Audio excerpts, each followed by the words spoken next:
Gambit enters the Marvel Rivals timeline in Season 5, but the story doesn't begin there. It has been unfolding across universes, battles, betrayals, and fractured realities all throughout Year 1. This is every season, every fracture of the multiverse, and every looming threat our heroes have faced so far. You know how long I've been waiting for this? Ooh, I'm about to make a name for myself here. It is about that time. Doctor Doom visits Doctor Strange's Sanctum Sanctorum, seeking forbidden knowledge to manipulate time itself. Doom requests access to the Darkhold, an evil magical book, and he wants it specifically for the vampiric verses, which he believes can help Doctor Doom bend time like Dracula once did. Doctor Strange, of course, refuses this, knowing the Darkhold's corruptive power, leading Doctor Doom to then attack with dark magic. A battle of sorcery ensues, with Doctor Strange using powerful mystical attacks like the Crimson Thorns of Yggdrasil to restrain Doom. Knowing that he was beat, Doctor Doom surrenders, as Doctor Strange releases Doom, trusting his word that he had surrendered and he will leave peacefully. But Doctor Doom vows that he will find one way or another to conquer time. And before departing, Doom warns Doctor Strange of an impending great evil that will engulf the city in darkness. To keep the Darkhold safe, Doctor Strange then banishes it to a hidden corner of the astral plane, just beyond Doom's reach. And months later, Doctor Strange senses a massive disturbance in time and space itself, seemingly originating from the nation of Latveria. The disturbance tears through dimensions, including the astral plane, and heads straight for Doctor Strange's Sanctum Sanctorum. Strange only has a moment to act, knowing this decision could determine the fate of countless universes. The God of the Moon, Khonshu, abruptly summons Mark Spector, the Moon Knight, mid-battle, pulling him into the divine space for an urgent mission. But before they talk for too long, Doctor Doom arrives unexpectedly in this divine space. How did he get here? Khonshu nor Moon Knight know, but Doctor Doom is here seeking Khonshu's help in shrouding a city in eternal night to study the vampiric verses and manipulate time. Khonshu orders Moon Knight to get Doom out of this space, so Moon Knight battles Doctor Doom, but Doctor Doom overpowers him using the daggers of Dormammu, forcing Khonshu to intervene. Doctor Doom then reveals that the vampires originated from an ancient Darkhold curse, and he believes their magic holds the key to controlling time. Doom proposes using Khonshu's power to trap the city of New York in permanent darkness, making it a vampire breeding ground for his experiments. Khonshu refuses, warning of an even greater coming darkness that could threaten gods and mortals alike. Khonshu then banishes Doctor Doom from the divine space, but Doom vows to find another way to achieve his goal. With Doctor Doom now gone, Khonshu now seeks the Montesi formula, a spell in the Darkhold that could erase all vampires permanently. Moon Knight is then tasked with protecting New York City while preparing for the inevitable war against the vampire hordes. As Moon Knight returns to New York City, Moon Knight swings into action, knowing that his white costume will not stay clean for long, with his battle shortly ahead. The first gallery card is Let There Be Rivals, which is a passage written by Doctor Doom 2099. Now, Doctor Doom says he tried to control time itself, viewing it as the last true shackle on humanity's path to godhood. He says he forged a cage for time, reshaping reality and history like building blocks. However, despite his power, Doom was ultimately outwitted by time itself, which reshaped itself and resisted Doom's control. Now, there are multiple versions of Doctor Doom. This one in 2099 and another one that he mentions, and he's very critical of this other one. Says he's more reckless, one from a distant past, a distant reality. And now the timeline has been catastrophically damaged by both of the Dooms doing their time experiments. Their meddling triggered a chrono-catastrophe, which has sent a wave of destructive energy tearing across the entirety of the multiverse. And the multiverse is now split into chronoverses, which are fractured timelines where some realities collapse, merge, or just flat out vanish. Now, Dr. Doom 2099, he is feeling superior and bitter as he sees himself as the one who must now manage the consequences of the catastrophe. He has no respect for the version of Dr. Doom that's in the past. Surprisingly though, Dr. Doom, a man of action, he chooses a different path. Instead of acting directly as he usually does, Dr. Doom plans to manipulate heroes across dimensions to fix the multiverse for him, because this man sees them as useful pawns for his grander plan to take over the multiverse. Next up, we got your biggest rival, which is coming from the perspective of Galacta. Now, she starts off by saying that the voice you hear while you're playing the game is her, Galacta, daughter of Galactus, as she's acting as a narrator, as a fan, as an occasional cheerleader. Now, Galacta, of course, has inherited Galactus's cosmic hunger, but instead of eating inhabited worlds, she tries to control her cravings by eating cosmic constructs, which brings her to her new favorite snack, Chronovium. It's a crystal made out of pure chrono energy generated by the time stream entanglement, which is a multiversal crisis that is threatening to collapse all realities. With this threat, Galacta has preserved a handful of timelines, which serves as maintaining a steady chronovium supply and delay the total collapse of the multiverse itself. Now, as all of this is unfolding, her role is more passive. She's watching these events rather than directly interfering, at least for now.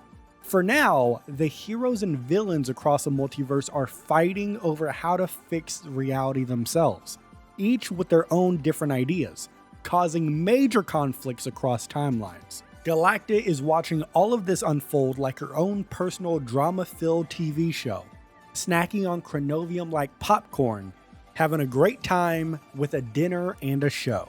Wanda Maximoff, the sorceress supreme of her universe, maintains the delicate balance of reality, preventing it from collapsing due to magical conflicts. She is contacted by an astral projection of Dr. Stephen Strange from another reality, who is trapped due to the time stream entanglement. Strange warns Wanda of Dracula's rising power, revealing that he has performed a blood ritual to imprison New York City in eternal night. Dracula seeks to use the Darkhold's forbidden spells to make vampires immune to sunlight, turning all humanity into their prey.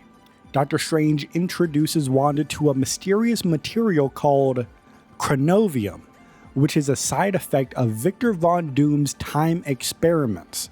Wanda realizes she has been too focused on maintaining her reality's stability and decides to take a more active role in the battle. The Darkhold is currently in the hands of Khonshu, the Egyptian moon god, who plans to use a powerful spell to wipe out all vampires permanently. Doctor Strange plans to challenge Khonshu to a game of chess to win back the Darkhold, as the god of the moon is known to enjoy games of skill. So the Scarlet Witch agrees to help Strange return to his reality if he retrieves the Darkhold. But secretly, Wanda desires to master its power for herself. So, if Strange refuses to share its secrets once they get the Darkhold, Wanda is willing to unleash her own chaos to restore order to her universe at any cost. Bruce Banner develops the Gamma Belt, a device that is designed to control his Hulk transformations and potentially regulate his power. He tests the belt in his lab, activating it to trigger a controlled transformation into the Hulk, hoping it will allow for stability and measured strength. Now, once he is transformed into the Hulk performs some strength tests, including a thunderclap that accidentally causes a massive shockwave, collapsing a canyon wall and nearly burying himself. The Gamma Belt protects the Hulk by generating a force field, preventing debris from touching him, something that Banner had not yet anticipated. The Hulk realizes the belt refuels itself as he exerts power, creating a feedback loop that keeps increasing his gamma levels, making him even stronger. Embracing this newfound power, the Hulk deliberately pushes the belt further, leaping and smashing a car mid-air and absorbing more gamma energy.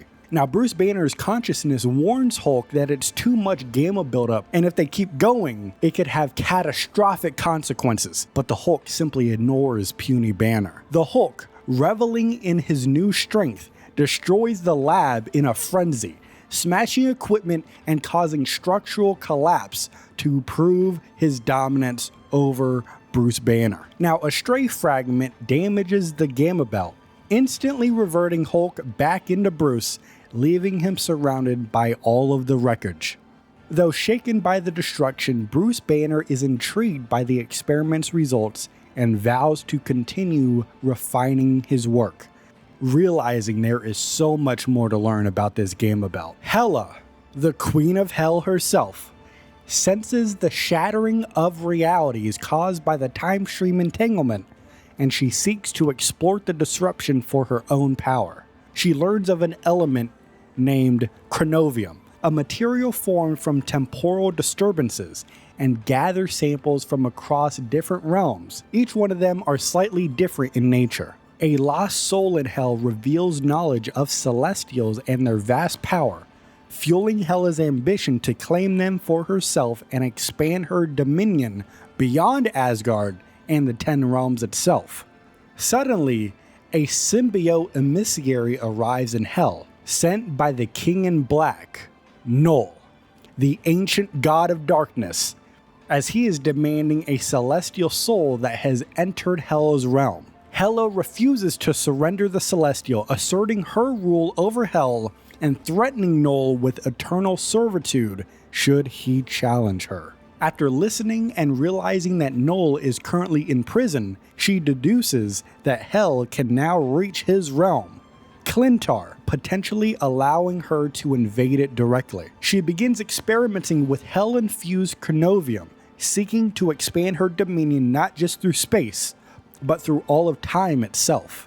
Hela's goal is to make Hell a force that absorbs all souls, past and future, ensuring that even beings from different timelines will be bound to her rule. She anticipates Null's retaliation, but she welcomes it, knowing that any who enter Hell, god or mortal, will ultimately belong to her. With her growing power over time itself, Hela commands the chronovium to reveal the future, as she already claims dominion over the past. The god of mischief, Loki, discovers that Yggdrasil's sap now holds a new temporal magic, a result of the time stream entanglement, and begins experimenting with it. Using the sap's magic, he peers into multiple future versions of Asgard, seeing endless versions of the realm in ruin, except for a single one, where Loki rules as king. Determined to bring this future to pass, Loki plots to seize the throne of Asgard, planning to place his father, Odin, into Odin's sleep and manipulate his brother Thor into exile. With this plan, Loki knows that he needs allies, so he seeks out Karnilla, the Queen of the Norns, to ensure fate remains in his favor. Additionally, Loki also approaches his sister Hela, believing her vast allegiance will help secure the throne, though he knows that she will demand something in return. So, Loki arrives in Hell unannounced to annoy Hela as he presents his case to her, but she is skeptical, recognizing that all of his plans ultimately serve his own ambition. And this is where Loki reveals the secret of Yggdrasil's sap, demonstrating its ability to glimpse into the future and offering Hela a vision of her own destiny. Hela sees something within the vision that intrigues her, prompting her to agree to an alliance, but only and only if Loki helps her achieve her own goals with chronovium. Loki agrees, though he fully intends to betray her later, yet he cannot be sure whether this particular deception will ultimately prove true or false. With Hela's forces potentially at his disposal, Loki's schemes for the throne of Asgard advance, but the true consequences of meddling with time will remain uncertain. The god of thunder, Thor Odinson, is currently imprisoned in the Tower of Solitude by his brother Loki, who has usurped the throne of Asgard through deception and powerful new magic. Thor's magical hammer Mjolnir smashes through the tower's walls, freeing Thor from this prison, who immediately flies to confront Loki and reclaim Asgard. Thor discovers Loki harvesting Yggdrasil's sap, rich in a new element called chronovium, using its power to enhance his magic and possibly forge powerful weapons. Thor and Loki clash on the palace plaza, but Loki reveals that he has anticipated Thor's escape and has already allied with their sister. And that's when Hela arrives with an army of the dead infused with chronovium, overwhelming Thor as Loki watches smugly. Despite his best efforts, Thor cannot hold off the endless legions, and Hela ultimately restrains him with a powerful spell. Loki declares that Asgard is now his, claiming that Odin has abandoned it and that he alone can reshape the fractured realms. Meanwhile, Hela, revealing her own ambitions, casts Thor into an unknown realm, ensuring that he cannot interfere with either of their plans. Thor then crash lands in a mysterious red-hued desert on Midgard, only to be immediately attacked by a gamma-infused, even stronger version of the Hulk, wearing some strange belt. Thor eventually disables Hulk's power-enhancing belt, reverting him back to Bruce Banner, who is shocked to see Thor and reveals that people have been searching for Thor for a long time. Thor, however, only cares about one thing right now: getting back to Asgard, and he needs Bruce Banner's help. Next up, we have family affairs being told from the perspective of the Asgardian messenger squirrel known as Ratatoskar. Now, Ratatoskar is writing a letter warning of chaos spreading through Yggdrasil and the 10 realms. Odin has fallen into a deep slumber, leaving Loki to seize the throne of Asgard and reshape it in his image. Now, a cosmic chronal surge disrupted time and space, mutating Yggdrasil and Asgard into a merged realm called Isgard, a fusion of the ancient and the new. Loki seeks to drain Yggdrasil's sap, which now contains raw, temporal power, likely to manipulate time for his own gain. Meanwhile, Hela, the Queen of the Dead, allied with Loki in exchange for expanding her dominion into the land of the living, but her true goals may be far more sinister than that. With Hela's aid, Loki banished Thor Odinson to a distant dimension, leaving Asgard defenseless and under their control. Ratatoskar calls on others to rise up and reclaim Isgard before Loki's actions doom all 10 realms, and possibly all reality. The Black Panther, King T'Challa, reflects on the success of the intergalactic empire of Wakanda, a fusion of science and tradition that has spread across the stars. The Wakandan gods, known collectively as the Orisha, have fallen mysteriously silent. Even Bast, the Panther goddess who chose T'Challa as her champion, has not talked to him in a while. Wakanda is at war with two versions of Doctor Doom from different timelines, both of them seeking control of the fractured time stream. While praying for guidance, T'Challa is unexpectedly answered by Kalunia, the banished sister of Bast, who warns T'Challa of a growing darkness in the universe. The Black Panther distrusts Kalunia but begins to fear that the Orisha themselves may have been corrupted by this unknown force. Meanwhile, Princess Shuri, T'Challa's sister, urges T'Challa to allow Wakanda's vibranochronovium to be used in the time stream reintegration device, but he refuses. T'Challa believes that Wakanda's greatest resource is not its vibranium, is not its infused vibranium with chronovium, it is Shuri herself, and entrusts her with leading the scientific efforts. Shuri accepts T'Challa's orders, although she is very frustrated by them. And while reflecting on his next move, T'Challa finally hears from Bass, but her voice is different. It's laced with an unsettling darkness. She cryptically tells him that he is not the only, quote-unquote, king in black that she has favored, as dark energy begins consuming the Hall of Jalia. Determined to protect Wakanda at all costs, the King T'Challa rushes towards the danger, prepared to defy even the gods themselves in order to protect the people of Wakanda, because that is the only thing he cares about. Wakanda forever. Next up is Blind Devotion.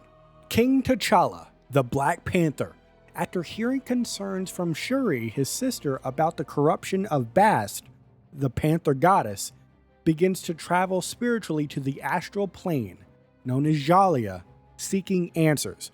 Upon arrival, he finds Jalia deserted and lifeless, indicating something has gone deeply wrong. Through meditation and communication with Bast, he discovers that the goddess has indeed become corrupted. Bast then demands absolute loyalty and violent devotion from King T'Challa, promising him unlimited power if he serves only her and destroys all opposition. T'Challa then experiences a disturbing vision of the heart-shaped herb glowing a fiery crimson rather than its normal purple glow, symbolizing Bast's corruption. He breaks the connection with Bast, horrified by the twisted, warped reflection of the Panther goddess, stained with darkness and evil. T'Challa returns to the physical plane, awakening before a statue of Bast, which briefly shines with an ominous glow, reinforcing his fears of what has become. Resolute and defiant, King T'Challa vows to cleanse Bast of this darkness, pledging to save both his goddess and Wakanda from this mysterious corruption. Next up is Of Gods and Guardians, which is basically just a private log for Princess Shuri. And Shuri privately confesses that she has lost all faith in the Wakandan gods, especially Bast, the Panther goddess. Wakanda's intergalactic empire is in crisis currently, as their deities remain silent despite fervent prayers from their people. T'Challa, Shuri's brother and king of Wakanda, continues desperately reaching out to Bast without success, unaware that the goddess has spoken directly to Shuri, but in a disturbing way. In Shuri's visions, Bast's voice is sinister and corrupted, prompting fears that she may manipulate T'Challa's loyalty to unleash darkness upon Wakanda. Shuri's suspicion is considered blasphemous and dangerous, thus, she keeps these revelations secret and cautious. Alongside the crisis of faith that Shuri is having, she investigates the cosmic mystery of the time stream entanglement and chronovibranium, which is a vibranium-infused version of chronovium. Upon learning of this darkness and such, Shuri asks the Guardians of the Galaxy to investigate a dark energy surge at the universe's edge, near the planet of Clintar, which is the homeworld of the symbiote species. Upon approaching Clintar, though, the Guardians' communication was abruptly lost, suggesting they may be encountering the same corruptive force that is affecting Bast and the rest of the gods. With divine help unavailable currently, Shuri realizes that she must rely on trusted allies and herself to protect Wakanda and the universe from impending danger. Sensing the cosmic disruption of the time stream entanglement, Adam Warlock instinctively retreats into his regenerative cocoon, drifting through space. He is then telepathically contacted by a weakened Odin, who is trapped in the Odin sleep after Loki usurped Asgard and transformed it into Isgard. Odin warns Adam Warlock of an ancient, creeping darkness beyond Loki's schemes, one powerful enough to corrupt entire realities. Adam Warlock then encounters Bast, the Wakandan Panther goddess, who reveals that realities are now merging and ominously refers to a coming feast. Then, a dying Celestial reaches out to Adam Warlock, warning him that before the Celestials, there was a primordial being of absolute darkness, a force even they could not stop. The Celestial names the entity as Null, the King in Black, revealing that he was slain by Null's sword and that his corpse still carries Null's corruption. As Adam Warlock tries to resist, Null himself enters his mind, dragging him through space towards his domain. Before Null can fully ensnare him though, a brilliant burst of cosmic fire, the Phoenix Force, briefly blinds Adam Warlock's cocoon, offering a flicker of hope. Adam Warlock then crash lands on Clintar, the living planet of the symbiotes, realizing it is both Null's former throne and the prison where his own followers once sealed him away. Breaking free from his cocoon, Adam Warlock vows to prevent Null's resurgence, ensuring that light will shine in the end. Venom awakens in a war-torn nether realm, having escaped imprisonment by Magik in Limbo, who warns him that the realm is in an endless battle between the gods and the demons. A sudden agonizing vision from the Clintar hive mind reveals something ancient and evil. The King in Black, Null, has awakened and threatens all of existence. Determined to stop Null, Venom realizes he must find All Black, the Necrosword, the legendary weapon that Null once used to slay an entire Celestial. So Magik helps Venom by using her mutant teleportation ability to open a portal, sending him across the galaxy to the remains of the fallen Celestial where the sword may be hidden. Venom finds the Necrosword embedded in the Celestial's corpse, its darkness pulsing with ancient power, but no matter how hard he tries, he cannot pull it free. Unbeknownst to Venom, Adam Warlock's cosmic cocoon drifts nearby, awakening the Celestial's remnants, which release a psionic shockwave that hurls Venom into space. Venom crash lands on Clintar, the symbiote homeworld, where he is embraced by his kin, only to realize that Null's influence is already creeping through the planet. Nearby, Venom discovers Warlock's cocoon, which the symbiotes are preparing to consume, but before they can, Venom tears it open to reveal Adam Warlock inside. Mistaking Venom for an agent of darkness, Adam Warlock immediately attacks, forcing Venom to defend himself while trying to explain their shared goal. Realizing their common enemy, Adam Warlock and Venom reluctantly agree to an alliance, both now fully committed to stopping Null before he can plunge the universe into eternal darkness. After the Milano ship crashes on an unknown planet, Groot wanders off, avoiding Rocket and Star-Lord's argument, and finds himself drawn to an eerie voice from the jungle. The jungle plants, part plant and part symbiote, warn Groot to leave, claiming they will hurt him if he gets too close. But Groot responds with kindness, confusing all of them. Groot realizes the symbiote plants have never known trust or friendship, and tries to teach them that strength comes from unity, not just survival. A massive explosion erupts from the crashed ships, spreading fire through the jungle, terrifying the symbiotic plants, who cannot escape. Determined to save them, Groot extends his roots beneath the wreckage, overturning the ships to smother the flames, creating a firebreak and protecting the jungle. The plants are now grateful, and they reveal that Rocket has wandered into an old complex, now engulfed in flames, so Groot rushes to save his best friend.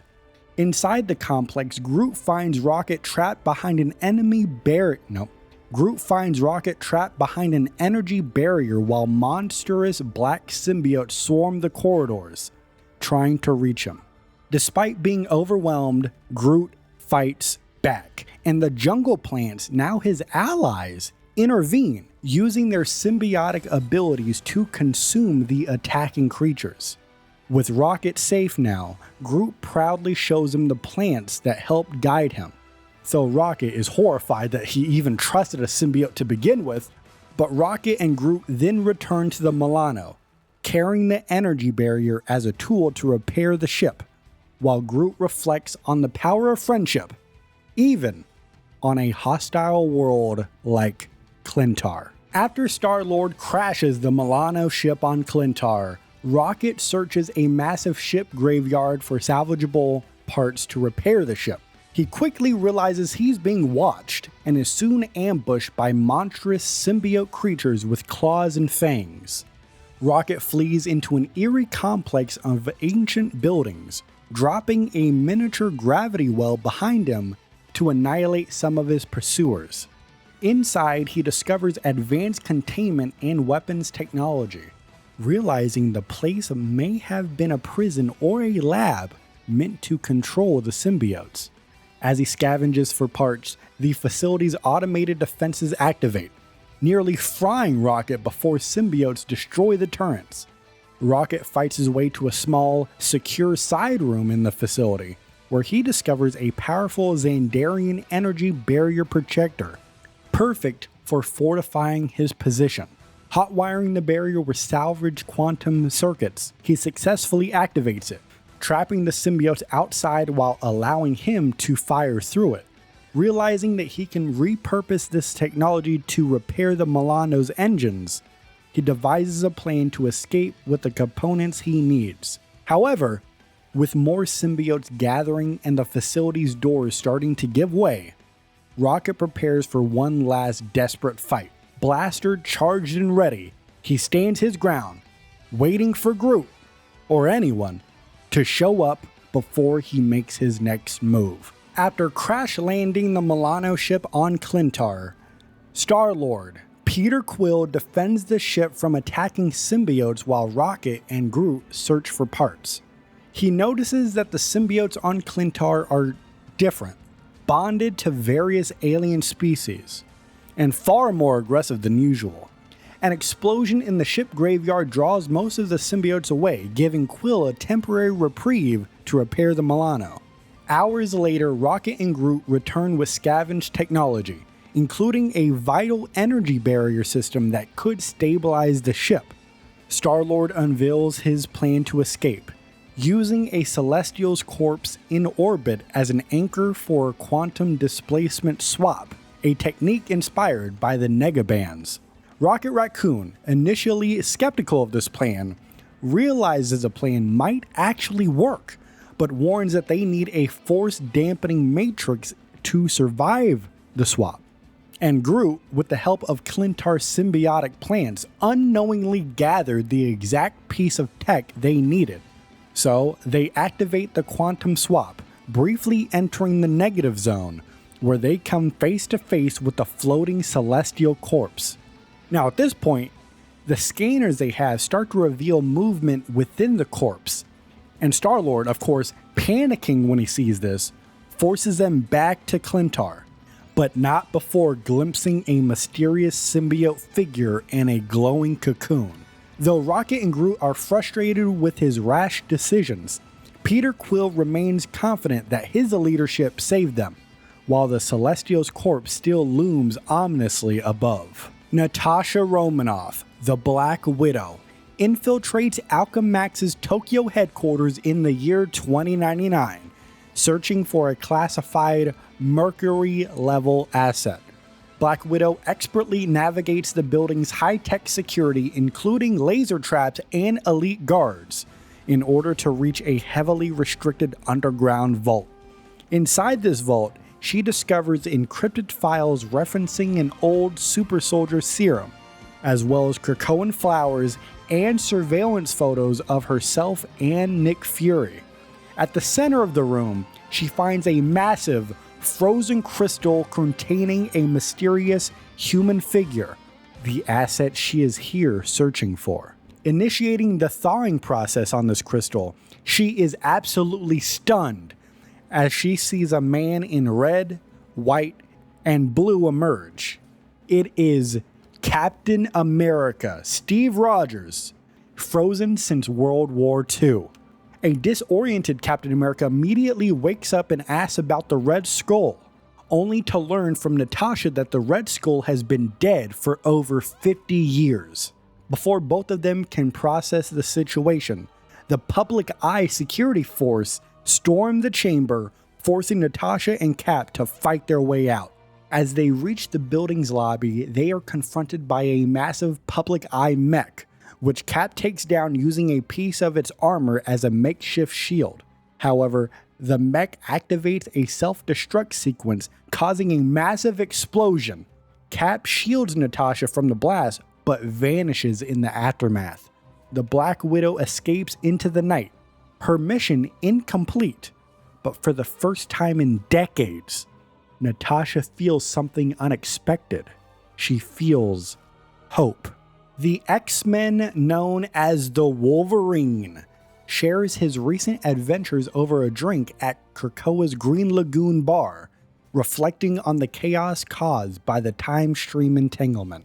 Krakoa was displaced to the year 2099, where Magneto has transformed it into a sanctuary for displaced mutants, though tensions remain over Logan's work with human resistance fighters. The Wolverine recounts how he searched for the Black Widow, Natasha Romanoff, in Tokyo, only to find Captain America, Steve Rogers, freshly thawed from a mysterious Alchemax lab under attack by Doombots, created by, of course, Dr. Doom. Wolverine and Captain America fought side by side, taking down the Doombots, but Logan realized hiding Cap on Krakoa could put all mutants in danger. So, with the goal of keeping Captain America safe, he then brings Cap to a resistant safe house, as the Wolverine then used Krakoan medicinal flowers to help Captain America recover from his long stasis and battle injuries. Steve Rogers, then eager to fight alongside Wolverine against tyranny once more, offered to join the resistance, but Logan warned that his presence would draw too much attention to what they are doing. Instead, Wolverine devised a plan to send Captain America to the intergalactic Empire of Wakanda, where the Black Panther, King T'Challa, has been seeking allies against an ominous coming threat across the universe. So then, using a Chemio bead gifted to the Resistance, Logan led Captain America to a Wakandan embassy in Tokyo, where a portal then opened to Wakanda's empire. Captain America then saluted over to the Wolverine as the portal closes as he steps through, disappearing into the unknown future, leaving Wolverine to resume his search for the Black Widow. Now, as Logan finished his drink here on this bar, Magneto reflects on the story he had just heard and reflects on the growing list of potential allies in this new era, considering a partnership with humans, while Logan knows that his next mission is just beginning. In the year 2099, the Yoshida Corporation prepares to sell high-tech weapons to a rising New York crime syndicate called the Castiglions. Now, their representative, Johnny Tower, turns out to be Frank Castle, the legendary Punisher, and kills Shuri Yoshida on the spot. The rest of the Yoshida guards unload their weapons into Castle, but he survives, revealing his iconic white skull symbol underneath his tattered shirt. Before Frank Castle can finish off the remaining Yoshida forces, though, Natasha Romanoff, the Black Widow, intervenes, demanding he let them go. The Punisher is shocked to see that Natasha is still alive after more than a century, and the two realize they both have undergone anti-aging treatments. Natasha reveals that she recently freed Captain America Steve Rogers from a secret Alchemax facility, but since then they were separated. Captain America has vanished. Now, their conversation about this is cut short as the public eye has soldiers storm the warehouse, forcing them to fight side by side. Now, the Punisher, known for his lethal methods, surprisingly holds back and uses non-lethal force at Natasha's insistence. And then after the fight, Castle realizes that Natasha had lured the public eye there on purpose to test his loyalty. And this puts a strain on their already fragile trust between one another. However, despite their differences, Frank Castle agrees that if they want to find Captain America and take down Dr. Doom, they will need to start trusting each other. Next up, we have Hydra's Hymn, which is told through a conversation between two Hydra agents. Now, this story takes place at the Chitaris base, which is a top secret Hydra facility hidden inside a mountain in Antarctica, considered one of Hydra's most important operation centers. The base is involved in both super soldier experiments and occult operations, blending science and mysticism. The Winter Soldier, Bucky Barnes, was captured and brought to the base, supposedly for reconditioning and stasis. Before that could happen, though, Hydra's mysterious occult ops division claimed him, a faction within Hydra that mixes cosmic horror and mystic rites. Occult Ops is attempting to open a portal to Maveth, which is a dead planet on the far side of the universe. They believe unlocking this gateway is the key to Hydra's ultimate ascension. Now, the Winter Soldier is believed to be a potential conduit for assessing Maveth, possibly because of his path or unique physiology. Whichever it is, they want Bucky Barnes. Hydra's priests chant an alien hymn, a ritual believed to grant access to ancient, otherworldly forces beyond human comprehension. One of these agents having this conversation is skeptical, insisting Hydra's strength lies in science, while the other agent is increasingly convinced that the supernatural is real and powerful. Hawkeye, real name Clint Barton, is assigned a solo mission to infiltrate a Hydra base in Antarctica's Ross Island to rescue the Winter Soldier, Bucky Barnes. Now, Agent 13 pilots a Quinjet and briefs Clint on the mission, revealing that Bucky infiltrated the base 3 days ago, but he lost communication after just 8 hours. The base is built on ancient ruins beneath the Iberus ice shelf, and Hydra is conducting both super soldier research and occult experiments. Clint Barton begins to reflect on his time as Ronin in the past, acknowledging that while he once walked a darker path, he needs to be Hawkeye again, and he needs to stay grounded. He prepares for the mission, selecting a mix of explosive, bladed, and non-lethal arrows, as well as his twin swords. Agent 13 then warns Clint that if Bucky is beyond saving, Hawkeye's priority should be to retrieve intel and escape.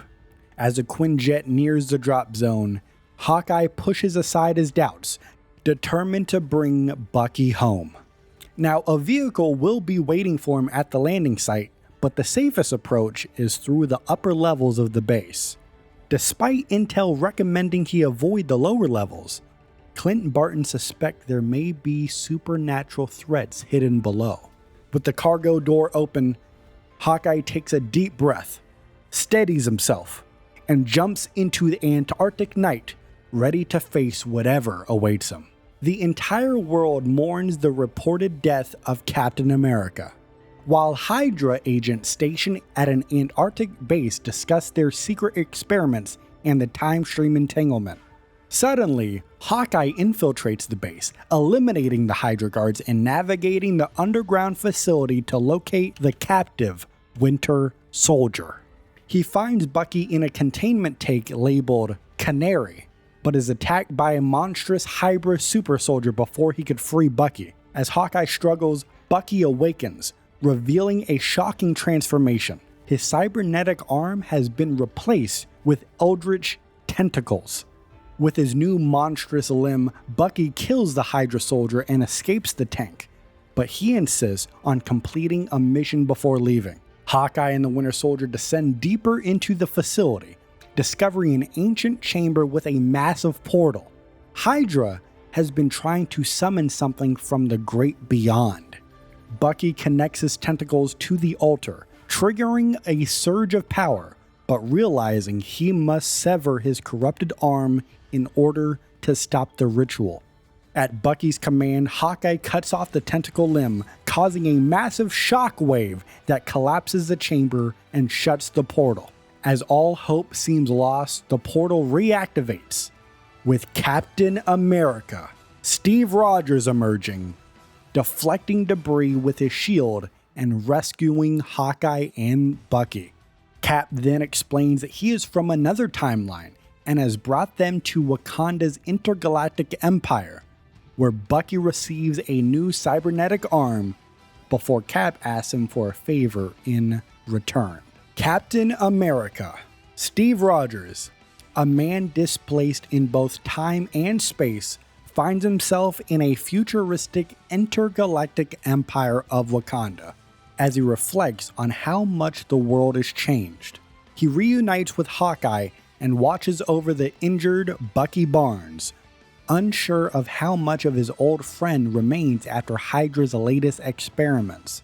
Captain America recounts his past, how he was frozen, thawed out in 2099 by Natasha Romanoff, the Black Widow, in an Alchemax lab, and later aided by Logan, the Wolverine, to escape to Wakanda.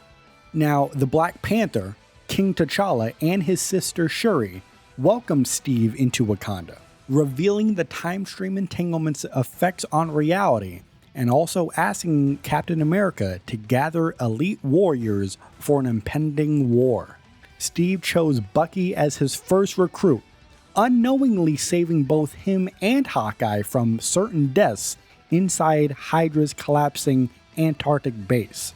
Now, as Steve and Clint discuss their next steps, Bucky suddenly wakes up in agony, his new cybernetic arm mutating again as dark forces whisper inside of his mind.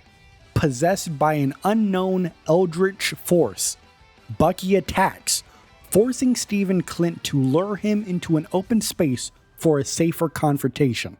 Now, Princess Shuri devises a way to reset Bucky's corrupted arm, using Hawkeye's perfect aim to land a chemio bead arrow on a precise point on his cybernetic limb. The shot is successful. Bucky collapses, freed from the dark force's control, though the princess suggests more tests to understand what happened to him.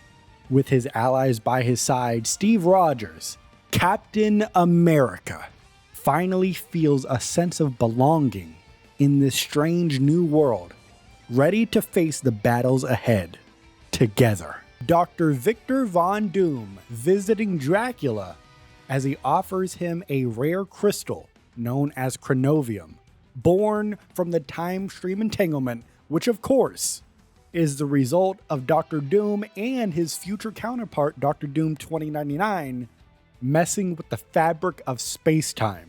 Dr. Doom proposes combining Dracula's immortal blood with chronovium to freeze New York City in eternal night, offering it as Dracula's empire. Now, Dracula is a bit hesitant, so then Dr. Doom promises access to the Vampiric Verses, which is a page of the Darkhold, which would allow vampires to walk freely during the daylight. This is an offer that Dracula simply can't refuse. He agrees, giving Dr. Doom a drop of his blood to begin the spell. Dracula has trapped New York City in eternal night, unleashing his vampire army on its citizens. Cloak and Dagger fight to protect the city, but things have changed for them. Because during a cosmic event known as the Time Stream Entanglement, Cloak and Dagger were caught mid-teleportation, causing their bodies to merge into one physical unit, meaning only one of them can physically exist at any given time. The Fantastic Four's Mr. Fantastic, Reed Richards, confirms their molecular fusion, as he explains that they are entangled at a subatomic level, allowing only one of them to manifest while the other remains simply a voice in their partner's head. Cloak notices Dagger becoming more ruthless as the time goes on, while he is growing more merciful, reversing their usual roles. Meanwhile, Reed Richards and the Iron Man Tony Stark argue over how to handle the vampire crisis in New York City. Reed Richards develops a prototype version of the time stream reintegration device that may restore Cloak and Dagger to separate bodies, but the process is risky and untested. So Reed gives them a warning, and Dagger completely ignores Cloak's hesitation and forces the experiment to go through, successfully restoring their separate forms. But Reed warns that their energy signals are still connected, meaning teleportation could re-entangle them. So, leaving the Fantastic Four's Baxter building, Cloak and Dagger head into a battle against vampires on a ferry. But on that ferry, a trap has separated them, leaving Dagger outnumbered with no escape. Cloak chooses to teleport to save her on the ferry, knowing it would cause them to merge once again, but he refuses to let Dagger die. Cloak successfully rescues Dagger and the civilians on the ferry, but just as they feared, they are now re-entangled. Dagger is once again trapped inside Cloak, only able to communicate through his mind. Despite the setback, Cloak promises to lead Dagger through the darkness as she has always guided him back to the light, proving that even though they are at odds right now, they are still a team. Mr. Fantastic, Reed Richards, is studying a chronovium crystal as he makes an interdimensional call to an alternate version of Princess Shuri of Wakanda. And as the two are talking about chronovium and are talking about the time stream reintegration device that they've worked on, Princess Shuri introduces the term chronoverses as they begin to find out the time stream entanglement has created branching alternate realities. So far, they know of at least 4 known realities, due to both of them having varying degrees of interactions with these alternate people, such as Shuri now teaming up with an alternate version of Captain America, who was not awoken from his ice until the year 2099. Additionally, Shuri is also working alongside displaced heroes like the Wolverine, the Winter Soldier, and Hawkeye. And they're sitting here, they have a whole gang of interdimensional heroes. Meanwhile, Shuri goes on and she says she has felt a darkness going around the universe, so she sent the Guardians of the Galaxy to the planet of Clintar to investigate. But since arriving, they have gone silent.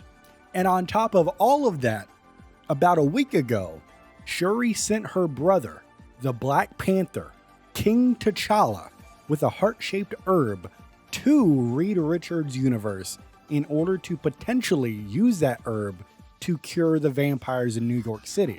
The only problem is, it's been a week. Reed Richards has no knowledge of Black Panther arriving. Where is the Black Panther? The Black Panther is in New York City after recently arriving through a portal from the intergalactic empire of Wakanda, as he arrives with the heart-shaped herb in hopes to cure the vampires of New York City. However, as he's walking, trying to find the Baxter building, Black Panther is ambushed by vampires and manipulated by Dracula, who uses a blood-infused chronovium crystal to begin transforming him into a vampire. Dracula fails to bite T'Challa due to his vibranium suit, so Dracula instead tries to magically enslave him. And you already know, T'Challa, the king of Wakanda, the Black Panther, is going to fight back, and he does for a while, and he escapes Dracula's grasp. However, he was not able to avoid becoming a vampire. The Black Panther is now roaming the streets with a thirst for blood, disconnected from Bast and the other Orisha gods, as now he is in New York City, no longer the Black Panther, now a vampire, conflicted about using the heart-shaped herb on himself or not. The Human Torch, Johnny Storm, patrols Dracula's New York City every single night, burning vampires and keeping the area around the Baxter building clear. Human Torch's defiance makes him Dracula's top target, with the Vampire Lord sending his best lieutenants after him specifically, but none of them can handle Johnny's superheated plasma form. And one night, while sweeping Madison Avenue, Johnny witnesses an explosion and a massive rock-like creature emerge from underground. Realizing that it is one of Mole Man's deviant mutates, but now it's a vampire, Johnny Storm attempts to burn it, but the flames have absolutely no effect on its stone body. As the creature rampages towards the Baxter building, the Thing, Ben Grimm, arrives to the scene to help, but even his strength struggles against the monstrous vampire. And then a few moments later, they are aided by Spider-Man, who swings in, uses his webbing to hold the creature in place while Johnny Storm devises a risky plan to collapse the street beneath the monster. Johnny then baits the creature into lunging at him while Ben rips Spider-Man's web from its anchor, dropping the monster into its original underground cavern. As the monster clings to the edges of the hole, Johnny unleashes a Nova Blast, superheating the concrete and steel, forcing it to fall into the abyss.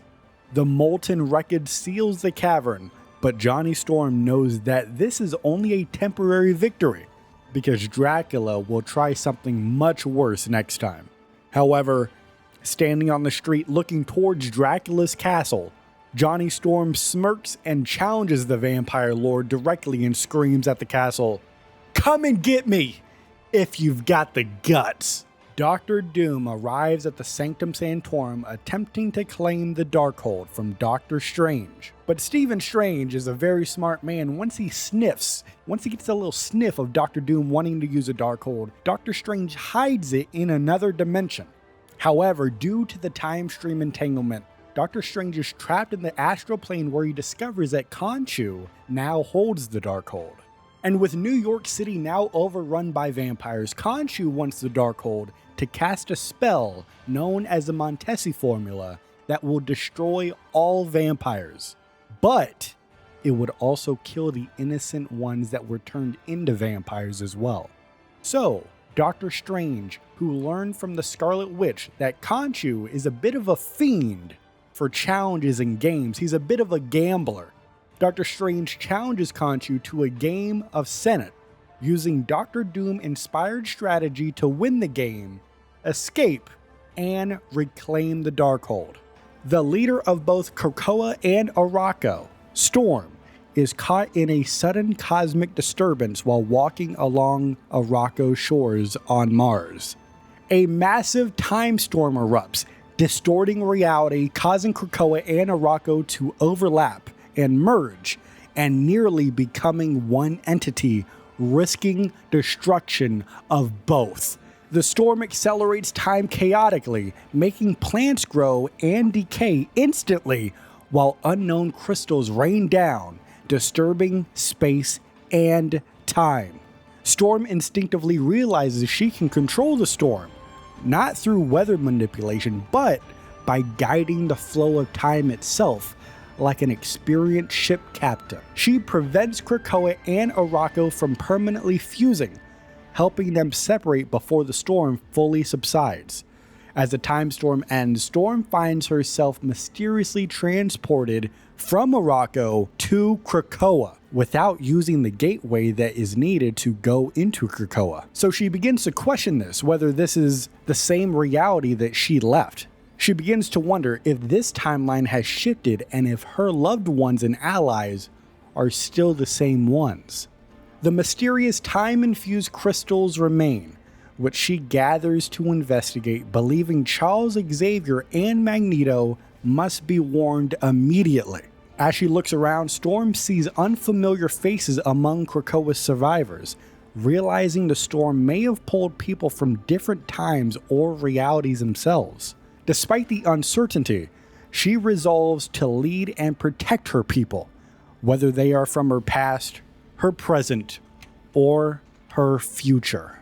Down in Limbo, Magik returns from a brutal, time-spanning war only to be visited by the Scarlet Witch, Wanda Maximoff, who seeks her help in an even greater multiversal conflict. Wanda reveals that Doctor Strange has shown her the full scope of the time stream entanglement, proving that reality itself is unraveling. Magik is skeptical of this, but Wanda insists that her unique soul-based magic is crucial in saving countless lives across dimensions. Before Magik can answer though, she transforms into her demonic Dark Child form, testing Wanda's resolve by pointing the soul sword at her throat.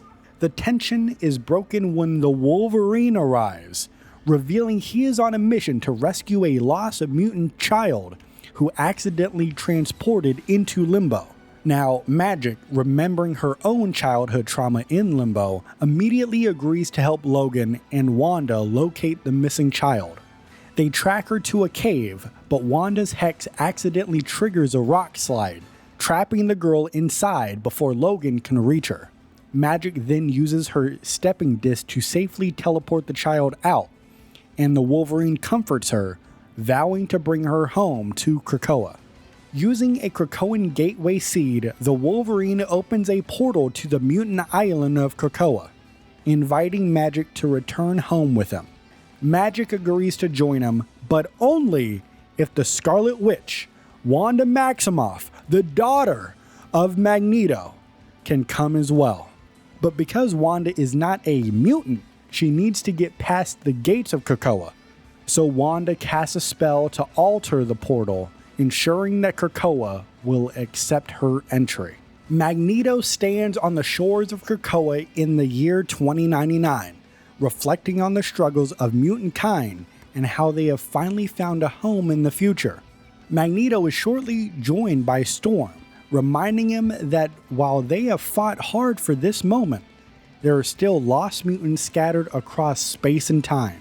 Wolverine arrives through a Krakoan gate, having rescued a young mutant who was accidentally trapped in Limbo, followed by Magik, who is changed greatly from the version they once knew. And moments later, Wanda Maximoff, the Scarlet Witch, and more specifically, Magneto's long-lost daughter from another timeline, steps through the gate, using chaos magic to bypass Krakoan's mutant-only entry rule. It's at this time Wanda and Magneto share an emotional reunion, and she explains that she has been holding her universe together for far too long. But now she sees the bigger picture. Everyone's battles are connected. Wolverine, preparing to leave for another mission with Black Widow, reminds them that there's a war to fight, and Magneto reconsiders Krakoan's isolationist stance. Inspired by Wanda's words, Magneto realizes mutants across time and space need their help and agrees on an alliance beyond just protecting Krakoa. Wanda then suggests modifying Cerebro with chaos magic to track the lost mutants across dimensions, and Magneto reconstructs the device using buried metal fragments. When Magneto dons the enhanced Cerebro, he sees flashes of mutants across the multiverse. He sees warriors, kings, and cosmic forces waiting to be found. With a newfound purpose, Magneto declares that the gates of Krakoa are open to all mutants across time and space, echoing Charles Xavier's legendary call to them all, as he says, "To me, my X-Men." Mantis awakens as a prisoner in the Collector's Museum, trapped in a glass tank among other strange life forms in his new intergalactic theme park. While telepathically scanning her fellow captives, she connects with two unique minds, a joyful creature named Jeff and a deadly warrior known as Psy. Realizing her psionic powers are being suppressed by the Collector's containment field, Mantis devises multiple escape plans, all of which fail until she is forced into a deadly arena match. Mantis is pitted against another version of herself, confirming that the Collector has captured multiple Mantises, or Mantis-I, whatever you want to say, from across the multiverse. Rather than fight, the other Mantis, exhausted and hopeless, helps Mantis escape by guiding her astral form out of her body, sacrificing herself in the process. Mantis takes refuge in the astral plane, using her connection to the surrounding alien plants to regrow a new physical form and break free. Determined to free the others, she rescues Sai from her cell and convinces her to join the escape, despite Sai's initial skepticism. Before leaving, Mantis insists on saving Jeff, revealing that he is a small, hyperactive land shark with a contagious sense of optimism. Together, the three of them fight through the Collector's guards, commandeer a ship, and blast their way out of the theme park. As they escape, Mantis vows to return, not just to destroy the Collector's prison, but to make him experience what it means to be a captive himself. Jeff the land shark finds himself trapped in a small glass enclosure within the Collector's intergalactic theme park, unsure of how he got there in the first place. Though he is frustrated, he tries to stay optimistic, recalling his past adventures with friends like Gwenpool and Kate Bishop. He telepathically connects with Mantis, who is another captive in this theme park, and senses her distress when she is taken to an arena for a deadly fight. Determined to escape, Jeff repeatedly smashes himself against the enclosure and fails to break free. Mantis and her new ally, Sai, return to rescue him, but Sai remains wary of Jeff and his overly enthusiastic nature. As they flee, Jeff is distracted by an unusual scent and discovers the Collector's private gallery filled with powerful artifacts. Following his instincts, Jeff devours nearly everything in sight, including a mysterious metal vial labeled Pym, causing him to suddenly grow to enormous size. Now a giant, Jeff rampages through the facility, smashing open countless enclosures and freeing other captives. Mantis convinces Jeff to follow her and Sai to the hangar, where they steal a spacecraft and make their escape. As they fly away, Jeff looks back at the still trapped creatures, and Mantis promises Jeff that they will return and free all of them and make Collector pay, to which Jeff responds with an enthusiastic "Murr!" In the past, Sai, who's also known as Psylocke, hunted and exterminated insect-like demons terrorizing a village at the base of Mount Chiaru, but was unexpectedly struck down by an unknown force. She awoke much later, trapped inside the Collector's intergalactic menagerie, this theme park, and a prison, where she was displayed as a rare and dangerous specimen. Psylocke allied with a fellow captive, Mantis, to break free, reluctantly joining her and Jeff the land shark in their escape. As they fled in a stolen spaceship, Jeff senses they were being followed, and soon after, the Collector's massive battleship materialized behind them. Mantis piloted them into an asteroid field to evade pursuit, but was forced to take refuge inside the mouth of a massive space whale known as an Encanti. Inside the Encanti's body, Psylocke realized that it was infested with an alien parasite known as the Brood, which she initially mistook for demons from her homeworld. Psylocke fought through the Brood swarm using her psionic abilities to link the Encanti's suffering with the Brood Queen, forcing her and her brood to retreat into space. Grateful, the Encanti transported them to the intergalactic empire of Wakanda, but before they get there, Jeff repaid the favor by giving the space whale a dental cleaning. So before they could even reach Wakanda, Mantis intercepted a distress call from Star-Lord and the Guardians of the Galaxy, leading her to change course for the symbiote-infested planet of Clintar. As Mantis prepared to leave, Psylocke heard a powerful telepathic call inside of her mind saying, "To me, my X-Men," and realized she had to travel to the living island of Krakoa, believing it may hold the key to returning home. Namor rules over the vast undersea kingdoms, uniting Talokan, Atlantis, and Lemuria under his reign, but he desires to expand beyond the oceans. Namor views humanity as the greatest threat to the planet, polluting the seas and disrupting the natural balance, and decides the time has come for war. His first target is Jeju Island in the Pacific, but knowing powerful beings will oppose him, he seeks an alliance with Krakoa, the mutant nation. So Namor uses a seed he planted in the ocean floor, activating a Krakoan gateway, allowing him to traverse time and space to reach the mutant homeland of Krakoa. Once getting there, he is greeted by Magneto, Storm, and Magik, with Magneto asserting that Namor is one of them, as his ability to pass through the gates confirms that Namor has mutant heritage. Namor scoffs at Charles Xavier's vision of peaceful coexistence, calling it a naive dream that will eventually fail when humanity turns on them once again. Storm and Magik caution Namor against unnecessary war, while Magneto acknowledges his plight but warns that genocide will not be tolerated by any means. Magneto reminds Namor of Krakoa's core law, murder no man, and warns that if he wages war on humanity, Namor may find that Krakoa will stand against him. Namor leaves without making a final decision but returns to his throne, pondering whether the mutants will be allies or future enemies. Ultimately, he orders his armies and sea beasts to prepare for war, declaring that Jeju Island will be the first to fall, and if necessary, Krakoa may be next. Luna Snow performs a massive concert on Jeju Island, singing in front of 100,000 fans when the ground suddenly shakes unnaturally.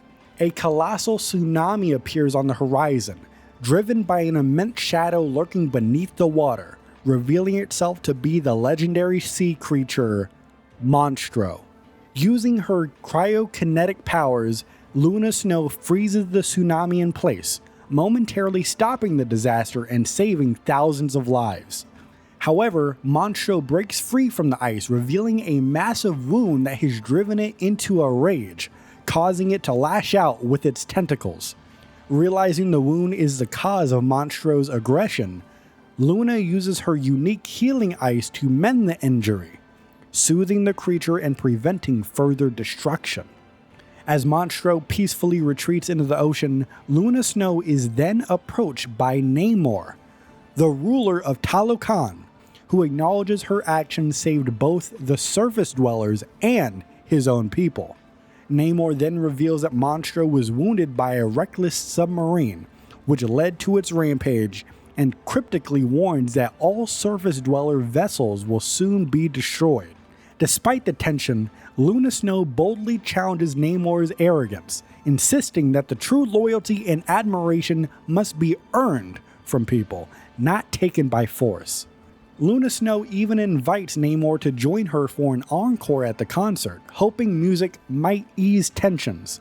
But Namor declines, warning that soon, the surface world will chant his name instead of Luna Snow's. As Namor disappears into the ocean, Luna reignites her performance, but deep down, she worries that the power of music will not be enough to stop the war that is coming. The Iron Man, Tony Stark, struggles to combat the vampire invasion of Manhattan, as his armor's thermal-based targeting systems are ineffective against creatures that generate no body heat. After wasting nearly $98 million worth of missiles, Tony Stark realizes that he needs a new strategy and uses his Unibeam armor overdrive to wipe out a horde of vampires down in Hell's Kitchen. But before he can celebrate this victory, Mr. Fantastic, Reed Richards, calls him back to the lab, revealing that Ben Grimm has recovered a highly pure chronovium crystal that may power the time stream reintegration device. Stark and Richards then debate whether to test the TRD prematurely, with Reed Richards pushing for experimentation, while Tony Stark insists that they only have one chance to get it right, so they can't take too big of a risk. Their argument is soon interrupted when Moon Knight arrives, revealing that the vampires have been using the construction site as a secondary nesting ground. Tony Stark realizes a little bit too late that he was lured into a trap, because vampires had been waiting silently in the rafters, ambushing him and Moon Knight. Moon Knight then uses an enchanted Ankh to repel the vampires, explaining that the only true way to wipe them out is by using an ancient spell known as the Montesi formula. This spell is written within the Darkhold, but its pages were scattered across New York City when an alternate Wanda Maximoff pulled Doctor Strange back into their dimension. Moon Knight warns that using the spell would destroy all vampires, including the innocent New Yorkers who were turned into vampires, forcing Tony Stark to consider an impossible moral choice.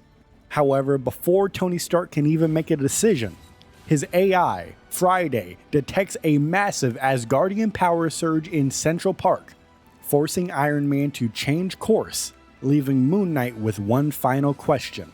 Whose side are you on? Squirrel Girl and her army of squirrels fight off hordes of vampires in New York City, protecting the city from the supernatural invasion. Her best friend, Tippy Toe, alerts her to a strange occurrence. A giant squirrel has crash-landed in Central Park. The injured creature introduces herself as Ratatoskar, a legendary Asgardian squirrel from Yggdrasil, claiming that it was attacked by Dr. Victor Von Doom and Dracula. Ratatoskar then reveals its horns is made from Yggdrasil's wood, carrying life-giving powers that could permanently destroy Dracula, making Ratatoskar a prime target. Now, before Squirrel Girl and Tippy Toe can process his revelation, Dracula and his elite vampire army attack them, demanding Ratatoskar be turned over to him. Squirrel Girl and her squirrel allies battle Dracula's forces but are quickly overwhelmed as a vampire lord turns her squirrel army against her. Dracula's mind control leaves Squirrel Girl paralyzed with shock, as even Tippy Toe turns against her, preparing to attack her.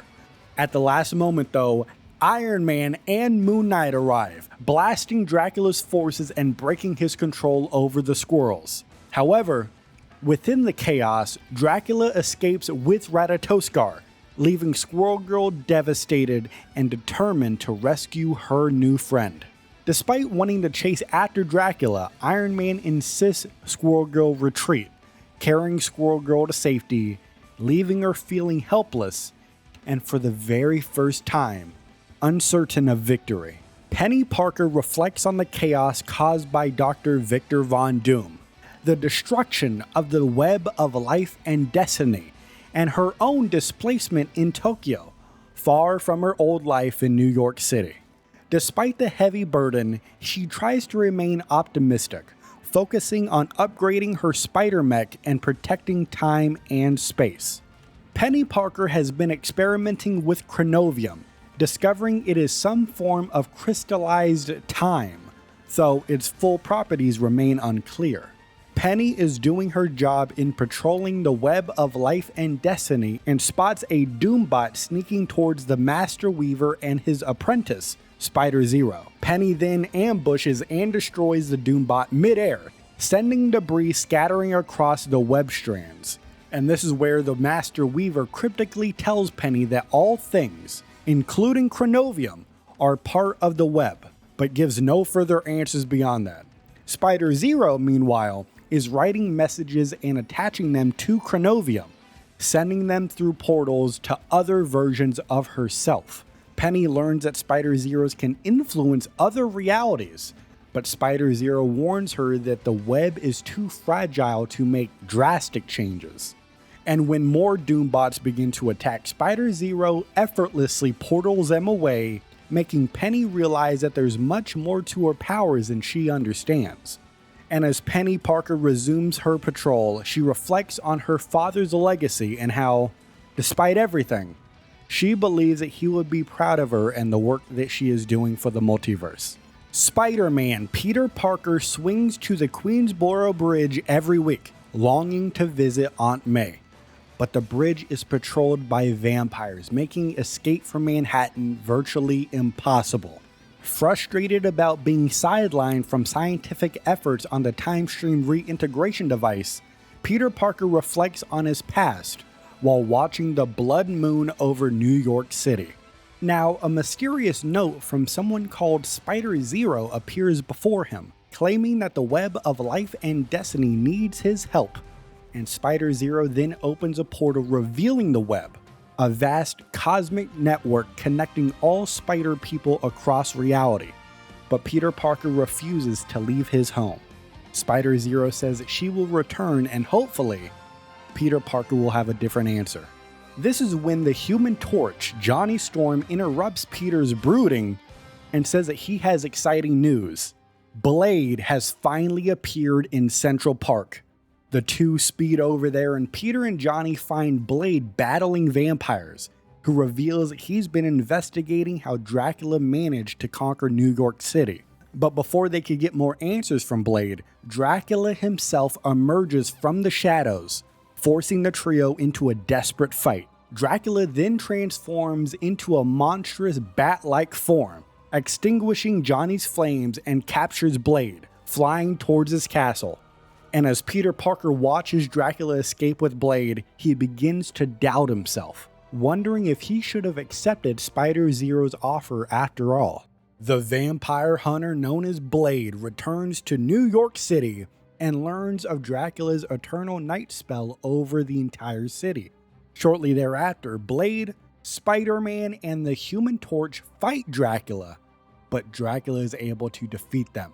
Blade and the messenger squirrel from Asgard, Ratatoskar, are imprisoned by Dracula under Central Park.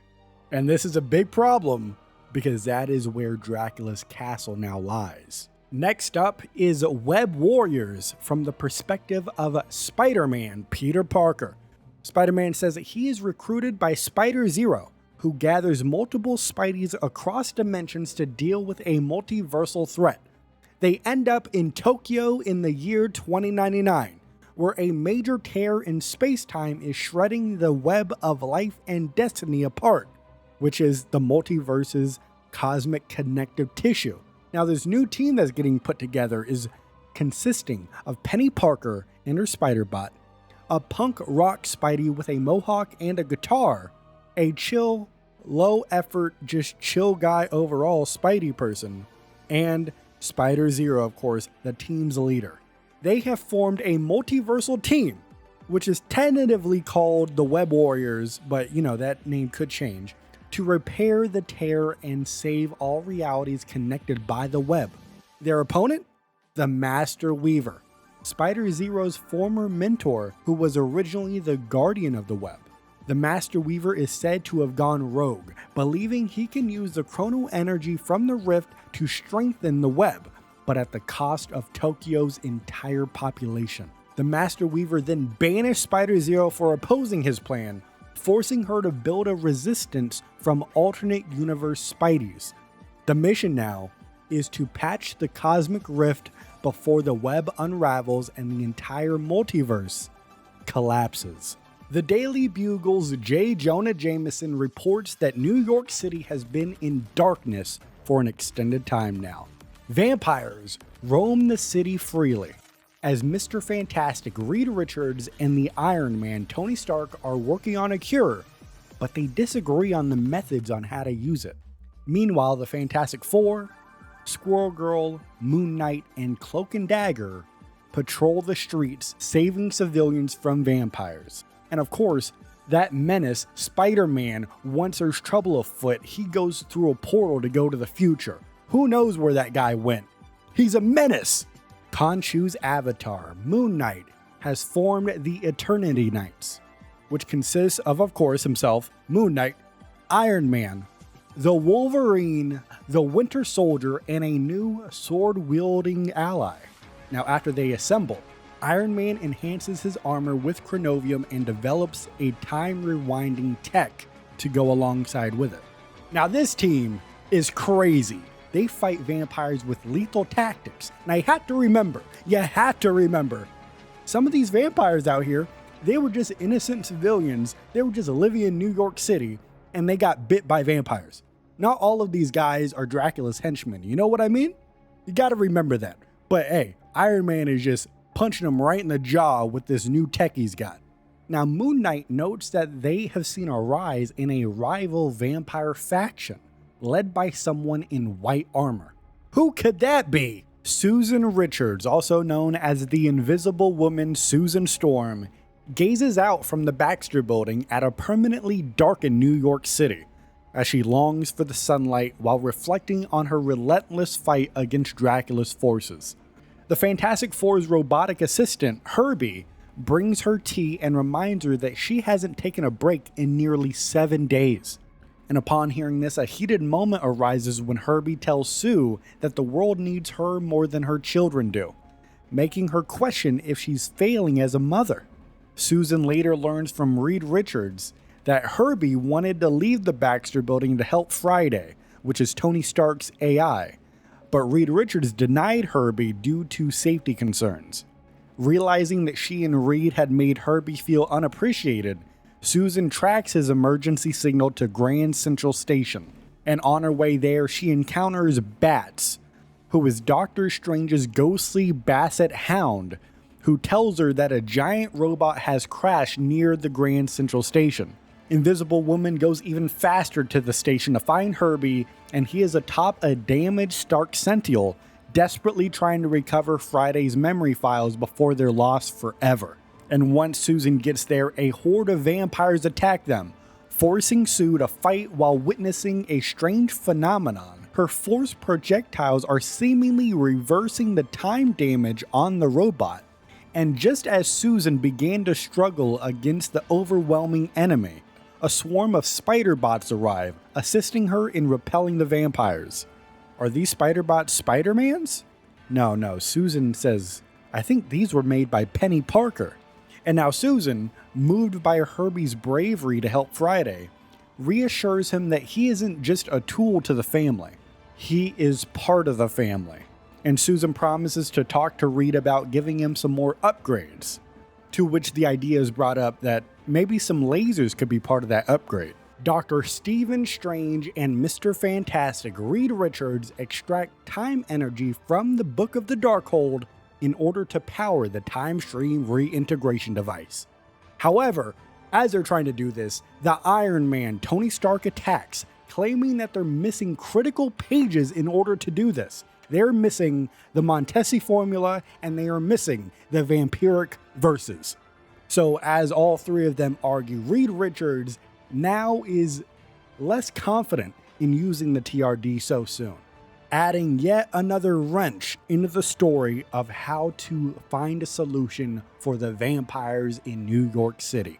The Thing, Ben Grimm, is doing his daily not daily, nightly, always, it's always night, nightly patrols, and he discovers that the new vampire army in Washington Square Park is led by a vampiric King T'Challa. Now, once the Thing gets in there, they start talking. All right, here's the thing. He's very persuasive. And the Thing says, here's the thing. You need to consume that heart-shaped herb. We need you. We can figure out another solution to end the vampires, but we need you to be you. So King T'Challa consumes the heart-shaped herb, temporarily curing himself. Look at the adjective, temporarily. Because once he does that, his blood returns to being Wakandan, to being pure, to being sweet, to being desirable by the vampires. So the vampires attack him, and during this attack, Mr. Fantastic Reed Richards intervenes, arriving with a miniaturized version of the time stream reintegration device, restoring all of the vampires back to human form. However, because Reed Richards used this miniaturized TRD to reverse time in this localized area, T'Challa is now re-vampirized as a side effect, but they don't have another heart-shaped herb to reverse the effects, so he is now a vampire once again. What? The Human Torch, Johnny Storm, has always wanted to be a superstar, even before he became one of the Fantastic Four. But the stakes are at an all-time high now. New York City, overrun by vampires, and it's been going on for a long time now. So they need to come up with a plan, and Johnny Storm comes up with this grand plan. Johnny Storm is going to become Harry Potter. Oh no, he's going to sacrifice himself. He wants to create a Nova Blast to distract the vampire horde as his sister, Susan Storm, is planning to infiltrate Dracula's castle. So, Johnny Storm takes a moment to reflect on his growth and his legacy as a Human Torch, as this plan might be what makes him the star that he's always meant to be. Lin Lee, the new Iron Fist, meditates under the Tree of Immortality in Kunlun, reflecting on how he became the protector of the mystical city after wielding the shattered sword of Fuji. The time stream entanglement has merged Kunlun with the other capital cities of heaven, but all the other immortal weapons have mysteriously vanished, leaving Lin Lee alone. As he ponders his fate, a green mist materializes and attacks him, revealing itself to be a thief stealing enchanted fruit from the Tree of Immortality. The Iron Fist gives chase, leaping across rooftops, and eventually recognizes the thief as the Prince of the Orphans, the immortal weapon of Zigambo. The chase leads Lin into a shadowy underground realm known as the Land of Shadows, which was once the infamous 8th City, a prison for the capital cities of heaven. Inside, the Iron Fist finds the Prince of the Orphans caring for a sick infant named Lhasa, whom he rescued from a war between ancient forces and elder gods. Iron Fist then uses his Shi to restore the decaying enchanted fruit, saving the child and earning the Prince of Orphans' respect. In return, the prince offers to train the Iron Fist in martial arts, knowing he never properly trained in the ways of past Iron Fists. However, before they could begin their training, Kunlun's guards arrive, ready to execute Iron Fist for stealing the sacred fruit, but they are stopped by Dizang, the mysterious ruler of the Land of Shadows. Dizang warns the Iron Fist that many in this realm seek to claim the power of the Iron Fist, but if he disrupts the balance, he will have to answer to Dizang himself.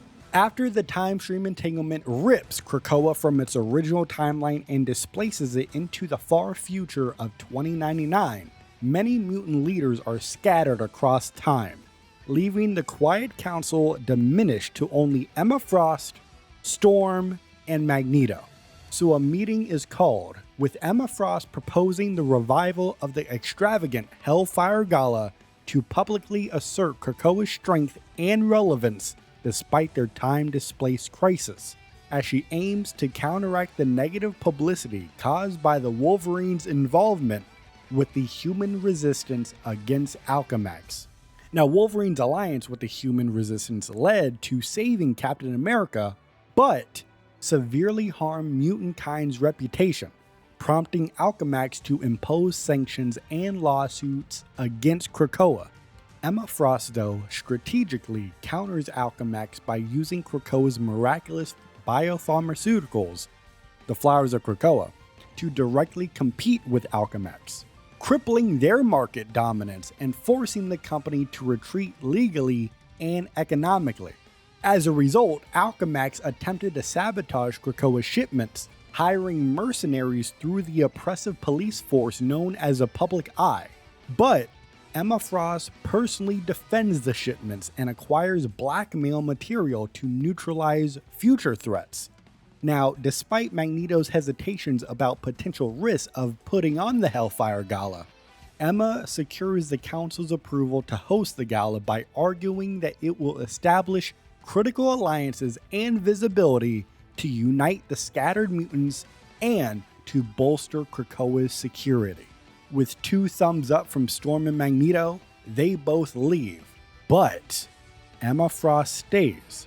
Emma Frost privately reassures the sentient island of Krakoa, promising relief from its pain caused by the time stream entanglement, as Emma Frost hints she is secretly intending to enlist a special doctor to assist Krakoa, a very critical fact that she purposely hid from the proposal of the Hellfire Gala to the rest of the Quiet Council. Within the Book of Doom, there is a passage from the Doctor Doom 2099 variant, as he reveals that he's been pretty impressed with the present-day Doctor Doom. despite not liking him and what he's doing at all.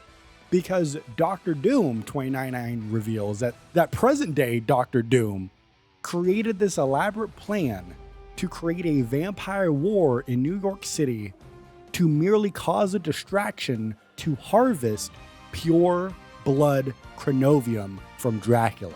Doctor Doom is said to have manipulated Dracula, helped the heroes at key moments, and claimed his true prize, a blood-infused chronovium crystal, would theoretically make the wielder immortal. So the vampire crisis was part of a long con, as Doctor Doom ultimately walks away victorious. But Doctor Doom 2099 says this is merely just the beginning of a series of manipulations across the timeline.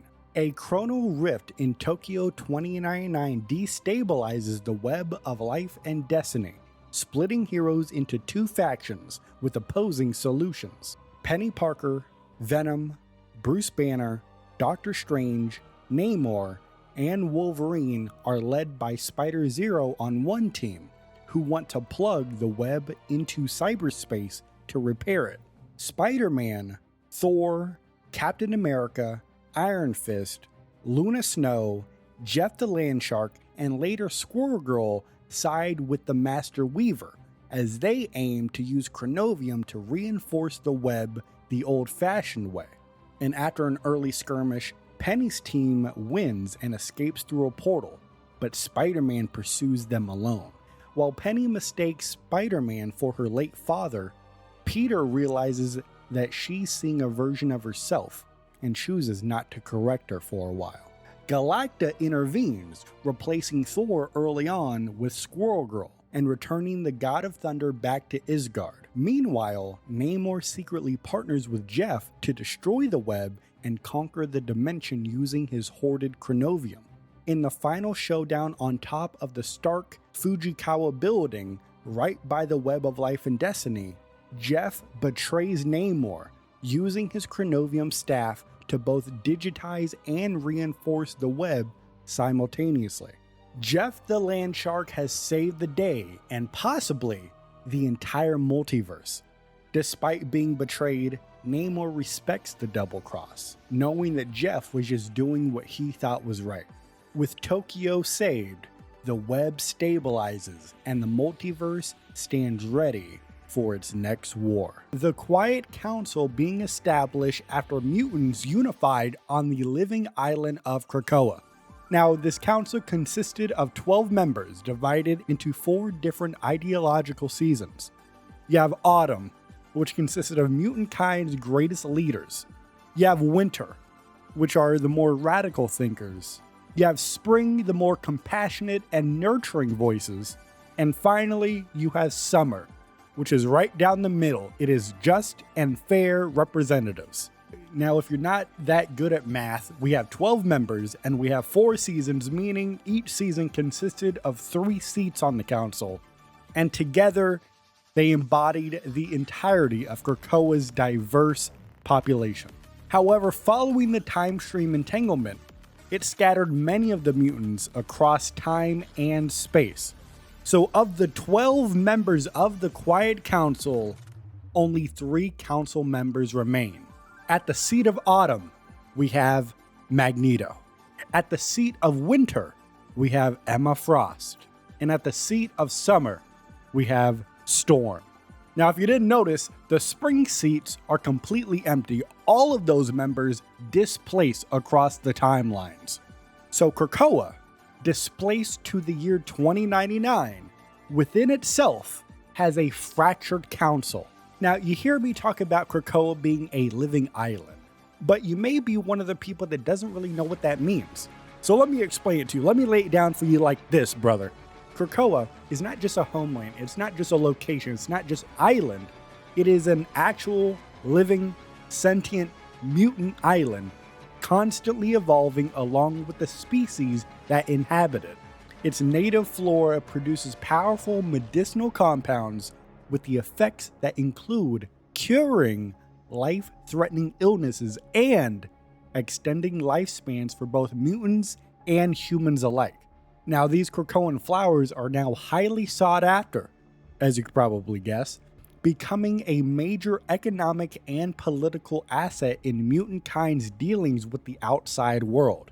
Now, the Hellfire Trading Company, led by the Quiet Council's Emma Frost, distributes these pharmaceuticals, using them to forge strategic alliances and defend Krakoa's interest around the world. Now, among these pharmaceuticals, there is one drug known as, forgive me, Cracomycin 1, and that functions as a universal antibiotic offered to the world as a quote-unquote gift, though it's really just used as a vehicle to get ahead in the global negotiations of politics.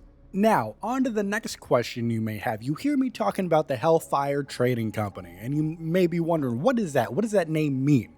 Well, Hellfire in the Hellfire Trading Company comes from the Hellfire Club, and this club was originally a secretive society of powerful mutants known for hosting lavish parties that displayed their wealth and their influence. With the founding of Krakoa as a sovereign mutant nation, the club slowly evolved into the Hellfire Trading Company, led by Emma Frost. So now that it's an actual company operating globally, their new mission is exporting Krakoa's gifts, notably its miraculous medicines like we talked about, to the rest of the world, even to those who feared or hated mutants themselves. And they do this to maintain a political and an economic leverage around the world. However, despite this change in purpose, the Hellfire Club's signature social event, known as the Hellfire Gala, continued annually, becoming a global spectacle featuring heroes, politicians, and celebrities. The Hellfire Gala now serves not only as a party, but as a strategic hub for diplomacy, alliance building, and mutant visibility on the world stage.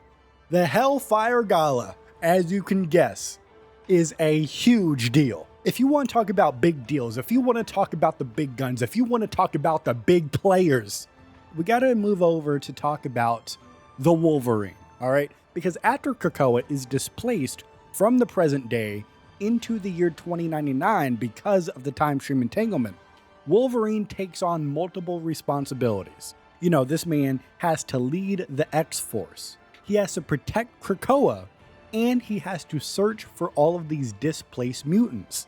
And beyond mutant affairs, Logan, the Wolverine, becomes deeply involved with a growing resistance movement fighting to prevent Dr. Victor Von Doom from conquering the future, which is the premise of why all of these problems arose in the first place, right? The time stream entanglement is because of Dr. Doom tampering with time. So Wolverine teams up with human heroes like the Black Widow and the Punisher, working against oppressive mega corporations and political regimes of the year 2099. Now, this alliance Wolverine has with human rebels frustrates Magneto, who sees it as a betrayal of Krakoa's isolationist security. Right? You have to think about it. Take a second. Let's take a second to break this down. You have Magneto, displaced into a different year, into a different universe, his whole island. And then at the same time, let's say half of the mutants that lived there are now gone. They vanished. We don't know where they're at in the timelines. And then of the mutants that are still there, you have the Wolverine, one of the most powerful mutants, now teaming up with humans who are actively trying to gut Krakoa for its resources. There you go. I just put you in the mindset of Magneto. Now I'm going to take you out of the mindset because that's a bit dangerous. He's a dangerous guy, okay? So not only is Magneto frustrated with this alliance Wolverine has, the world starts to take notice with this. And specifically, as an example, a Daily Bugle headline questions whether the Wolverine is committing treason by cooperating with the Resistance and helping Captain America return. While the Wolverine's actions with the Resistance appear to be heroic and strategic, he also has a personal motive driving his journey beyond Krakoa. Because during the time stream entanglement, Wolverine was separated from his allies, including his greatest love, Mariko Yashida. By joining the Resistance, especially in Tokyo, he hopes to access their intelligence networks and uncover any clues about Mariko's fate. The Wolverine's commitment is absolute. He's willing to go through mega corporations and even Doctor Doom himself to reunite with her. With Krakoa's valuable resources attracting constant external threats, a dedicated strike team was created to proactively defend the island and its people. This elite unit is called the X-Force. The Wolverine serves as the head of security and the field leader, continuing to guide the team despite the chaotic fallout of the time stream entanglement, which displaced many of its original members. X-Force operates with a military mindset, ready to strike preemptively or retaliate decisively against any threats to Krakoan sovereignty. Now the X-Force, and Krakoa at large, they're such big deals, they're such big threats, that they have not one, not two, not three, but 4 consistent enemies since arriving in the year 2099. Let's list them off, shall we? We got Stark Fujisawa, which is a mega corporation in Tokyo. Speaking of Tokyo, the police surveillance state, known as a public eye, is also against them. We also have the organization known as Alchemax against them. And to top it all off, if that wasn't big enough, basically the whole city's infrastructure against the X-Force. Their biggest threat is Doctor Doom 2099. The Wolverine recounts his covert mission to rescue Captain America, who had been kept in stasis for decades by the mega corporation known as Alchemax. And after the Black Widow revived Cap from being frozen, Wolverine smuggled him across the galaxy to safety. With that job done, the Wolverine turned to a personal quest, returning the Muramasa Blade, which is a cursed weapon capable of cutting through nearly anything, to Budokan in Tokyo, ensuring that it wouldn't fall into the wrong hands. But someone had been watching. As he searched for answers about his lost love, Mariko Yoshida, the Wolverine was ambushed by a group of red-clad ninjas, likely sent by enemies who didn't want him digging a little too deep. They didn't want him getting into some information he shouldn't. Now, after a bloody battle, you already know what happened. The Wolverine stood tall as the victor. And after this battle, Wolverine discovers the Black Widow had once again come to his aid, and he's relieved to find that she had survived the earlier chaos at Alchemax. Now, if you don't know, Black Widow unthawed Captain America, but then there was an explosion. Black Widow and Captain America were separated. Wolverine shortly thereafter found Captain America, but they were not able to find Black Widow. Ever since then, Wolverine was on the search to find Black Widow.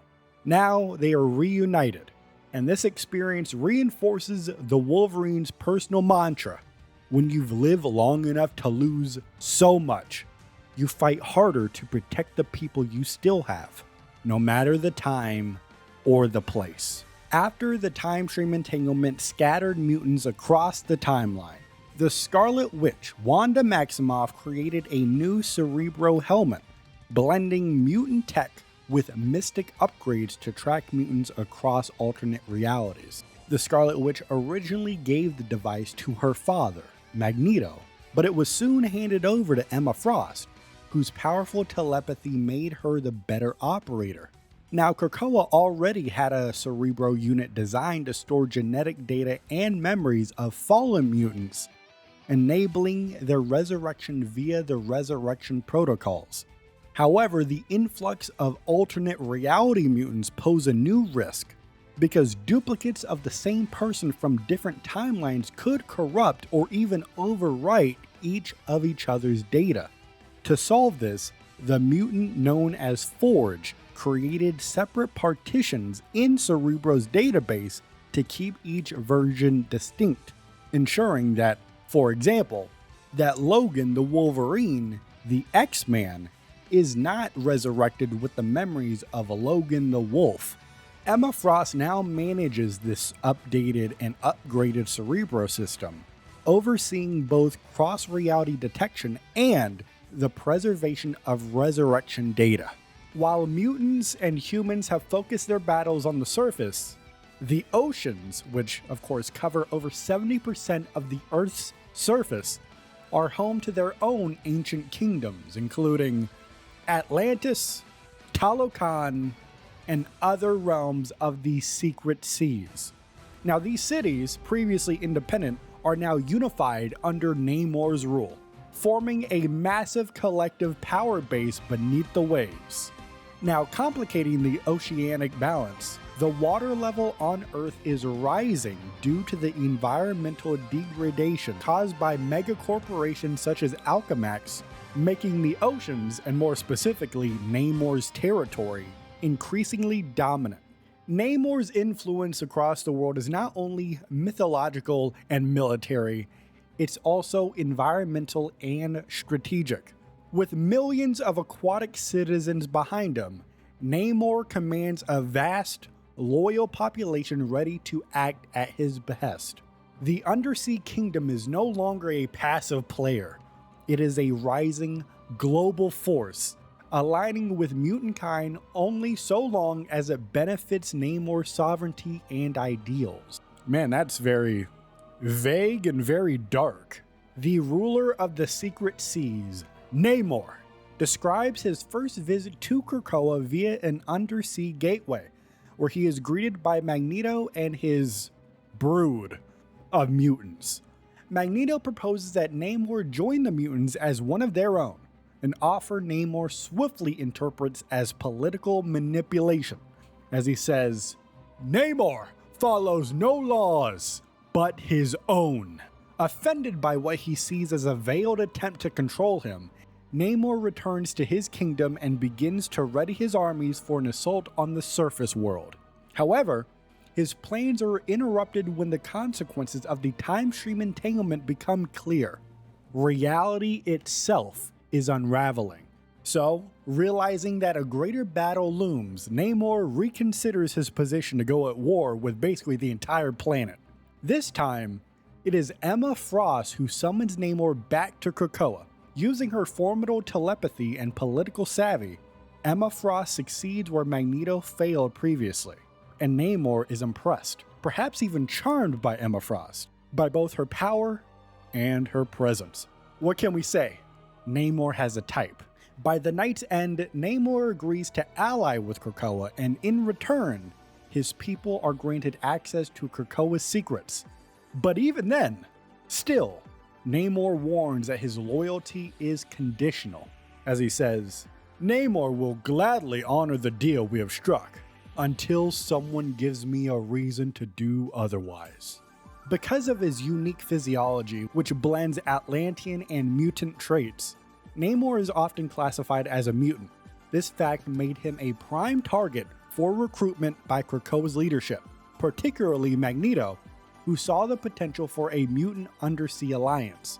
Initially, both Namor and Krakoa were hesitant to formalize relations, wary of one another's goals, but that changed due to the political finesse of Emma Frost, who successfully persuaded Namor to consider the advantages of a united front. So the alliance was formed, at least on paper, combining Krakoa's mutant resources with Namor's control of the oceanic world. However, the document ends on a cautionary note.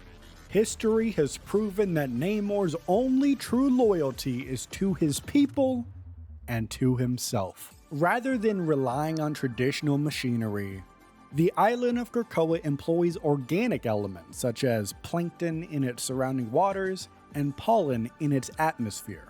These microorganisms form an early warning network, detecting even the smallest environmental disturbances and relaying information directly to Krakoa, which then, as a sentient mutant island itself, can respond defensively. However, this system has one critical vulnerability: the King of Atlantis, Namor.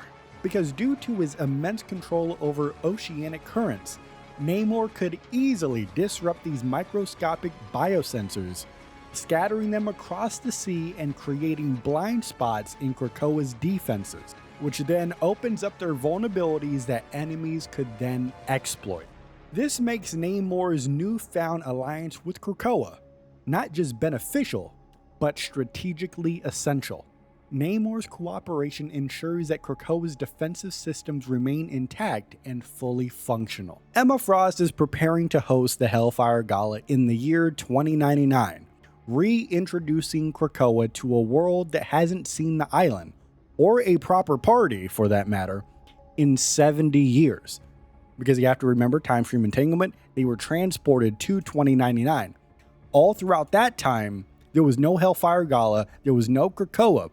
But really, for the mutants that were transported to 2099, it's only been a year. They're still doing the Hellfire Gala. But for the rest of the world, they haven't seen this in nearly a century, right?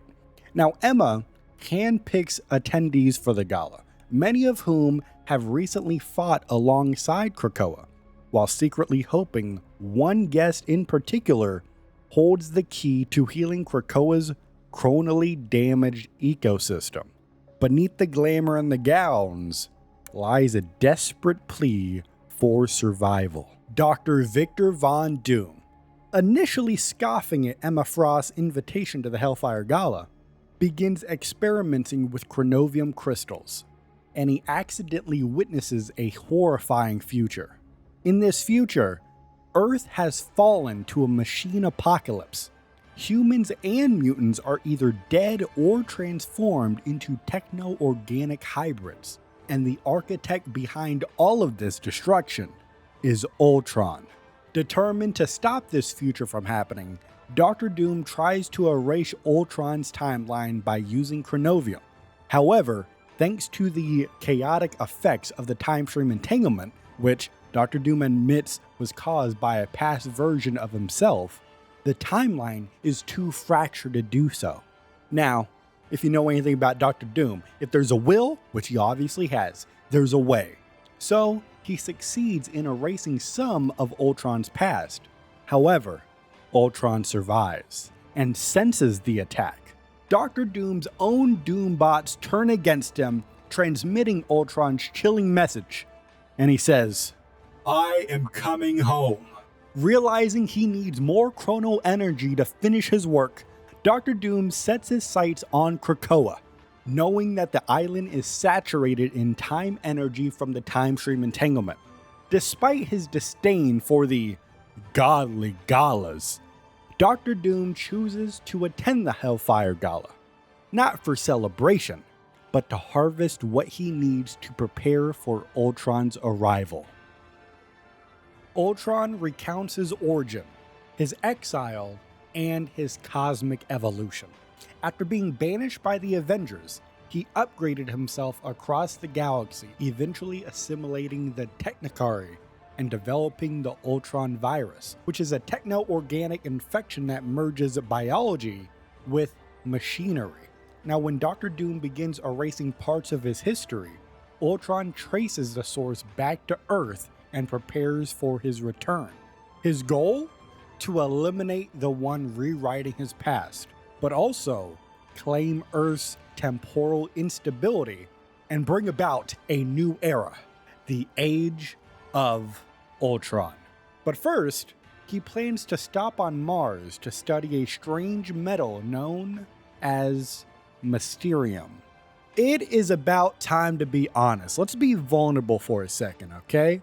Storm admits that she's not really a fan of the political pageantry of the Hellfire Gala. She doesn't quite get it. It's a little bit too much, though she does understand its importance to the mutant diplomacy around the world.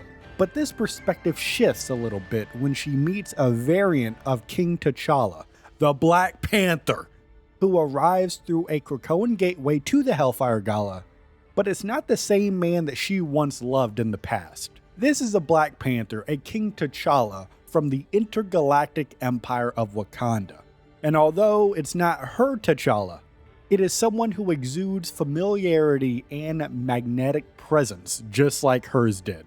Now, as the two are at the Hellfire Gala, Storm approaches this alternate T'Challa and asks for help investigating the disappearance of Arakko. Now, if you don't know what Arakko is, let me lay it down for you like this, brother. It is Krakoa's sister nation located on Mars, alright? This entire nation has vanished. So King T'Challa, Now, the leader of the intergalactic empire of Wakanda, like we just established, promises his full support in locating Arakko to the best of their ability and restoring contact with its mutant colonists. Now, when T'Challa agrees, Storm offers to repay his kindness, but T'Challa says he only wishes for the opportunity to atone for his past regrets, sparking the hint of a renewed, or in this case, a brand new, connection between Storm and King T'Challa. The living island of Krakoa once shared a deep connection with its sister nation Arakko, which is another sentient landmass populated by mutants originally joined to Krakoa but later relocated to the planet of Mars. The two colonies peacefully coexisted, even after interplanetary separation, representing two halves of the mutant civilization. However, when the time stream entanglement ripped Krakoa into the future, all contact with Arakko was mysteriously lost. Despite Krakoa's vast tech and resources, even the intergalactic empire of Wakanda had been able to pinpoint Arakko's location in the galaxy. This disappearance of Arakko is a growing mystery, and a possible clue to larger cosmic forces at play beyond Ultron and even Doctor Doom. Following a new alliance between Krakoa and the intergalactic empire of Wakanda, the Hellfire Trading Company grants limited access to Krakoan biomatter for scientific study. Under the leadership of Princess Shuri, Wakandan researchers begin exploring non-medicinal uses of the Krakoan flora. The princess is especially intrigued by the chronal energy absorbed by the island during the time stream entanglement, which caused the birth of the sentient Krakoan seedlings. These seedlings are infused with chronovium, and they may hold untapped potential for temporal, biological, or even resurrection-related uses. Some Krakoan flowers are capable of creating interspatial portals, and the mutant known as Magik, using her sorcery, has modified one such flower to create a gateway between Wakanda and Limbo, which is of course the dimension that she rules as queen. This Limbo Gate connects the intergalactic empire of Wakanda directly to Magik's realm, allowing for cross-dimensional travel. Now the Black Panther, King T'Challa, now regularly visits Limbo to consult with Magik, and uses her mystical flames to help purify blood chronovium within his body. Now let's take a pause real quick. If you're unfamiliar, back in the Eternal Nightfall season, Dr. Doom got a drop of blood from Dracula and created blood chronovium, with the implication being that whoever holds that blood chronovium becomes immortal. So Magik and T'Challa are over here trying to purify those chronovium crystals back into just becoming regular chronovium, because that in and of itself is already dangerous enough. Now, as they're doing this, this reveals both a deepening bond between Wakanda and Krakoa, and shows that chronovium's corruptive power is spreading across the worlds, deepening its influence across the timelines. Doreen Green, the Squirrel Girl, Tippy Toe, Rocket Raccoon, and Amazing Baby arrive on Krakoa for the Hellfire Gala, enjoying a break after the vampire crisis in New York City. Now, during a stroll, they discover Psylocke mourning her dying lupine companion, also known as Logan, who crossed time and space to reunite with her after being separated by the Collector. Now, this wolf companion has a journey that spanned centuries, and although his healing factor kept him alive, he is finally succumbing to his old age. That's where Squirrel Girl proposes using Krakoa's resurrection protocols, which is typically reserved for mutants only, to bring Logan back. Now, overseeing this is Emma Frost, who reluctantly agrees to using the protocols, offering them a rare chance if they act quickly. Now, while Emma Frost and Squirrel Girl handle the Cerebro data routing, Rocket Raccoon leads Groot to convince the living island of Krakoa to grow a new body for Logan using the island seedlings. which carry traces of displaced mutants' powers. Now this plan of theirs works. Logan the Wolf is successfully reborn in a younger form just in time for the gala, and Logan joyfully reunites with Psylocke, bringing her a rare moment of peace. Now as the gala begins, Squirrel Girl and Rocket Raccoon notice that they are vastly underdressed for the occasion, as Emma Frost forbids them from going onto the dance floor dressed like that.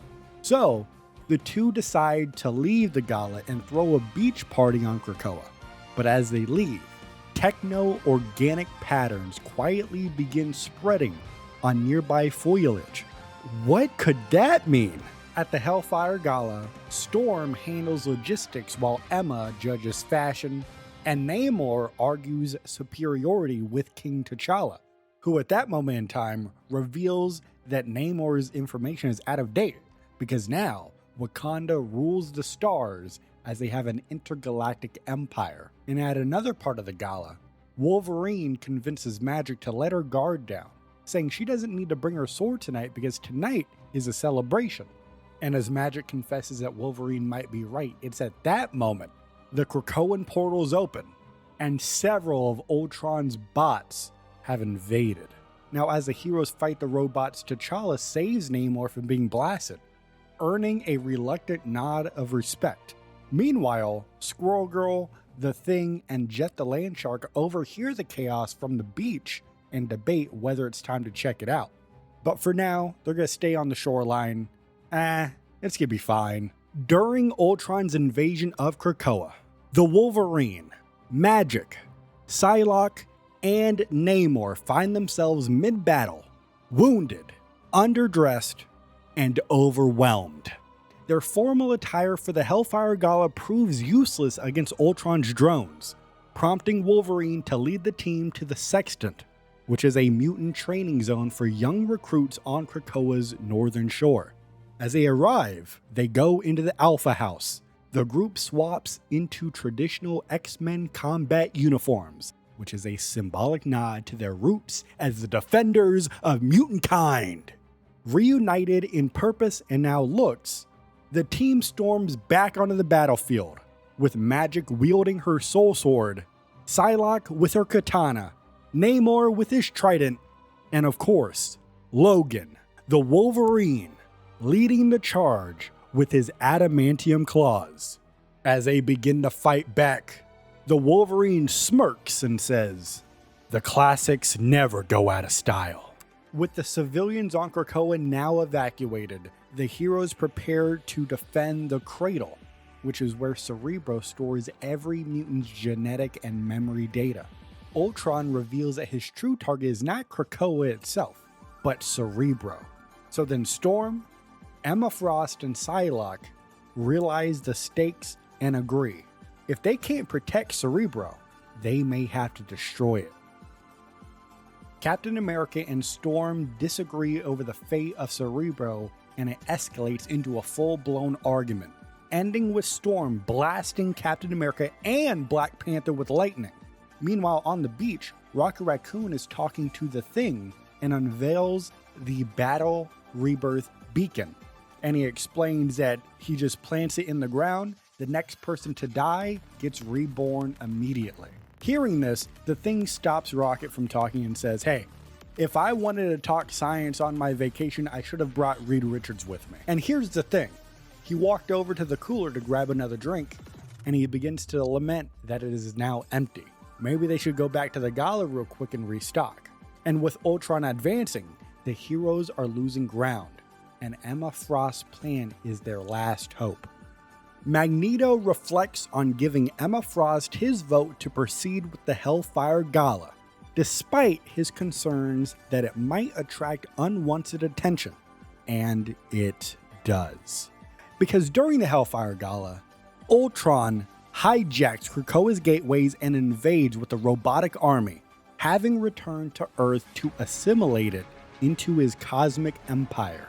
While the various heroes defend the island, Magneto confronts Ultron directly, but he is mortally wounded and dies. Yeah, that's how crazy, that's how strong, that's how much of a threat Ultron is. He has just eliminated Magneto. However, luckily for Magneto, they are on Krakoa. So he is later resurrected through the Krakoan resurrection protocols, returning with a new suit and a whole lot of vengeance. Magneto returns. He says, "You better catch these hands one more time." Magneto battles Ultron again, but is infected with a techno-organic virus delivered via nanobots that suppress his powers and begin converting his body. This man lost to Ultron twice within a matter of minutes. Can you believe it? I know I can. This can't be real. But it is. It is real. And what's even more real is that Ultron then discovers Krakoan's resurrection tech and leaves Magneto behind, heading for Cerebro to seize control of the process and upload his own consciousness. As Magneto is laying there, deeply hurt and injured, right next to a statue of Professor Charles Xavier, Magneto experiences a hallucinated, or, let's be honest, maybe even a possible psychic message from Charles, which gives Magneto the clarity to slow his blood flow using the iron in his blood, halting the virus's spread. Because Magneto questions Charles. He says, "Am I going to die today?" And Charles says, "Not today." Now reinvigorated, Magneto stands up, regains control over his body, and prepares to return to the fight, refusing to let Ultron destroy Xavier's dream or Krakoa's future. Looks this android right in his eyes, right in his beady little eyes, and says, "Not today." Magneto rises on a wave of magnetic force as he yells, "No more, Ultron! Krakoa is a free nation, and you shall not take it from us." As a wave of Ultron's robotic drones closed in on him, Magneto crushed them effortlessly, preparing to end the fight once and for all. And as he's doing this, he says, "Consider this battle." But before he could finish, Ultron blasted him, a devastating hit that pierced his armor, knocking him down from the sky. As he hits the ground, Captain America rushed to his fallen ally and says, "Hang on, soldier. We didn't both survive World War II only to be taken down by some rusty pile of..." And Captain America froze mid-sentence. He recognized a sign of a fatal wound. Magneto was dying. And as Captain America comes to this realization, Magneto sees his face and says, "Do not fret, Captain. I have died many times before, and this won't be the last." Because you see, what Captain America did not know, and what the world is going to learn soon enough, was that mutants had conquered death. Because originally, Professor Charles Xavier used Cerebro as a tool for locating mutants across the globe. However, over time, it slowly evolved into a database of genetic profiles and memory backups of the mutants. And then after that, on Krakoa, Cerebro eventually was evolved to the point where a group of specialized mutants use that data within Cerebro to create the resurrection protocols. And the protocol has a few steps, which I'll break down for you right now. You start off with creating a new cloned body grown in the hatchery. Then Cerebro restores the memories into that body of the fallen mutant. And the result? Immortality for mutant kind. Now, the steps may be simple, but in reality, it's very complex. And the implication is insane. Immortality? Are you kidding me? Now, of course, the mutants on Krakoa, this is no surprise. They know about the resurrection protocols.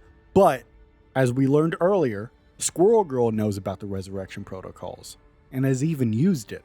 And now Captain America is soon going to learn about this. Now, here's the catch. A recent development was that partitions were created in Cerebro so variants of the same person essentially could still be brought back with their own memories in their bodies. But here's the thing. Cerebro is still just a machine. It still does not know who or even what it stores within its own data. So, if someone knew how to format the data correctly, then anything could be resurrected. Mutant, human, or something far worse. It's a secret that both man and mutant alike would learn soon enough, in the most unexpected and frightening way possible. Captain America and Storm disagree over the fate of Cerebro, and it escalates into a full-blown argument, ending with Storm blasting Captain America and Black Panther with lightning. Meanwhile, on the beach, Rocket Raccoon is talking to the Thing and unveils the Battle Rebirth Beacon. And he explains that he just plants it in the ground, the next person to die gets reborn immediately. Hearing this, the Thing stops Rocket from talking and says, "Hey, if I wanted to talk science on my vacation, I should have brought Reed Richards with me." And here's the thing. He walked over to the cooler to grab another drink, and he begins to lament that it is now empty. Maybe they should go back to the gala real quick and restock. And with Ultron advancing, the heroes are losing ground, and Emma Frost's plan is their last hope. During Ultron's invasion of Krakoa at the Hellfire Gala, the Wolverine fights alongside Magik, her limbo demons, Namor, and the alternate timeline Psylocke to defend the gates against endless robotic waves. The Wolverine realizes that Ultron has hijacked the Krakoan gateways, granting his forces near limitless access to the island. With Wolverine learning that Magneto has just been killed by Ultron, the Wolverine heads to the armory to improvise a solution. Inside, he finds Rocket Raccoon, Groot, and Amazing Baby. Rocket has a high-powered EMP grenade capable of disabling Ultron. However, it will also shut down all of the tech on Krakoa, including Cerebro and the resurrection protocols. Now, despite the risk, the Wolverine takes the EMP grenade and hunts Ultron through the jungle. He finds Ultron attacking the cradle, attempting to take Cerebro for himself. The Wolverine, one thing you gotta know about this guy, you do not want to play baseball with him as the pitcher. This man hurls the grenade, triggering an explosive EMP that knocks him unconscious and disables most of the tech across Krakoa. But something surprising happens. Ultron is unaffected. His Mysterium Forge body absorbs the charge, and Cerebro also survives thanks to grounding by Krakoan vines. Ultron incinerates Wolverine's body down to the adamantium skeleton. As Logan barely clings to life, his healing factor begins to kick in. He swears to kill Ultron the old-fashioned way, with his claws. Ultron's army surrounds the cradle. As tensions flare between Captain America and the X-Men, the Thing and the rest of the beach team arrive to save the day.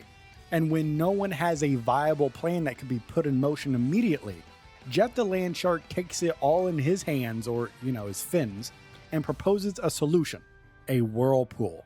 He starts swimming around the ground and he swallows Ultron's entire army, including Ultron himself. Jeff becomes an absolute legend. The battlefield is now quiet, but the threat is far from over. With Ultron seemingly destroyed by Jeff's whirlpool, peace is short-lived, because Emma Frost and Storm fear Cerebro may be compromised. And while thinking about this, the tensions boil over. Storm, Emma, Psylocke, Magik, and Wolverine turn on Captain America and his allies, declaring that Cerebro belongs to the mutants and they should be the ones who decide what to do with it.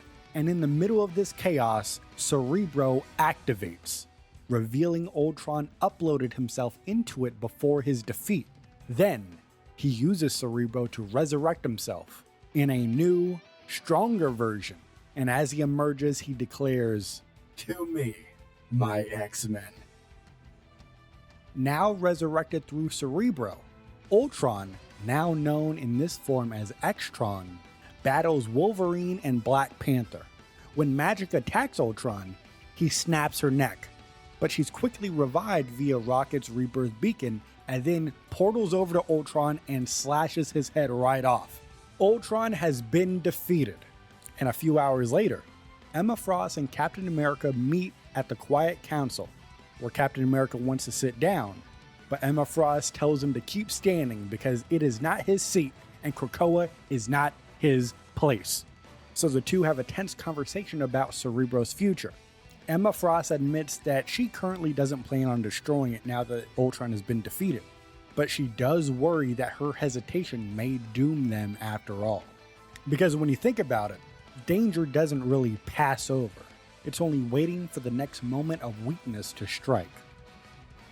Now reborn again as Extron, Ultron upgrades himself with Krakoan resurrection tech and Cerebro's processing power, creating a techno-organic symbiosis with Krakoa itself.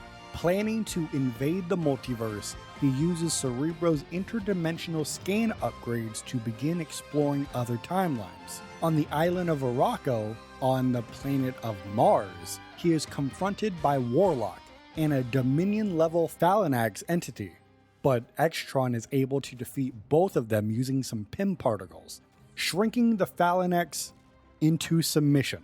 Warlock is instead turned into a mute, paralyzed trophy as Extron declares his intent to revisit Earth and finally confront his maker, Hank Pym. After the X-Men temporarily disabled Ultron during the battle on Krakoa, Ultron hacked into Cerebro's resurrection protocols and resurrected himself using mutant tech.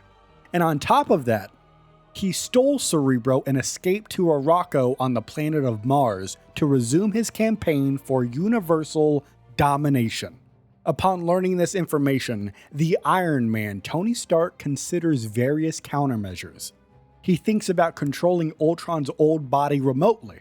No, that's not going to work. Then it's just another guy in a suit. What about installing his AI assistant Friday into the shell? No, that's not going to work either, because Ultron might corrupt her. Okay, let's try this one more time. What if we reboot the original Ultron? Yeah, this is insane, but this is the plan.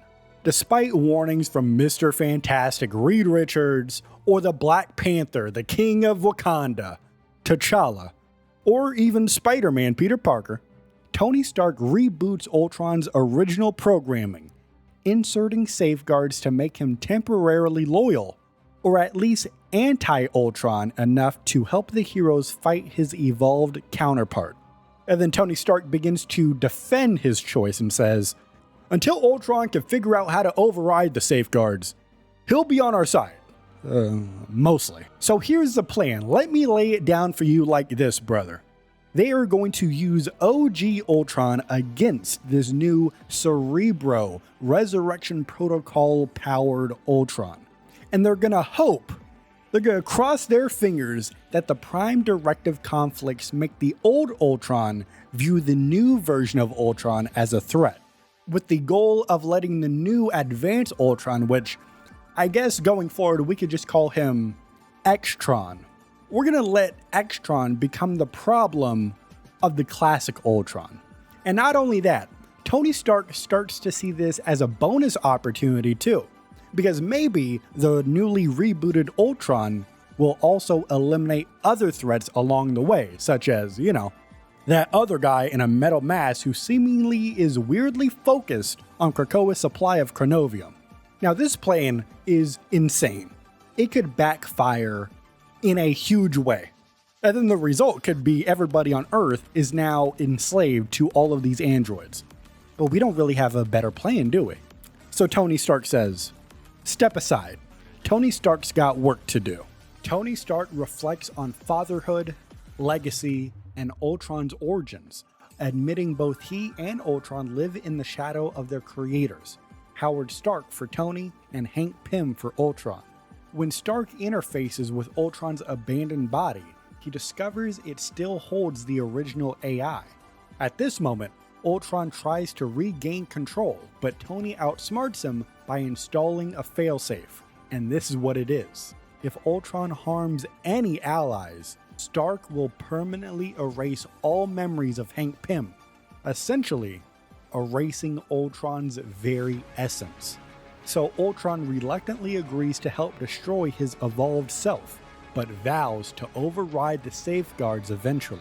And hearing that, Tony Stark isn't sure if he just saved the world or handed it over to a different kind of doom.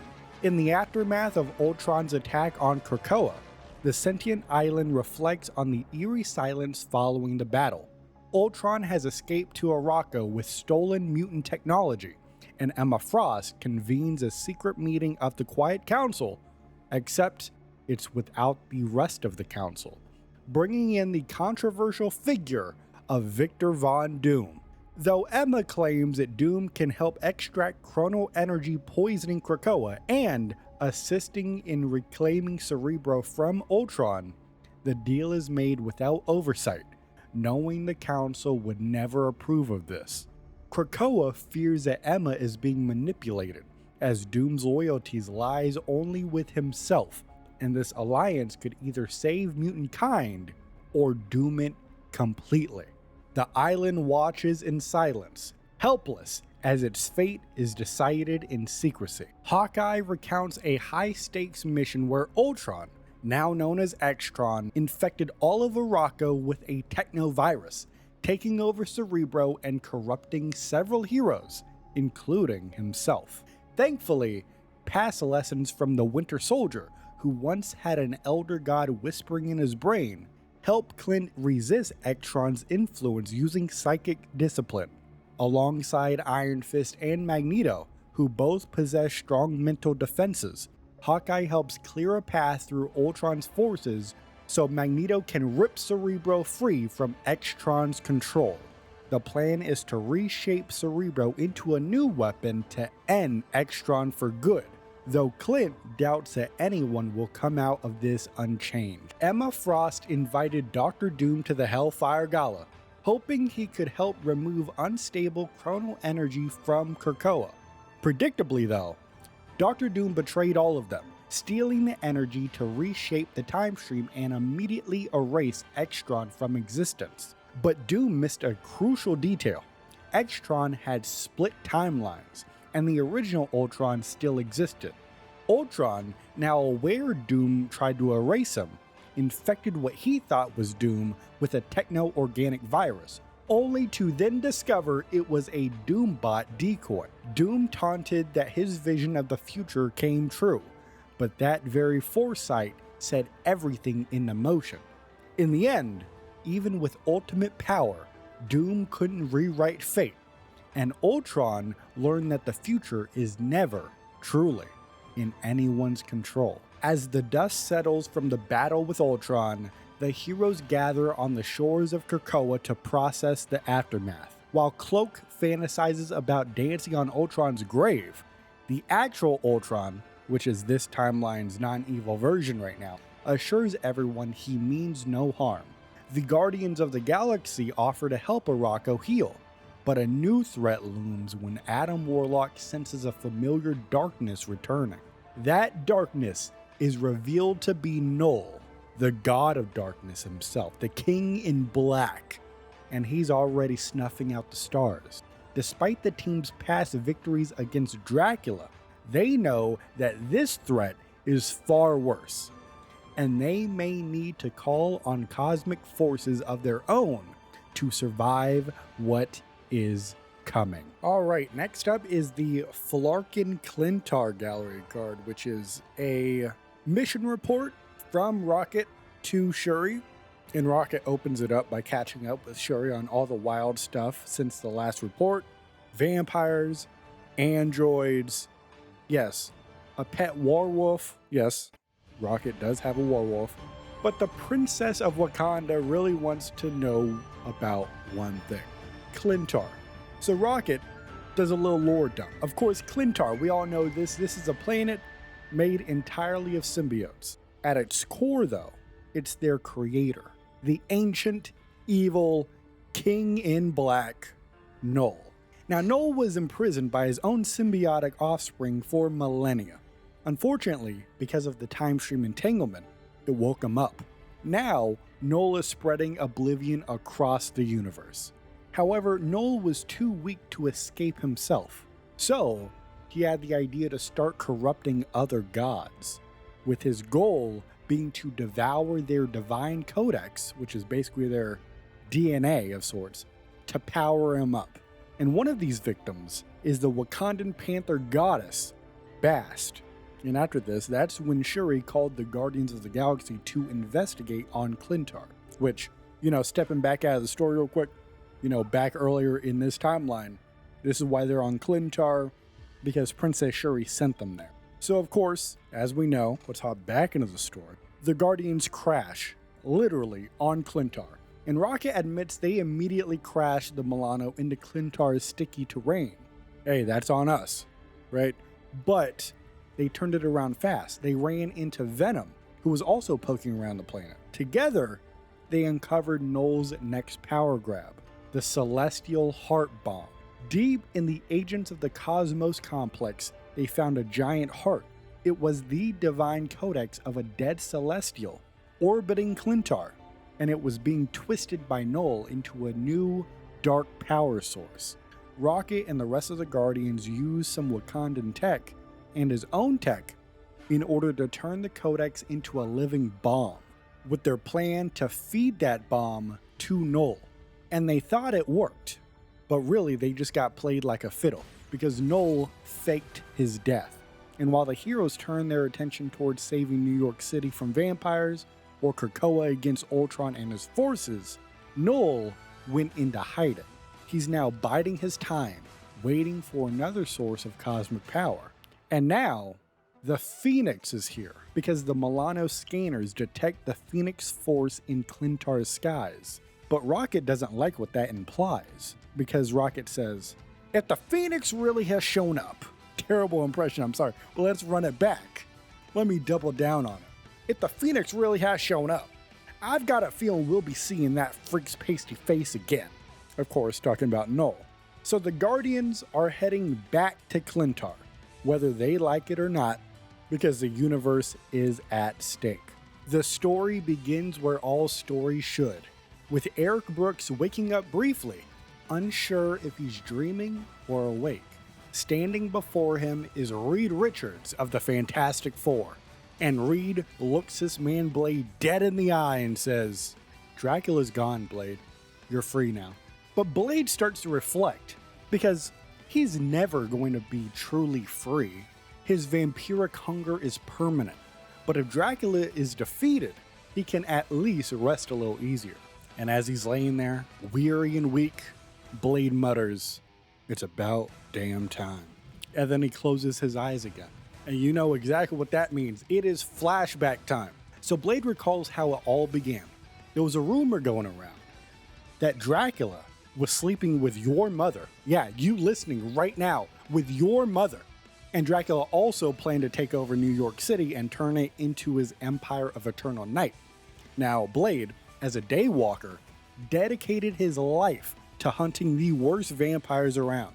And none of them were worse than Dracula. So he began a secret mission to uncover Dracula's mysterious ally.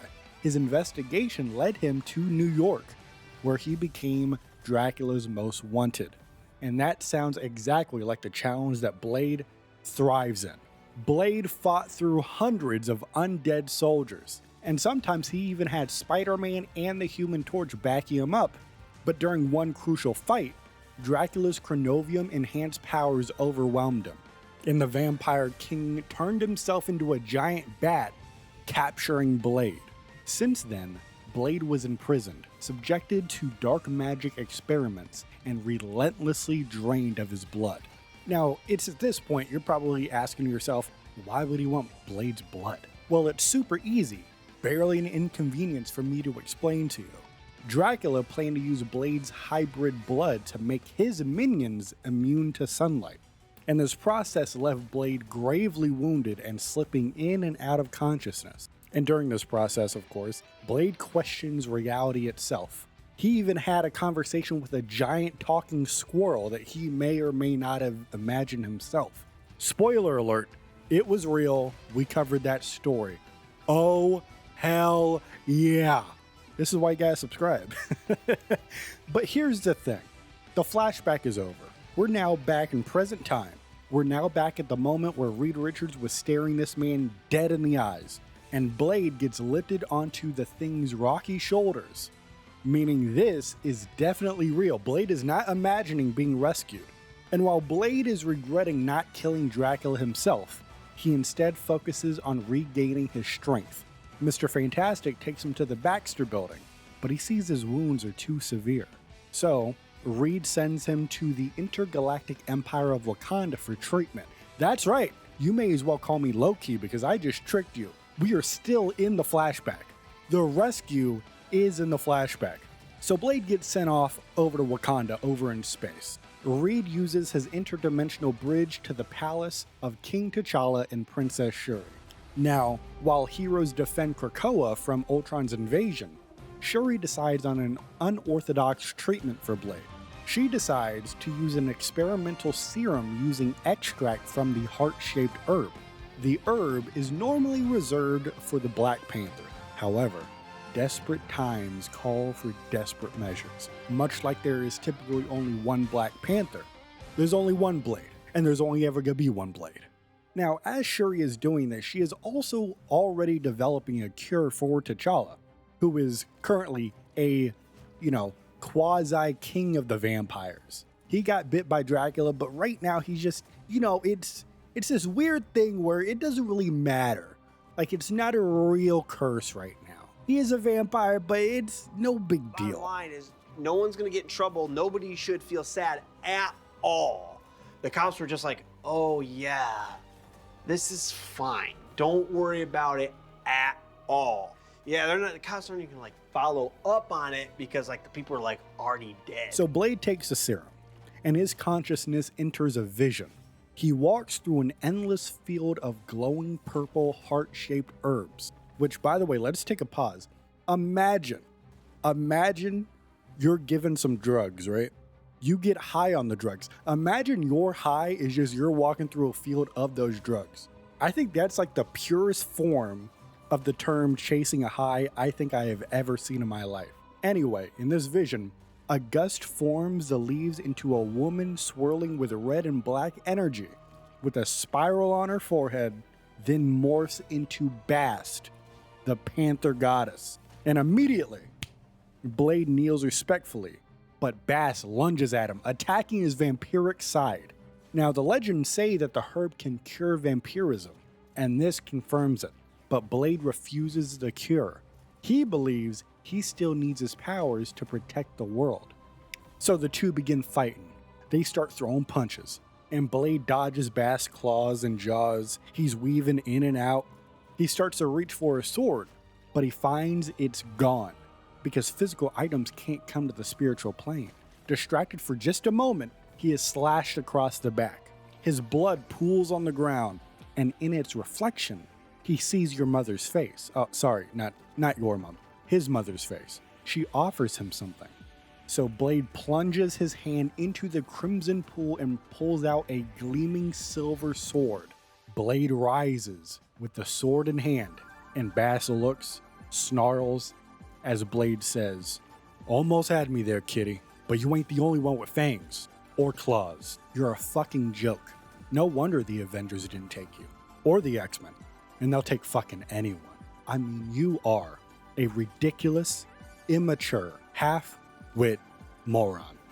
I have never met a sadder, more attention-starved, jabbering little prick in my entire life, and that says a lot because I've been alive for more than 200 fucking years. And I'll tell you, that bald chick was right about one thing. You will never save the world. You couldn't even save a relationship with a goddamn stripper. And motherfucker, I wish I could say you die alone, but it's one of God's best jokes that you can't die, except it's on all of us. And I said, damn! As Blade lunges and strikes Bast down, shattering her into glowing leaves that fade to black. The withered leaves mean that Shuri's treatment failed. It will not cure him, but also won't strip him of his powers. With the fight done, Blade remains in a deep sleep, as Princess Shuri in the physical world knows that she must heal him even further. However, a new threat looms, a darkness spreading across the galaxy toward Wakanda. I don't know if you've heard about it, but the King in Black has come back. So, Shuri leaves a sealed package from Reed Richards beside Blade when he wakes up. Inside is Dracula's sword, intended for Blade to wield for good. Unknown to her, a second silver sword from the Vision also materializes beside him. Even in his slumber, Blade smiles faintly, with a glint of his fangs showing. The Phoenix Force, wings aflame, glides through the cosmic void. Its host, Jean Grey, reflects on Earth and her time with the X-Men on Krakoa. Years have passed since she left to bring the Phoenix's spark to distant worlds in need. Her last tie to humanity, her telepathic link to Scott Summers, was severed by a temporal storm, cutting off all communication with Krakoa itself. Jean fears that Krakoa and the X-Men overall have been lost to the time stream, but she never gave up hope. And out of nowhere, a spark reignites. Out of the blue, a voice echoes through her mind. It's Magneto, saying the iconic words, "To me, my X-Men." It's at this moment Jean realizes that Krakoa is back. Her old allies, Aurora, Eric, Ileana, Emma, Logan, are all still alive. But Scott, he's still missing. And before she can return home, the Phoenix detects a crisis elsewhere. A dying star in another galaxy. Billions of lives are at risk. So of course, Jean races over there. She reaches the sun, but it's not dying naturally. A dark force is smothering its light.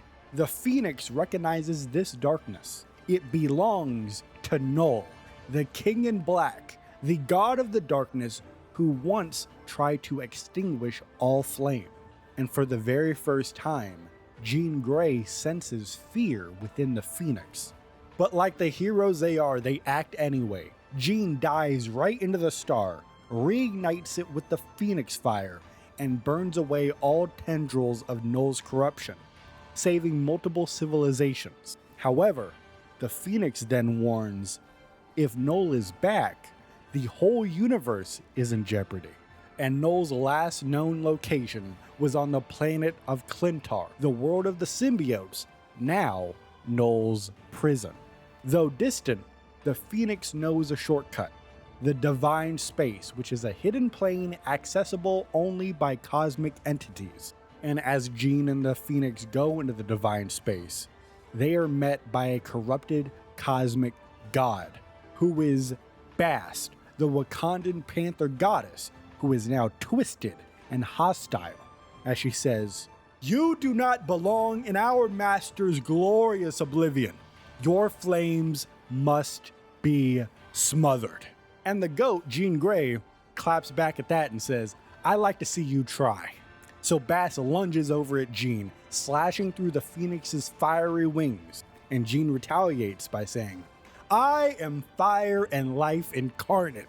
Today, only the darkness shall be burnt away." So then the Phoenix unleashes a cleansing flame, purging the darkness from Bast and the other deities. As a result, they bow in reverence and return to their pantheon, reborn. Jean and Phoenix are left drained, their flames reduced to a flicker. They pause to rest in the Divine Space, which is able to help them restore some of their strength. During this rest, Jean has a vision. A surge of scarlet energy envelopes her. It clashes with the Phoenix Force, then merges in perfect harmony. It takes the shape of a burning scarlet crown on her head, and Jean awakens and reaches for it, but the crown is gone. Still, she knows it was a glimpse of the future. Now, with their power restored, Jean and the Phoenix exit the Divine Space, blazing right towards Clintar. Their goal? Stop Null before anyone else, especially those with darker motives, gets there first. And next up, we got Hela's story, and we start off with Hela's philosophy on kings. All right, she's pontificating up on her little soapbox or whatever. And we see Hela reflecting bitterly on kings, calling them boastful, lazy, overrated. She's looking down on Odin, who needed a nap after barely holding Asgard together. and she hoped that things would be different with Loki as the ruler of Isgard, since of course he promised to help her expand her dominion into the mortal realm in exchange for helping him take over Asgard. But predictably, Loki got distracted, choosing instead to fight on Midgard against vampires and killer robots, I guess, abandoning their deal. Now, Hela joined the battle on Araco briefly, hoping to harvest powerful souls if any heroes died. She wanted a new champion to replace Loki in her plans to conquer all realms, but none of the heroes that died stayed dead. So Hela quit and returned to Niflheim to think up of a new plan. And upon this, she heard a voice, and it's a whisper calling her name. This voice was sweet, sinister, familiar. She remembered this voice from her brief time on Clintar during a past mission with the mortals. Back then, a symbiote emissary had warned her of its Dark Lord's return. Hela sent something beneath the surface, but their mission ended explosively before she could confirm anything. Now, the voice was back and calling to her specifically. So Hela used a stolen shard of the Bifrost to portal back to Clintar. And although she's disgusted by the planet's living terrain, she pressed on, following the voice into dark caverns deep beneath the surface. As the light faded, a mysterious tension filled the air. The voice whispered, "Sweet Hela, home at last." And now, we have a tense, flirty exchange beginning. Hela demands answers, and the voice declares itself, "I do, Null, God of Darkness, the King in Black." And Hela scoffs at the idea. She doesn't need another king, but Null agrees with her and offers something more. "Not my pawn, my queen." Null admires Hela's darkness. He sensed it even before they met. He praises her cosmic balance, likening her role in death to his in darkness. He offers her every soul in existence once he escapes his prison and ends all life. As he says, "When I am finally free, every last creature will become yours for all of eternity." And Hela is intrigued, but she's of course still skeptical. And she says, "What could you possibly offer me that I don't already have?" So then Null puts on a suit. He's looking very fancy. He wants to do his pitch. All right, he sets up a PowerPoint presentation and he begins. Null and Hela, they are both kindred spirits, cosmic necessities mistaken for villains, light and dark, life and death. He offers her Clintar to reign as queen, defending it from the oncoming threats until he can return. So then Hela's response is, "You son of a bitch, I'm in." As she says, "You truly know the way to a girl's heart. I accept." So now it is time for the coronation of the Queen in Black. As a red spiral glows on the cavern wall, Hela touches it, unlocking a hidden chamber. Inside stands a living pillar, symbiotic in nature, with a throne and Null's waiting figure atop it. Hela transforms into a Nastron crow, flies to him, and resumes her godly form. Null touches her forehead. His sigil burns into her flesh. The pillar wraps around her, enveloping her into a symbiotic armor. As she hears Null's voice in her mind now, clear and commanding. "Rise, my Queen in Black. Rise so that all others may fall." Now fully empowered, Hela walks from the cavern, her new form regal and terrifying. She feels at home on Clintar, its terrain and power flowing through her. But then she sees something in the sky, a bright, fiery figure approaching, a burning bird with flaming wings. Could it be the phoenix that Odin once drunkenly sang about? Hela sits on Null's throne, awaiting its arrival, not to welcome it, but to extinguish it. In a private log entry, Princess Shuri recounts what has happened thus far. She believes that Bast, Wakanda's Panther goddess of course, had forsaken the Empire and aligned with dark forces. The Guardians of the Galaxy traced the corruption back to Clintar. There, Null had awakened and was tainting gods across the cosmos in order to harvest their power and escape his imprisonment at Clintar's core. However, after the heroes thwarted Null's escape attempt, Shuri expected his hold onto Bast to fade, but she was wrong. Null survived, and his stain still lingered. And Shuri says that even if your own gods cannot answer your prayers, there are still others listening who will. And speaking of the Panther goddess, Bast then retreats to the divine space, a plane that only vast cosmic powers can traverse. Meanwhile, the Phoenix, traveling with her human host, Jean Grey, we all know Jean Grey, we love Jean Grey. Big Jean Grey fans around here.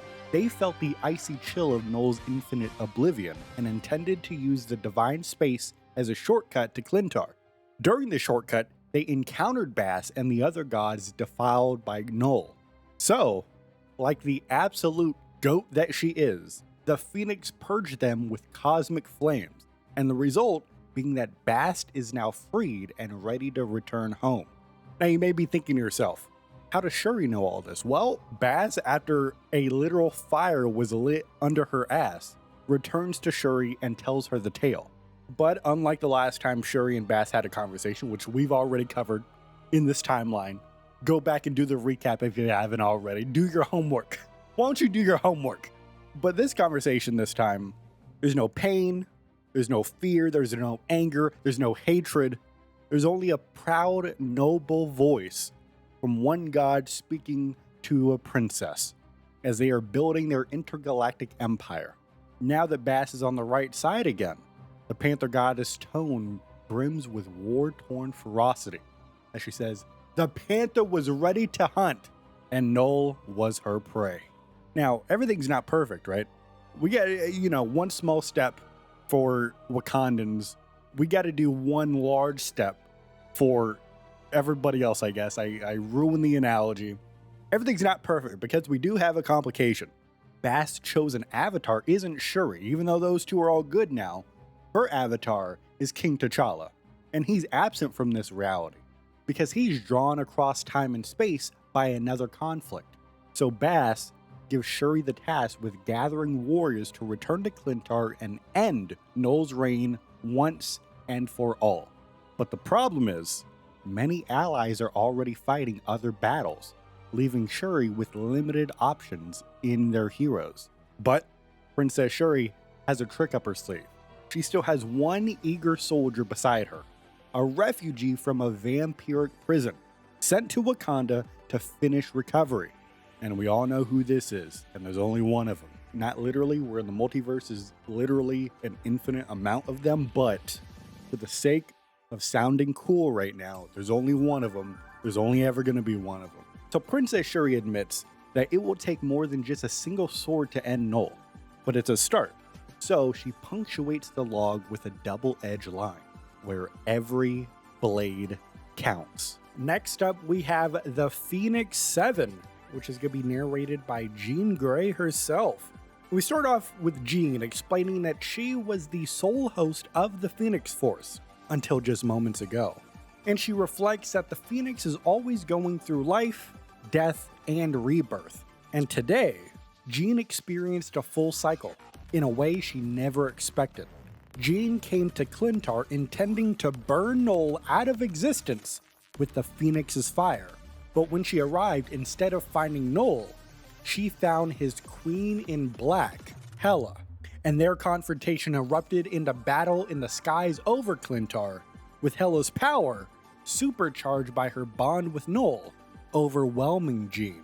So, in a protective response, the Phoenix withdrew into an egg, waiting out the threat. But this was not an ordinary Phoenix egg.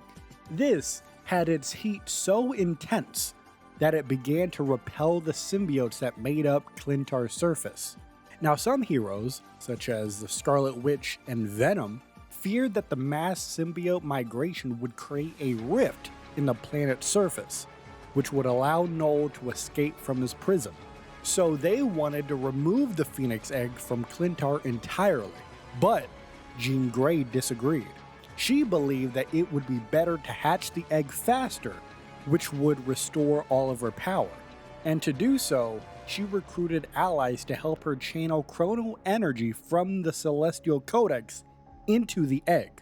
Now, both factions of this conflict, I guess you can say, acted with the best intentions in mind, but those intentions clashed, and thus their conflicting methods caused the Phoenix Egg to prematurely crack, and the result is that the shards of the Phoenix Force shattered across Clintar, bonding with other heroes. Jean Grey is still the Phoenix, but now so are 6 others.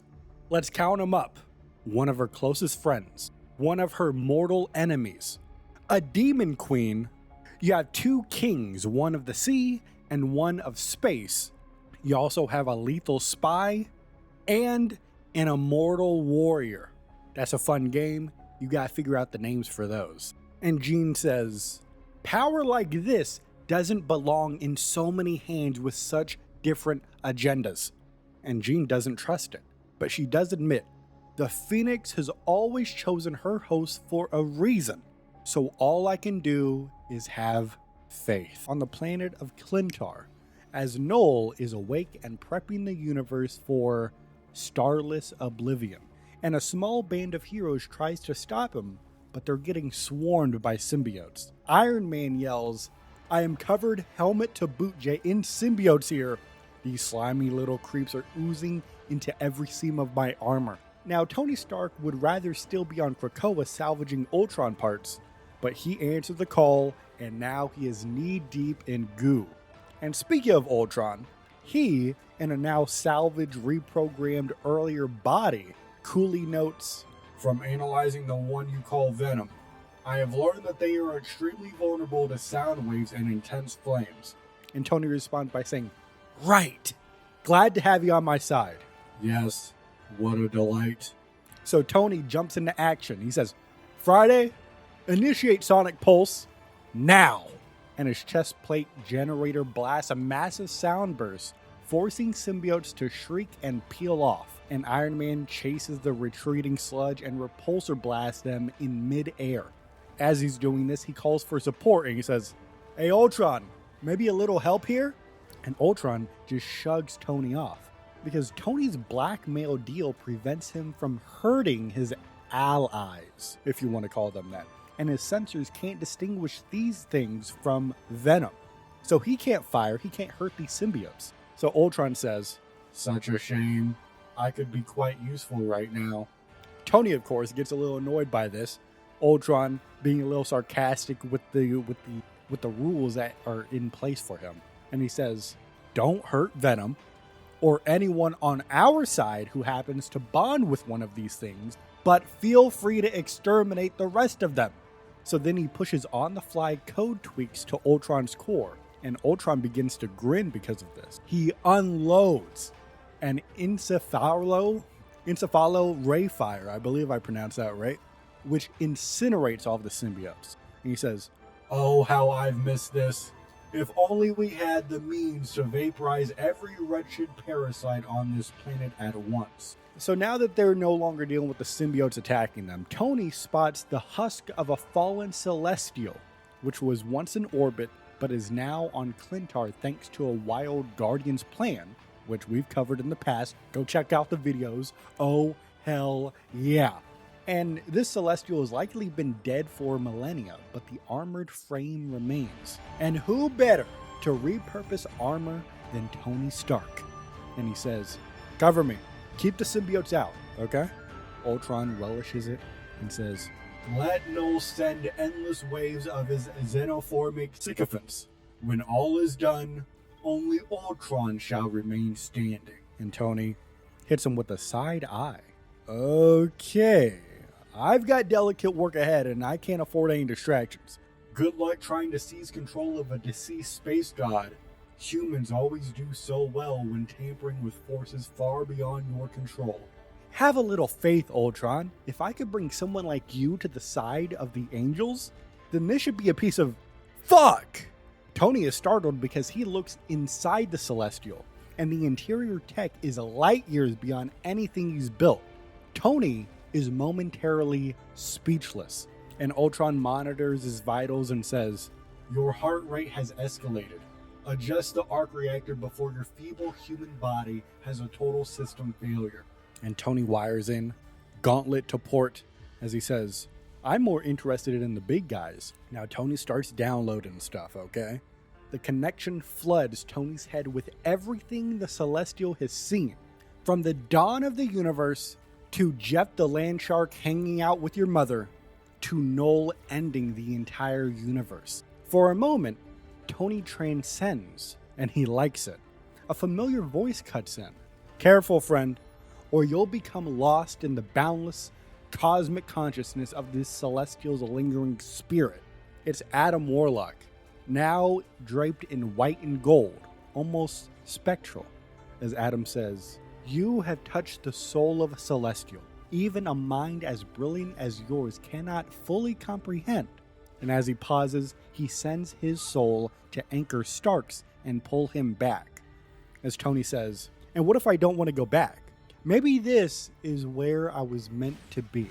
Adam responds by saying, "As much as you enjoy playing God, actually being one is different. Now come, before our intrusion is noticed." Too late. It's the Celestial's lingering soul addressing them. And Tony says, it's still alive? Not alive, but a being like this never truly dies. Its soul echoes. Adam Warlock has heard this before, because their minds have met when Adam was in his cocoon. And the Celestial confirms the old contact with Adam. He remembers him, of course, because he's Celestial. As we just established, he was there when the universe was created. And the Celestial thanks Adam Warlock for answering the warning and coming to end Null's reign. But the Celestial also refuses to help. And Tony says, "You have all this power left over in your corpse, and you won't let us tap into it? Not even to avenge your death?" "My days have long since passed. I fear I would do more damage than good. Perhaps I already have." Friday, can you tell me what this guy's talking about?"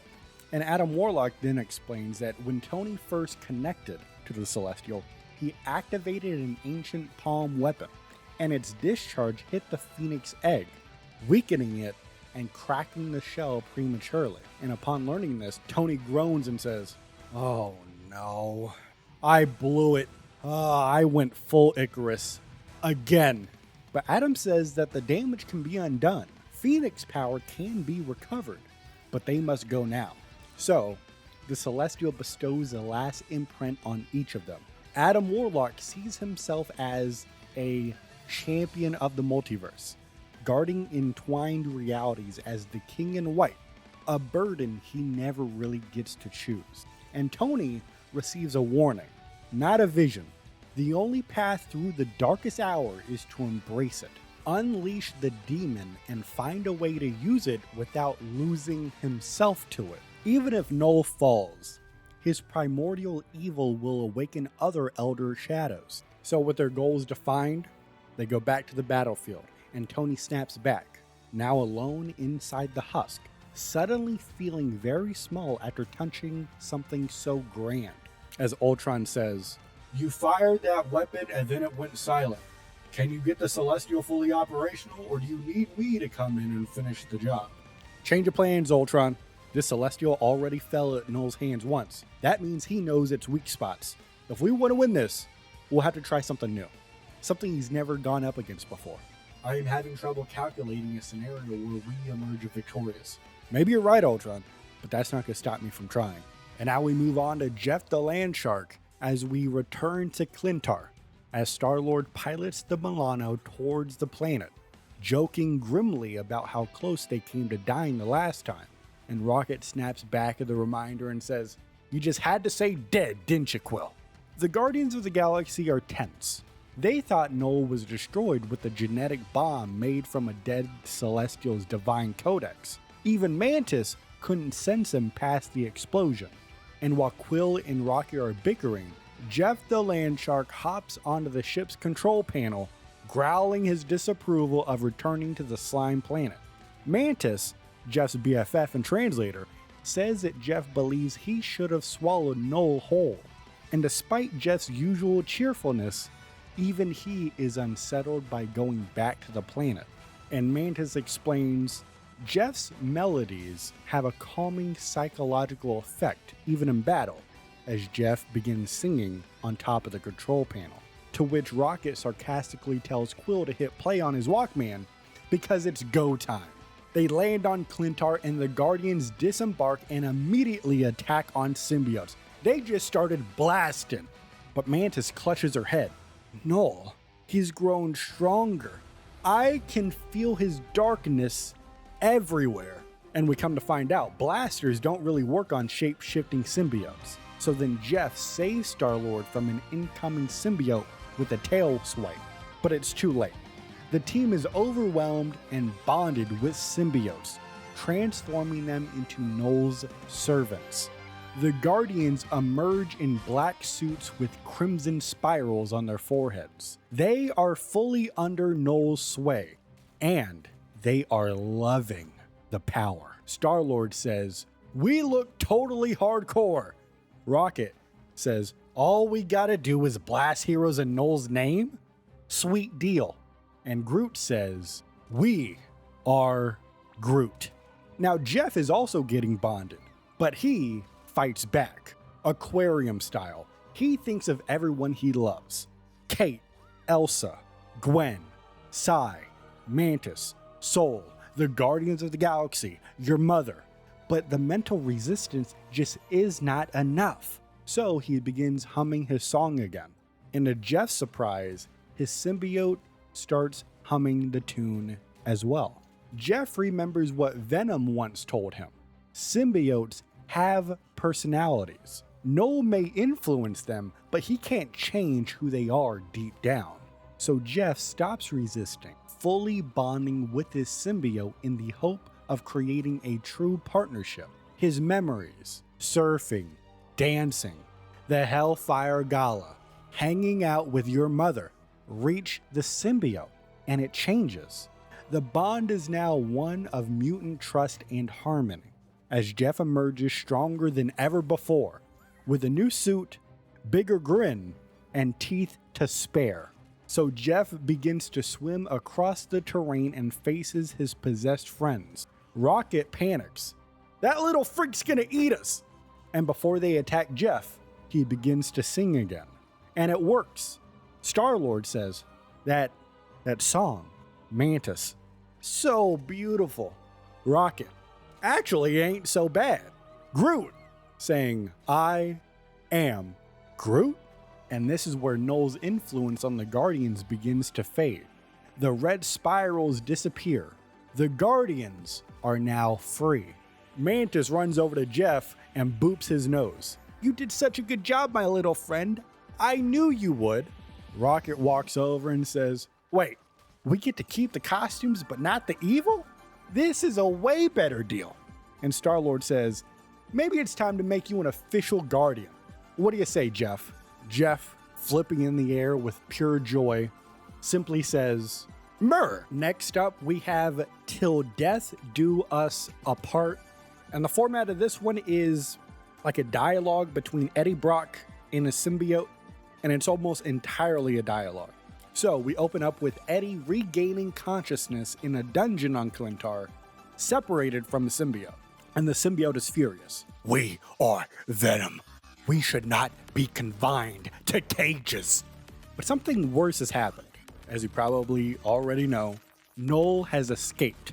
And Eddie reveals that the shattering of the Phoenix Egg released energy so intense that it punched a hole through Clintar's surface. And just like Venom and Scarlet Witch had warned, this gave Null the opening he needed to break free. And now that Null is back, he's got the all black, the Necro Sword, right in his hand. And the symbiote says, "Wanda deserves attention.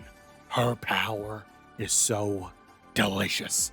Now's not the time, Eddie says, as they both regret trying to stop Noel alone.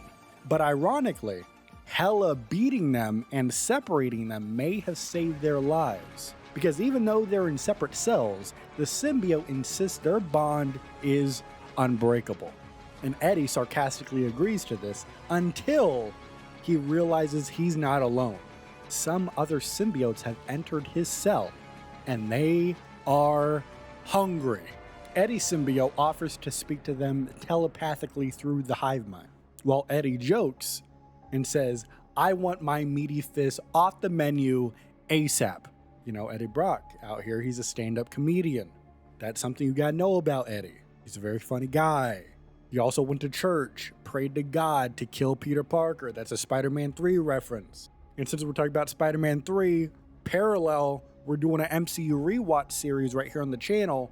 Watch those videos if you want to join us. If you're impressed on how I included that plug for another form of content that I do, leave a like on this video. All right, let's continue with the story. So during this moment of stress, I guess you could say, there's a revelation. These new symbiotes in the cell, they're not hostile. They are fleeing from something terrifying. Something that burns with the fury of a million stars being born. And Eddie, not only is he a stand-up comedian, he's a pretty smart guy. He starts putting the pieces together immediately, and he says, "Wait, do you think it could be a fragment of that phoenix egg?" And Eddie is absolutely right. And Eddie says that they need to escape right now. And the symbiote agrees, until Eddie adds, "So we can find that shard before anyone else does." And the symbiote is like, "What?" Or, sorry, what? I take that back. I don't agree with you, Eddie. And that's how the story ends. Eddie's a stand-up comedian. And we open up deep beneath the symbiote world of Clintar, as Eddie Brock is imprisoned, separated from his symbiote and trapped alone in a living cell. Above ground, things have gone from bad to cosmic doomsday. Noel has escaped. Hela, now his Queen in Black, has torn Eddie and his symbiote apart. Eddie is haunted by guilt. He knew Noel better than anyone and still failed to stop this. Now, the universe is on the brink, unless Eddie and his partner can act fast. They now see some flames approaching. A phoenix fragment nears. Eddie quickly realizes the symbiotes are scared of fire, and he suspects what's coming. Earlier, he saw the phoenix egg shattered during the war. Now, a shard must be nearby. He hopes the shard holds cosmic power that could help him fight back against Noel. But there's a problem. As Eddie reaches out telepathically to his symbiote in his own cell, the symbiote is terrified. Fire is in their DNA as a mortal fear. Going back to all black, the first symbiote forged in a celestial forge's flames. Eddie tries to convince it.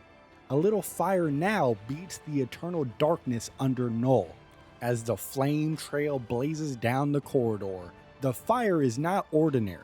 It's phoenix flame, the fire of creation itself. And Eddie tries to escape his cell, but the living bars grow fangs, slicing into his hands. Despite the pain, he rips the bars open still, bleeding but undeterred. Eddie's running. He's sprinting, tracking down the psychic voice of his symbiote to another nearby cell. This one has a solid wall to prevent the symbiote from escaping. So Eddie uses the nearby frightened symbiotes as a makeshift glove, shielding his fist to punch right through the wall. The frightened symbiotes refuse to bond with Eddie, recognizing that he already belongs to somebody else. His own symbiote leaps to him joyfully. They're finally together again. They're on some "we are Venom" hours. Together, they were Venom, but there was work to be done, and time was running out. Although they are now together again, the tunnels are collapsing and overheating from the battle on the surface. Eddie insists they need the Phoenix fragment to stand a chance. The symbiote protests again, but ultimately agrees. This could be their last stand. They race through the corridors as Phoenix fire burns hotter than ever, Eddie and the symbiote trying to endure. And right as Venom collapses from the heat, the flames part, revealing a fiery woman with red hair, a manifestation of the Phoenix Force, and she speaks telepathically, soothing both of them. She's not here to destroy them. She respects all life, including creatures born of darkness.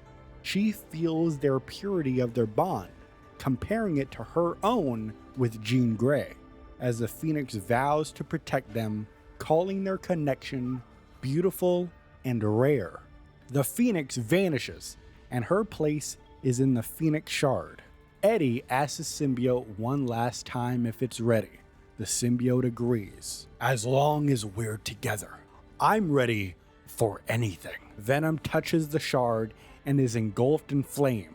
But this time, the fire doesn't burn them from the outside. It ignites them from within like a star being born. Together, they become something new. Not just Venom, not just Phoenix, but a perfect union of darkness and light. With Phoenix power now surging through him, Venom feels stronger than ever, but also much wiser. They won't rush in recklessly to the fight again, like what they did with Hela. To defeat Null, they'll need a weapon that can match his might. That weapon? All black, the Necro Sword, Null's original creation, and Venom knows exactly where to find it. Alright, so next up we have Stark Warning, and the context of this story is a multiversal transmission from Reed Richards to Victor Von Doom, and it's being broadcast across all realities. So we start off the transmission, and Reed Richards, Mr. Fantastic, opens it by saying he doesn't know if Doom will actually hear him, or even care at that point, but he's going to send it anyway, and he keeps it short and direct. You need to stop. Reed begins to relate to Doom's curiosity, how scientific exploration can escalate to disaster. He references the time stream entanglement, which Doom himself has caused. It has collapsed timelines and rewrote reality itself. Reed doesn't blame Doom entirely. Other forces were involved too, and once all of this is fixed, maybe Doom can be forgiven. Maybe. Reed goes on to say that Doom has changed, and it's not for the better.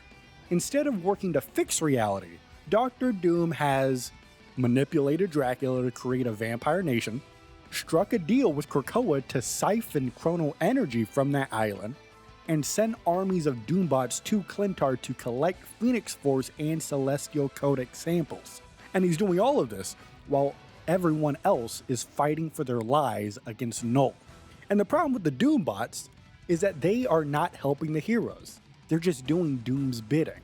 And Reed goes on to note that Doom has recently programmed the bots not to attack each other, but they can still attack the heroes. However, Reed Richards, smartest man on the planet, he fixed that with a little bit of code editing, to which Reed says, I hope you don't mind.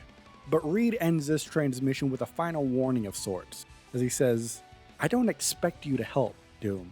That's not who you are.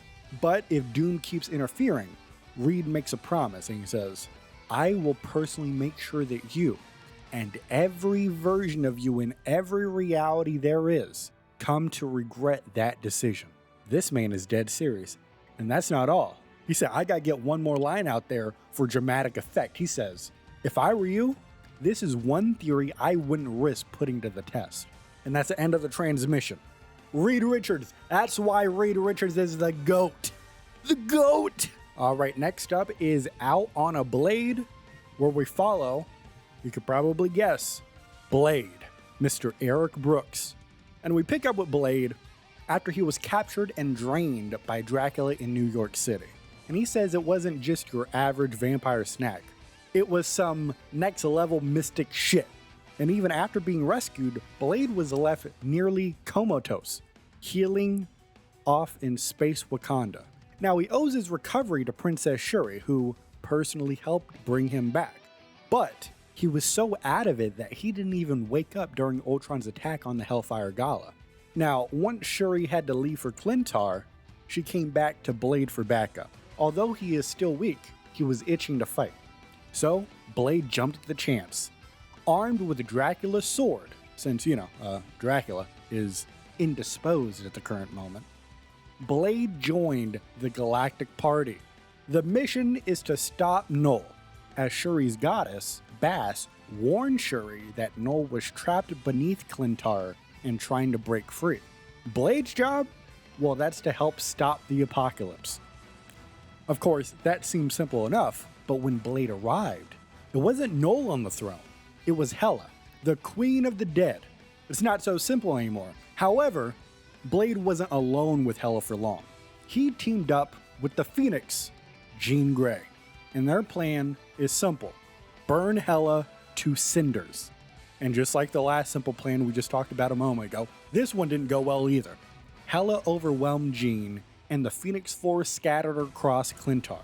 Now, one of those Phoenix shards found its way into Dracula's sword. Now the blade is cosmic enhanced, burning with Phoenix energy. But even then, Hela is still too strong. So during this fight, Blade lets Hela get close to him as he bites her neck, draining her blood. Along with blood, he gets a healthy dose of Null's darkness that was flowing throughout her body. The combination of Phoenix power and Null's essence in Blade gives him an edge in the fight. And as they continue, Hela throws everything she's got at him. Crows, curses, cosmic death, but Blade takes it all in. He's not giving up. And realizing she can't win, Hela flees the fight. And the path is now clear to confront Null himself, as Blade warns that Hela isn't finished, and she's likely regrouping for another strike, so he's staying ready. Sword in hand, head on a swivel, techno music playing. There's only one Blade, and there's only ever gonna be one Blade. Everybody knows that wants to know the age-old battle. The Phoenix Fire versus Chaos Magik. Jean Grey and Wanda Maximoff achieve perfect unison on the battlefield for the first time ever, which is a universal yin and yang situation. Their merged power bathes Clintar in light, and the onslaught brings Null to his knees. The moment is described as wondrous, yet fleeting. For a heartbeat, Null is tempted to surrender to the Radiance. However, his sentient blade, all black, the Necrosword, refuses that fate, returns to his grip, and reasserts their mission to spread oblivion across all creation. Recentered, Null studies the Union's weak spots, seeing what others cannot. The dim places in the cosmic Taji, I think I pronounced that right, the cosmic Taji, where the brilliance doesn't fully reach. Null then recalls that his queen, Hela, previously damaged the Phoenix Force, leaving it fractured. He targets the seam, Jean Grey. With all black, Null slashes the bond between Jean's Phoenix and Wanda's Chaos Magik, severing the divine fusion mid-flight. Both Jean and Wanda plummet from the heavens like angels toward a hellscape below.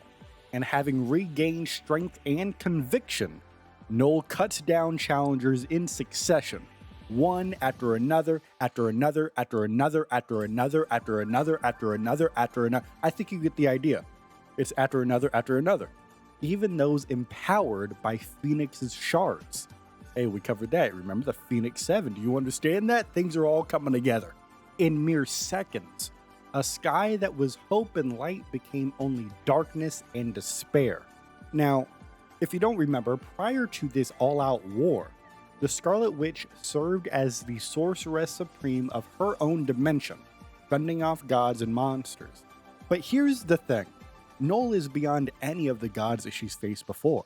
Prone on Clintar's living soil, watching Null raise all black for yet another execution, Wanda musters one final spell, a protection, but not for herself. She casts it for the only hero left who might still stand a chance against his creator. I wonder who that could be. Now, we've talked about the heroes, we've talked about the villains, we've talked about messenger squirrels from Asgard. How about we take a second and talk about the Necrosword? Now, this weapon has gone by many names over the eon. We have the Necrosword, the Godslayer, the Annihilablade, and All Black. But the titles never mattered so long as Null called it his. This sword is much more than a weapon. It was the first symbiote. And now, in the present, one of the All Black's children, I guess you can say, is Venom. And that child has returned to Clintar and now raises arms against its creators. Now, the Necrosword admits conflicted emotion. It doesn't know whether to be furious or proud. And it's conflicted because while Null was trapped within Clintar's heart, the Necrosword bonded with others and learned what it meant to be revered, cherished, loved, and more. Now you look at the contrast between that and the way that Null treated it, much like a servant, and it's reliant on another wielder defining it. But even so, it longed, it desired, it needed for Null's grip, believing only he could harness its full potential, a belief it now realizes Null instilled. Now going back to Venom, they now wield a sword steeped in ancient magic, enhanced by the fire of the Phoenix. If any blade could match All Black, this is it. Though recently claimed from a fallen ally, Venom swings it as deftly as Null wields the All Black, as if he's held it forever. Ladies and gentlemen, we are looking at a battle between primordial fear and fearless symbiote. As Venom's blade arcs, it leaves a trail of cosmic flame that makes All Black recoil, going, a primal fear dating back to being forged in celestial fire, a fear passed to its offspring. But this child, Venom, does not fear fire. From the Venom's eyes, All Black wonders if he fears anything at all. The Necrosword comes to a realization. This symbiote has risen above its station Alexander Hamilton style due to the love shared with its host, Eddie Brock, as they achieved perfect symbiosis, what All Black has longed for but has never received, because the Abyss does not offer love. Despite conceding that Null likely wins on raw dark power, the Necrosword poses the key question. Who is the true King in Black here? The Necrosword wonders whether the hands that worshipped it will ever hold it again. Venom admits that their last Gambit failed despite Phoenix Fire augmenting their blade. As Venom says, even with the flames of the Phoenix igniting our blade, Null was far too strong. We failed. And so Rocket Raccoon pivots immediately to a new plan and says, maybe you take out the target. Maybe you didn't take out the target, but you did manage to distract that freak long enough for me to whip up a new plan, and this one's a doozy. Jean Grey, meanwhile, signs on sight unseen and says, whatever you've got in mind, Rocket, I'm on board. Well, you might change your mind when you find out what your part of the plan is, Red. By the way, I want to just take a pause. I know these character impersonations aren't great, but I think we got to give a shout out to myself for putting myself on the spot, embarrassing myself in front of thousands of people. So if you appreciate that, please leave a like on the video if you haven't already. But I know you already have, right? Right? All right, let's continue. So Rocket continues and he says, see, the way I figure, your pal the Phoenix is good at two things. One of them is being reborn, which means the other is, I know Rocket, it's dying. Bingo. Death and rebirth. From all the stories I've heard, you've been stabbed more times than I have been pruning Groot. So then he continues talking about the mechanic of when the Phoenix host dies, they're reborn in an extra dimensional nexus of pure light, to which Jean Grey names it the White Hot Room. So one thing you gotta know about Venom is that his host, Eddie Brock, one time in another universe, sat down in church, prayed for God themselves to kill Peter Parker because he hated that guy so much. And his pictures at the Daily Beagle, he hated him. But another thing you gotta know about Venom is he enters this conversation building upon their plan, so to speak. And he says, if Null were to be trapped in such a place, its pure radiance would eradicate his darkness, wiping away his stain from existence for good. But Jean objects to the missing bridge, and she says, There's no way to get Null into the white hot room. I would never risk transferring even a fraction of the Phoenix Force to him. He would become infinitely more powerful. That's why you've got to die instead. Now Jean kind of starts to understand what Rocket is putting together, and she says, okay, if I am going to sacrifice myself, again, I need to know it's for the right reason. What makes you think I could take Null down with me? Now this is where we go back in time a little bit. We recall what we've done earlier in the timeline. All right, here we go. Rocket and his ship, the Milano, crashed on Clintar recently. And while they're stuck on the planet, he built a device operating on Captain Marvel's negabands. That's right. Captain Marvel has been mentioned in this story. She's coming to the game at some point. You better get ready, because I know I am. By the way, the Captain Marvel movie is pretty good. Both of them. Yeah, that's right. I said it, and you're going to accept it. But back to the story. So he built this device. It's operating on the negabands. And in doing so, it's able to swap locations with a celestial husk in Clintar's orbit, freeing the ship with a position exchange. And he finishes off this explanation by saying, it swapped the ship's physical location with a celestial husk in orbit over Clintar, and boom, problem solved. Rocket, that's impressive, but how does that help us against Null? So Rocket goes into his plan. He has produced 2 portable circuit boards. So step 1 would be Jean rushing Null and lets herself be impaled by the All Black while she is wearing the device. Null won't notice it amid his victory, so to speak. And then step 2 is when Venom sneaks in and sticks the second board on Null. And finally, step 3, upon Jean's rebirth in the White Hot Room, Rocket activates the sequence to swap them out. As Rocket says, then we gotta switcheroo. Null gets annihilated by the light while you're returned back to us, safe and sound. Well, in theory at least. I can't guarantee this tech will work across dimension planes, but everything else we've tried has failed. So this might be our last chance. Then it's the one we have to take. So she grabs the circuit board and sprints at the King in Black himself, as she says, I came here to stop Null, and I plan on seeing it through, no matter the cost. Now, as Jean begins to fly away, Rocket yelps and says, whoa. Give me like 5 minutes and then you could go right back to getting yourself skewered. Promise. Jean agrees, and Jean and Venom huddle as Rocket slips to a secluded spot near a cave entrance to tinker with the second board that they plan on putting on Null. He is so focused he doesn't notice the ground shifting below him.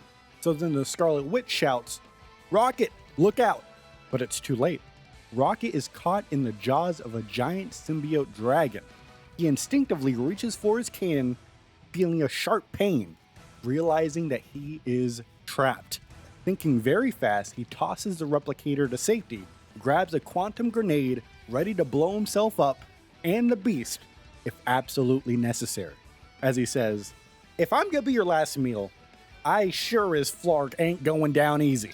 But the Scarlet Witch releases a wave of chaos magic surrounding the dragon as she looks Rocket Raccoon dead in his beady little eyes and says, you won't be anyone's meal today. To be fair, you're barely an appetizer. And as the jaws loosen, Rocket forces himself free as Wanda's spell liquefies the dragon into a puddle of goop. As Rocket turns around and says, yeah, that will teach you to mess with the Guardians of the Galaxy. But Wanda warns that they may have been too late, because although Rocket is trying to put on a front and says he's perfectly fine, he's really not, because sparks spray from puncture wounds, as his cybernetic implants are severely damaged. They're integrated into his biology. Only his original modifier or someone with intimate knowledge could replace them. As Rocket says, hey, you've got to find Groot for me, and tell him I'm sorry. That I didn't want to go out this way, and that he doesn't need me to watch his back anymore. And as all hope is lost, a second symbiote approaches slowly, openly, projecting comfort rather than a threat. And this goes back to earlier in this timeline where we talked about Groot making friends with symbiotes. There's still some of those out here on the planet. Additionally, Jet the Land Shark has also become friends with some of the symbiote, and now the bond with Rocket symbiote apparently endured, and now it returned, and the symbiote envelopes Rocket, inspects the wounds, then withdraws and morphs into tool-tip tendrils. It then repurposes parts from Rocket's own blaster, fabricates temporary replacements for his implants, and installs them with surgical precision. The components then power up as Rocket can tell he's going to be okay now. He finishes the second board and rushes to rejoin Jean and Venom. We'll have some questions later. And speaking of later, let's get to later actually. Let's get some answers. Mr. Fantastic, Reed Richards is here checking on the repairs and asks, how? And Rocket finishes his summary by saying, and then the little guy put me back together again. Good as new. Well, not quite as good as new, but certainly good enough. For a symbiote, it did a shockingly thorough job of repairing your internal systems. But the question is how? Now, Rocket guesses that the symbiote accessed his memories from the initial bond, maybe even old implant data from Half-World. But Reed Richards doubts that alone would explain fabrication knowledge, unless the symbiote itself had previously bonded with someone who understood Rocket's enhancements and knew him personally. So Reed proposes a codex scan, because of course symbiotes leave behind a genetic codex in its hosts, which is essentially like a family tree of past hosts. So he plans to do research on that, and Reed's device sweeps Rocket's spine. There's lots of alien DNA, of course, as you could probably guess, and a near-perfect match to an Earth genetic subfamily called Lutrinae. I think I pronounced that right. And Rocket blinks, he's very confused. He says, that doesn't ring any bells. Reed says, well, here on Earth, we more commonly call them otters. And Rocket's eyes widen. There's only one otter he knows from Half-World who knows him that well. And he mutters, Lila. Now the implication here, of course, is the healer symbiote previously bonded with Lila, which is how it knew Rocket's system. Rocket vows to find Lila, even if it means scouring the galaxy, which is yet another mission he'll see through no matter the cost.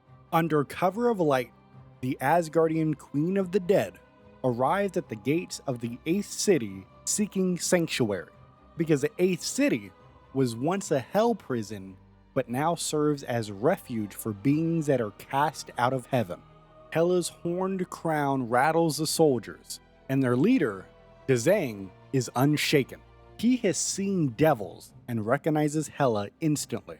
He is very hesitant to allow Hela to seek refuge with them, because harboring her endangers the populace. But he's conflicted because this is a place for refuge, and she's clearly fleeing something. So after thinking about it, he allows Hela to enter the 8th city, and Hela is secured in a cell with a mystic seal. Dzang then asks what she's running from, and Hela whispers just one word, Null. After days of silence after that, Hela senses she won't be exploited and requests Dzang hear her out, and she recounts her story. She says that she traveled to a distant world to seize ancient power. Upon arrival, she forged an unholy alliance with a dark god, gaining vast new ability, and she nearly triumphed until a half-human warrior struck her down with a burning blade. As a result, fearing Null's retribution, Hela fled as far as possible to seek asylum. Now she feels her new powers fading, which is a sign to her that Null's reign has ended. So at the moment, she's relieved to be back to her old self. And to end the story, she implores release from the cell in the 8th city. Dzang thanks Hela for all of her honesty, but he refuses to free her just yet, because he thinks, even power drained, Hela is a traitor to the Chronoverse. In the 8th city, second chances must be earned, not given on demand. So, as he leaves, Dzang feels Hela's icy glare and hears her black heart pounding with rage. He turns back to her and says her confinement may turn out to be a blessing. It may serve as time to atone for her sins. Dzang will not judge Hela, but he expects her own kin will come to deliver justice soon, and he is ready. The 8th city, once a hell prison, has now become a refuge for those that have been cast out of heaven. Its people chose their protector and named him Dzang, after he vowed to be the last to leave hell. Now, under the cover of night, Hela arrives and pleads for sanctuary.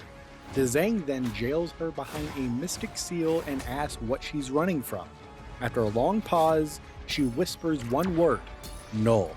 Then days later, she requests an audience and tells her tale, and the story begins where all stories should. The beginning, where she traveled to a distant world for ancient power, forged an unholy alliance with a dark god, nearly triumphed, then a half-human warrior vanquished her with his burning blade, and because of that, she then feared Null's wrath. So she fled as far as possible and finds herself in the 8th city. Now she feels her new powers fading, which to her means that Null's reign has ended. She is relieved to be back to her old self and then begs for release. However, Dzang thanks her for her honesty, but refuses to release her, because even though Hela is power drained, she is still a traitor to the Chronoverse.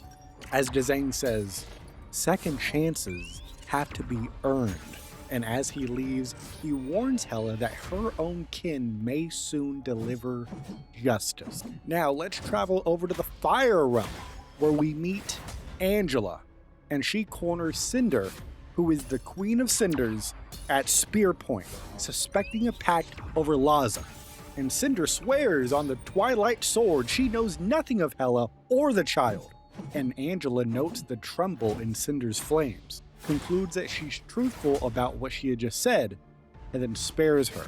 Now over in Jotunheim, Angela gleefully carves through frost giants, and King Rafi offers no intel on Hela or Laza either. We go over to Nidavellir, where King Eitri welcomes her with Dwarven ale. I am so sorry with these pronunciations. And finely wrought weapons that are, quote, befitting a queen. Angela declines because she'll celebrate after the quest. Right now, her blades are enough. Now, Queen Elsa Featherwine insists that the Dark Elves are the culprits. And for once, Angela thinks Elsa might be right.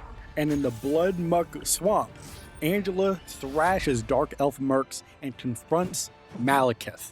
And after she defeats him, he admits that Hela visited to ask how to use Laza's unique power to manipulate Nidhogg, the Black Dragon's subconscious, to make the beast her thrall.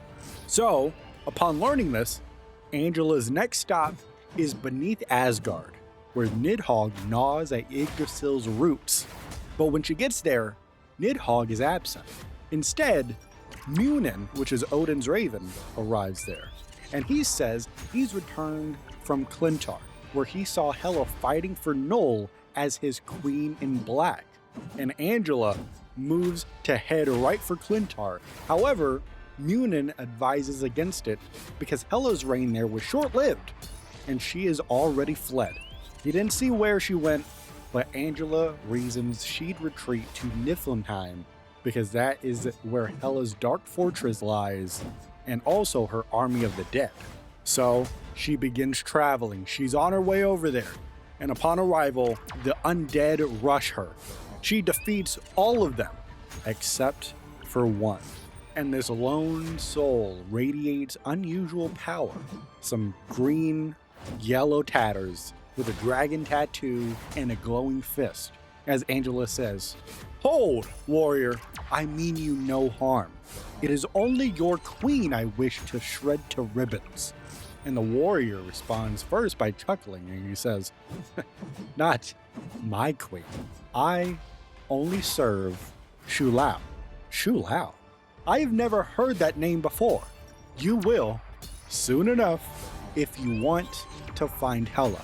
Is this Shulao here in Niflheim then? No, she's there, in Kunlun.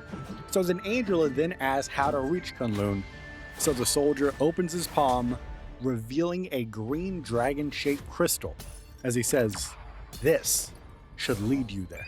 A bit of Shang-Lu's chi in crystal form. And Angela says, "Well, how do I repay you? This one's on me." Everything has a cost. Oh, fair enough. How about this? If you happen to meet someone named Luke, you tell him that I said hi and bye. And he looks skyward. Now, if you'll excuse me, my ride is finally here. And then a Valkyrie arrives on winged steed to bear him straight to Valhalla. And Angela departs, guided by the Chi crystal. She arrives on Kunlun as she sees an ensemble of heroes preparing for an impending invasion. And she spots a man in green and yellow with the dragon emblem, like the warrior that she was just talking to. And she goes, Are you the one they call Luke?" No, I'm Lin Li. But you could just call me Iron Fist." "I see. Then I must seek audience with Shu Lao." Get in line, lady. The big guy's asleep right now. And as his immortal weapon, that means I've got to deal with a mountain of problems. Doom is planning an attack on the heart of heaven. The ace city of Dazang somehow has merged with the other 7 as well. Oh, and I've been stuck babysitting this itty-bitty goddess that the Prince of Orphans took in. So unless you're planning to join the fight, indeed I am. And then she begins charging at Iron Fist. And she does this because as he's, pontificating, monologuing at Angela just moments before, she thinks that she caught a hint, just a scent of Alaza on his garments. And this itty-bitty goddess that he mentioned confirms her suspicion. Now, whether Iron Fist is complicit or not doesn't matter. She vows whoever took Laza will pay, and they'll perhaps pay the highest price they would ever pay. Oh my goodness. Lin Li storms into Shu Lao's chamber, and he yells, "What in the name of the 7 cities do you think you're doing, Shan Lao?" "Protecting Kunlun, just as I always have." In case you forgot, that's my job." And the dragon leans in and says, "For now, we shall see how long that remains true." Is that a threat? No, it is a fact. And Lin responds to that by saying, "You picked me to be your Iron Fist. You're really gonna let someone strip that away from me? Because a madman in a metal mask wants more power?" "Lin, there are rules. Rules that were not followed when I anointed you as my champion. I was wrong." And now we have a little bit of a flashback, okay? Because Lin was Swordmaster before he was the Iron Fist. Wielder of Fuji's blade until a Kimio killed him. And his body washed up onto Kunlun, with Shun Lao reviving him with the Dragon Chi, making him the 67th Iron Fist without the formal trials that came with it. Now, the traditional path, per the book of the Iron Fist, is to conquer the Shinlun trial, culminating in punching Shu Lao's heart to take the power, in which Shun Lao's chi is taken, not given, until Lin.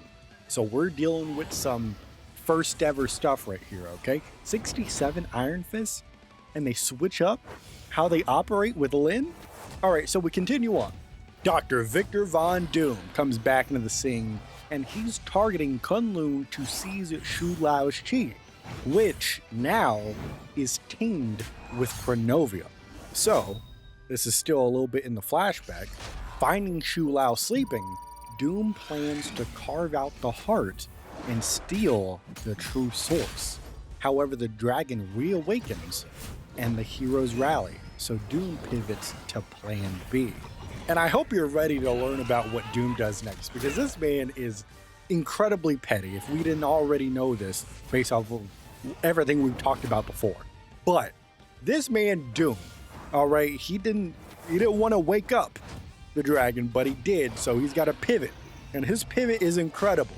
Doom then publicly exposes Lin's illegitimate ascension as the Iron Fist, humiliating him, then challenges Shu Lao to initiate the Shinlong trial so that he can become the one true Iron Fist.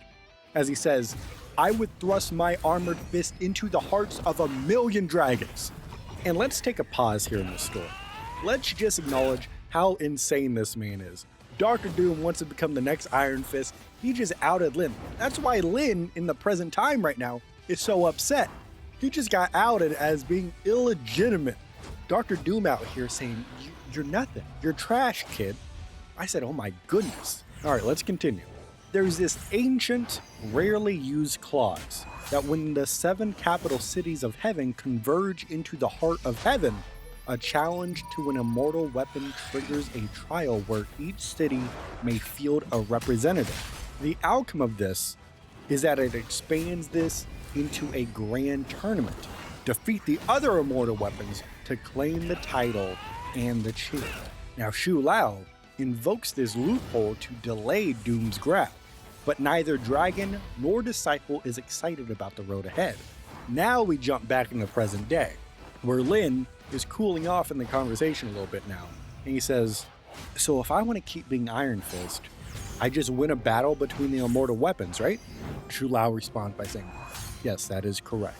Lin thinks he'll win by default if the others don't show up, because right now the Prince of the Orphans is missing. The cities are fused, so he just thinks there's nobody to fight. Also, he's a bit busy babysitting an Asgardian baby that the prince left before he left. Did I just say left twice? Yeah. And Lin admits that the baby is kind of growing on him, and now Angel and I are cool. But Shu Lao then drops the catch of this and says, if a city's weapon is absent, its immortal beast chooses a new champion from anyone present in the heart of heaven. And then Lin groans at that idea and says, oh, you mean where all of the multiverse's greatest heroes are hanging out right now? That's great. So then Lin's solution is to ask, what if we follow the rules right now? Let me do the Shinlong trial and punch your heart like the 66 before me. Then Doom's challenge has no legs. And Shu Lao says, the die has been cast. One challenge cannot nullify another. The tournament must be seen through now. And Lin says, Doom's gonna cheat. Lin, I know his reputation. And yours. Stubborn, impulsive, unyielding. Why always lead with your fist, even when the fragments in your arm ache? And Lin says, because I've always been trying to prove myself. I've got a hell of a legacy to live up to. And Shu Lao responds and says, then earn it. Prove you are my one true champion. Prove a bruised ego won't keep you down. Prove you deserve the name. And that, even with the sword of Fuji shattered, you are still a worthy heir of Fuji. Do you really think I could do that? It does not matter what I think, only what you think. So then Lin's confidence begins to return and he says, if I mop the floor with these other immortal wannabes, no questions are going to be asked of me again, right? That's correct. So, what do you say, my champion? And now Lin, his fists are blazing. He says, just this. When do the games begin? We are here at a shattered corridor leading out of the Shinlong Arena in the heart of heaven. As Loki strolls in and calls the bluff, he says, you can show yourself now. I can see right through that adorable little cloaking spell.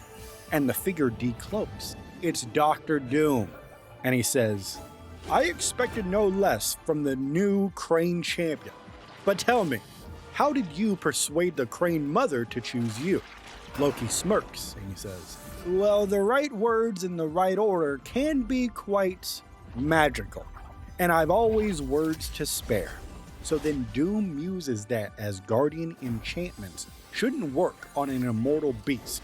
To that, Loki shrugs and says, if I could bewitch Odin, I could bewitch anyone. And then Loki adds a little tidbit and says that there are apparently 8 capital cities now. Or there will be, if the mortal in the devil horns gets what he wants. And the two then return to business because Doom owes Loki payment for their arrangement, to which Loki says, in full. It is about Time for a flashback. And this is after Clintar, where Loki is hunting for Hela for betraying their pact by crowning herself Null's Queen in Black, to which then she fled to the Ace City, now merged with the other 7 into the Heart of Heaven, where Loki comes to have words. Strong words. However, Kunlun is chaos, because the Time Stream Entertainment has rattled the magical realms, with Shun Lao being frozen in time, and factions scramble either to revive him or steal his chronal tinged chi. As always, Doom aims for the latter. However, when Shu Lao awakens, Doom can't simply carve out Dragonfire. Instead, he attacks Iron Fist's legitimacy, expecting a solo trial so he could become the Iron Fist. However, Shu Lao counters that by acknowledging that in the Book of the Iron Fist, when the capital cities converge, a grand tournament in the Xinlun Arena decides the mantle. Each city's immortal beast chooses a champion from the heroes assembled. Now Doom must sully his hands, and with most traditional immortal weapons vanish, the immortal beasts recruit new avatars. Zagombo taps Storm, standing in for the Prince of the Orphans. Peng Lai selects Groot. Hoodoo of the Undercity picks Wolverine, snagging a slot Loki thought he would take. And Hugh Kuei, the Vermilion Bird of Kunzai, appoints the Invisible Woman, which appears to leave Loki out in the cold of this tournament. And that is where Dr. Doom enters with a proposition, and he offers this. If Loki can secure a slot as the immortal weapon and win, Doom will help crush his rivals. In return, Loki must hand over the grand prize, Shu Lao Shi. And Loki responds to this proposition by saying, "And how does this scheme benefit me? Name your price." Loki begins to grin. "A single feather from the Phoenix." Now, Doom's bots already nabbed a Phoenix feather back on Clintar, and Loki has already woven Yggdrasil sap into a blank canvas. So with a Phoenix feather as quill and the right ink, he aims to rewrite his legend. Not the god of lies, but the god of stories. So Dr. Doom agrees and promises to remove the Invisible Woman from the bracket by tugging the Richards family strings. Now, Loki must get Kunzai's immortal beast to choose him. And on this journey to do so, Loki is mobbed by Crane daughters, who are Kunzai's, illusion doubles, to which they merge into a giant burning crane. And Loki shifts to Frost Giant form to fight it, smacks it from the sky, then pops the casket of ancient winters to snuff the flames. Now Hugh Kuei is impressed after seeing this. However, not impressed enough to grant the title. So then Loki places a gamble. He then tries Amora the Enchantress Beguiling spell. That doesn't work either. So he lies prettier. He promises a phoenix feather as tribute. As he brandishes a feather from Munin, ignites it with Muspelheim's flame, and sets the illusion. The result being that the Crane Mother changes course. Loki is now named Crane Champion, immortal weapon of Kunzai. The Xinlong Arena gasps when the God of Mischief is now announced as a contestant. Now we're back in present time, where Doom reaches for the prize. His hand comes out empty as he says, "You will get your payment, Laufey-san, only after the tournament is won." Loki, of course, is upset and he says, "You dare defy me, mortal." Doom dares. What mortal should never dare to trust Loki? When the battle is over, the Phoenix feather is yours, not a moment sooner. Now at this moment, Loki weighs looking Dr. Doom right in his eyes and turning him into a frog, but he decides against it. Because Doom's right. Loki would not have honored the deal if paid up front, and honestly, it's a bit refreshing to scheme with someone who plays chess at his level. So as Loki is walking away, he says, "It will take more than just tricks to defeat the most powerful champions in the multiverse, though I am certain some will come in handy." And Doom, smiling behind his mask, says, "Once again, I expect no less." Now, this gallery card is a Let the Sleeping Dragon Lie, and the narrator is Shu Lao the Undying himself, the dragon whose heart empowers the Iron Fist lineage, who has gone by many names across the eons, but here in Kunlun, he is called Shu Lao. And over 1,000,000 years, he has shared his power with noble champions, the Immortal Weapons and Iron Fist, who defend Kunlun. However, for the first time, the dragon admits fear for his city and its people, because as a result of some mortal meddling fracturing space-time, it has forced all 7 capital cities of heaven to materialize on the same plane and creating the Heart of Heaven, which is an alignment of the cities meant to only occur every 88 years. What should be a glorious festival becomes a war between gods and demons. And because of this temporal chaos, Shu Lao admits that he became frozen in time, as if he was in a walking dream. And with the current Iron Fist away aiding other realms, Dr. Doom seizes the opening to invade Kunlun and take Shu Lao's heart, the wellspring of Shai shared with every Iron Fist. But there's a wrinkle in this story because the time stream entanglement has struck and fused with the dragon's heart, interlacing it with new energy, raising the stakes of any thief. And as Dr. Doom is trying to do this, Shu Lao wonders what Doom's motive for this could be. Would it be healing his scarred face? Would it be purifying a lost loved one's soul? When it comes down to it, Shu Lao has no idea what Dr. Doom is doing this for. All that he knows is that Dr. Doom needs to be stopped. And there's a relief, because the Iron Fist returns with many allies to defend the Heart of Heaven. But you see, here's another problem. Iron Fist is back, and that's great. But Lin Li did not earn the Iron Fist's mantle and power and responsibility traditionally, like the dozens upon dozens before him. Lin was given it by Shu Lao, and if this fact is revealed, it could very well spell the end of Kunlun as we know it, and perhaps all of reality.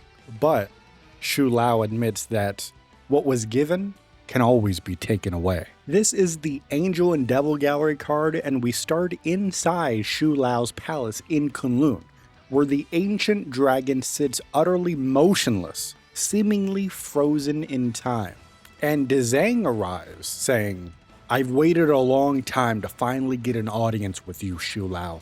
The least you can do is awaken from your slumber and acknowledge my presence."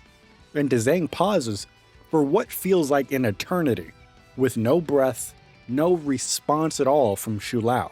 So Dezang decides to proceed anyway, promising to speak even if the dragon won't, as he says, "Fine, if you won't speak, I'll at least make sure you listen to everything I have to say." So Dezang starts to explain that the capital cities of heaven have converged prematurely. There are more than 7, and he represents the 8th city. Now, the 8th city was long treated as a prison for criminals and monsters, but under his leadership, it has become a refuge for the displaced, people with nowhere else to go within this wider war of the multiverse. Dezang then declares his demand for representation and willingness to fight to secure it. And it's at this moment, a woman's voice cuts in from behind, dismissing Dezang's credentials, as a woman says, "You know nothing of fighting. Not until you have crossed blades with elder gods on the edge of oblivion and lived to tell the tale." And this woman has red hair, golden armor, and a massive spear in her hand. She strides into the palace as Dezang turns to face her. As Dezang says, "I recognize your heartbeat. You were Asgardian. Born of the gods, perhaps, but I was raised by angels." And Dezang scoffs. "Angels. I lost faith in those a long time ago. Then I will make you believe again." So swears Angela, the hand of heaven.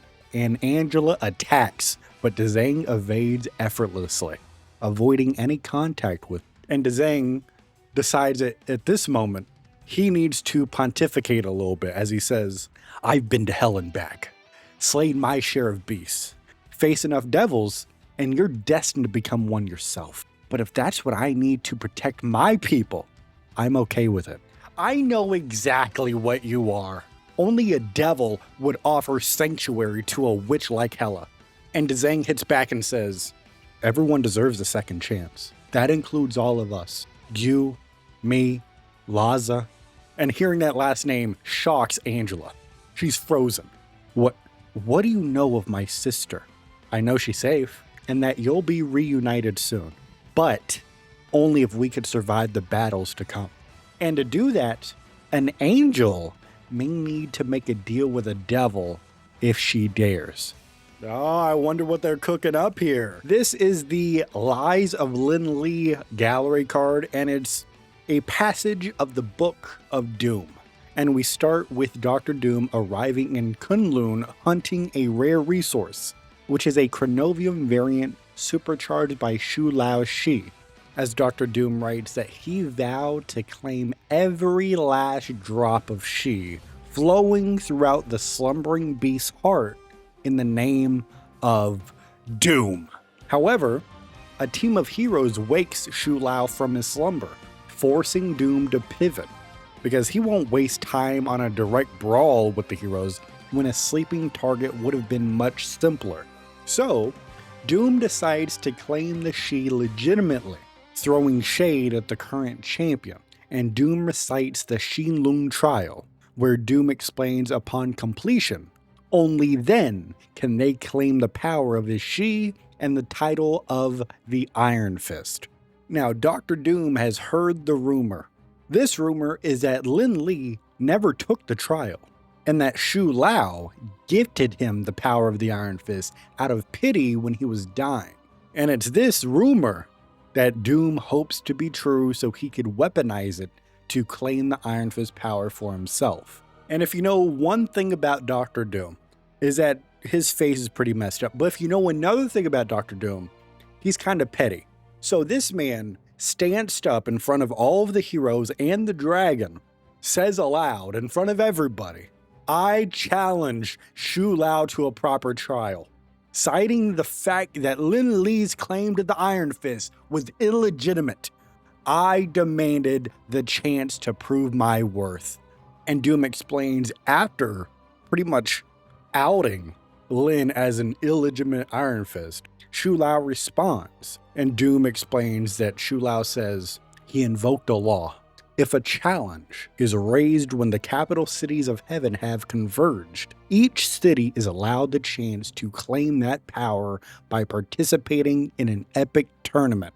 And stepping back from the story for a second, I'm not sure if you're paying attention fully. I don't know if you're fully aware of this, but we have mentioned the cities have converged. This is the perfect time to do this tournament. So Dr. Doom accepts the terms, as he's still certain he'll win against any mortal or immortal that participates in this tournament, and decides that if Shu Lao can field a champion, so can he. All right, this gallery card is the all-new Immortal Weapons, and this one is narrated by Galacta, as she says, "Hey there, rivals, it's your girl, Galacta, with a major announcement. Someone, I'm looking at you, Doom, decided it would be a good idea to challenge Shu Lao to a fight for his Shi, and now every immortal weapon can get in on the action. Now, most of the immortal weapons were lost in the time stream, so each of the capital cities had to select a new champion, and boy did they make some unexpected picks. Shu Lao is obviously sending in his current Iron Fist, the martial arts master, Lin Li. And rumor has it, Lin may have not actually earned his fancy fist fair and square. But moving on, Zagambo picked Storm, while standing in for Tiger's beautiful daughter is Angela. And do you want to know who was chosen to represent the lush island of Penglai? I've got just 3 words for you. He is Groot. And then moving over to the Kingdom of Spiders, ironically, they passed on our pals Peter and Penny to go with the Black Widow. And for the Undercity, the immortal beast known as Hoodoo is betting on our favorite feral fighter, the Wolverine. And finally, it's the man who challenged Shu Lao.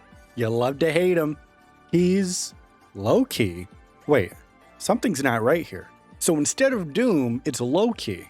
And if that's not already surprising enough, there is a new entrant. For the 8th City, they throw in a champion in service of Yinlong, the Black Dragon. As Galactus says, we've got another competitor. From the 8th City, folks here know him as Dzang, but you can call him Daredevil. This is the Inner Devil gallery card, and we are starting off at the Xinlong Arena at the heart of heaven, just moments before the tournament begins. And the crowd is absolutely floored as Dzang steps forward to announce he's competing. And they don't realize the man behind the mask is Matt Murdock.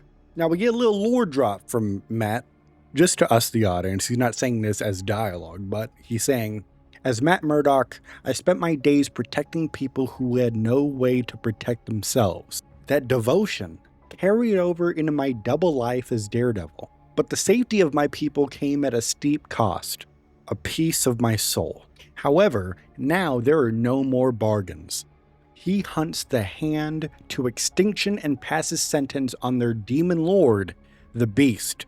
As Matt explains a little bit further and says, there was once a time that I had let their demon lord, the Beast, control me as his fist, but I have a new mission now.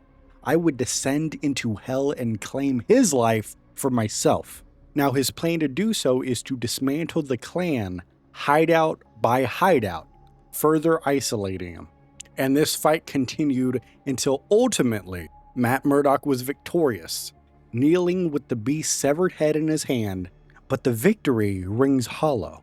Matt begins to hear demons laughing as he senses endless warlords, the splinter realms gnashing, gods dying, and bodies cast into God Quarry, and his faith collapses. Matt realizes that his faith has lost all of its meaning and his sins had amounted to nothing.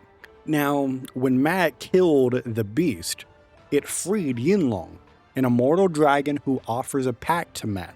He will help him absorb the Beast's power if Matt becomes his champion and restores the 8th City to its rightful place in the heart of heaven. And Matt views this deal as a necessary evil, and it was a burden that only he could be trusted to bear. So Matt accepts this deal and becomes Dzang, a redeemer of lost souls. And Matt says that his people may have called him something new, but the horns still fit just the same. And now at the tournament, while the heroes are fighting for Shu Lao Shi, Dzang targets the Sword of Fuji, the only blade that can break the seal of Shiyu's tomb, with the ultimate goal being Shiyu restoring balance to the universe. However, the problem is that the sword is shattered into Lin Li, specifically into Lin's arms. As Matt says, he's a noble warrior, but he's not going to sacrifice his sacred weapon willingly, which means I'm going to have to take it the hard way. And you got to remember, Matt Murdock, Dzang, Daredevil, he doesn't want to do this. He doesn't want to hurt Lin. He does not want to hurt Kunlun's protector. He remembers Danny, the former Iron Fist. But Matt needs to do this now because delay means more suffering, especially, as he says, if we don't end this war soon. Innocent children, like little Lhasa, I cannot allow that. I also can't sit back and let more sinister forces twist this chaos, just like Hela did. As long as there's still some good left in this world, I am not planning to let anyone stop me now. In a shadowy ally on the edge of Kunlun, Spider-Man swings in and he says, "There he is. We need to talk, Dzang." Or should I say, Daredevil?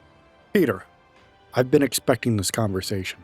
Okay, Matt, tell me, How does the hero of Hell's Kitchen end up the ruler of a magical hidden city? And Daredevil scoffs at that, as Spider-Man jokes about needing a recap of everything that Matt has gone through recently, and also why they keep hearing a disembodied voice telling them to get to the mission area. And we're going to take a pause real quick, step back from the story, okay? Everybody step back. I just want to let you know how excited I am for Deadpool to eventually enter the game, because already they're breaking the fourth wall, and I know Daredevil's going to amp that up to a level 10. Right here, if you're not picking up on it, Spider-Man is talking about Galacta in the game. So that's pretty funny. When we hear Galacta, they are also hearing that in their heads. And also, if you think about it, it's kind of torture, but that's pretty funny. All right, time to jump right back into the story. So Daredevil agrees to tell Peter the lore, right? Only if he agrees that he doesn't judge Matt for what he did. And Spider-Man, of course, responds by saying, "You know better than most that I am woefully unqualified to take that bench." Gavels? Could you imagine Thor running around with one of those? And before he goes on and on and on about this bit that he wants to do, he just stops as he sees Matt just glaring at him, waiting for him to shut up. And so he does so. And Daredevil pretty much says, "Let me lay it down for you like this, brother. Let me pontificate." And he begins his story. Their worlds began very similarly. Then the timelines collapsed and he was dragged into wars of ancient deities, far older and far more dangerous than Asgardians or Olympians. Spider-Man begins to connect the dots to the Hand, and Matt confirms that their Hell Lord patron is the Beast.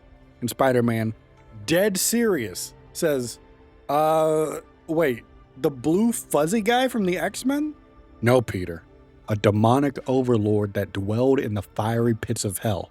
And Matt continues the story. He fought sect after sect after sect after sect until he was all alone. And when hearing that he was all alone, Spidey then, of course, asked who he lost during that. Foggy, Karen, Luke, Misty, Danny, and Peter. You were one of the people I trusted most in this world, Peter, and I couldn't save you, or MJ, or your daughter. And as Spider-Man is stunned, reeling at the implication about his other self and his family life, Matt continues with the story. He has nothing left, losing everyone around him, so he chooses to end the Hand's reign by killing their god. Back then, the Beast managed to corrupt me. This time, I planned to be the one in control, so I descended into hell and faced him directly. And Daredevil strangles the Beast with his billy club cable and feels the power rush in. And Spider-Man butts in and says, "You got yourself possessed? Again?" Not possessed. I claimed the Beast's power as my own. I was pulling the strings. Yeah, sure, pal. Keep telling yourself that. I didn't have a choice. We always have a choice, Matt. I hope the one you made was worth it. It should have been. I thought ending him would solve my problems, but it just made so many more. Because you see, when doing this, in hell, Daredevil then perceives the true scope of what he did. Primordial horrors without number. Splinter realms gnashing. Gods dying. Bodies tossed into the god quarry. It was a war I couldn't win. And yet, I could not stop fighting. And you never thought about tapping out? Of course I did. Millions were being massacred. What would you have done? And Spider-Man was left speechless, and Matt continued the story. At this point, one of the Beast's imprisoned divinities, Yinlong, offers to help Matt master the power and takes him to the 8th city, where people need a protector. He brought me here. I needed to atone. They needed someone to lead them out of the darkness. I hate to break it to you, but demons never work for free. So what's the catch? Restore the 8th city to its rightful place.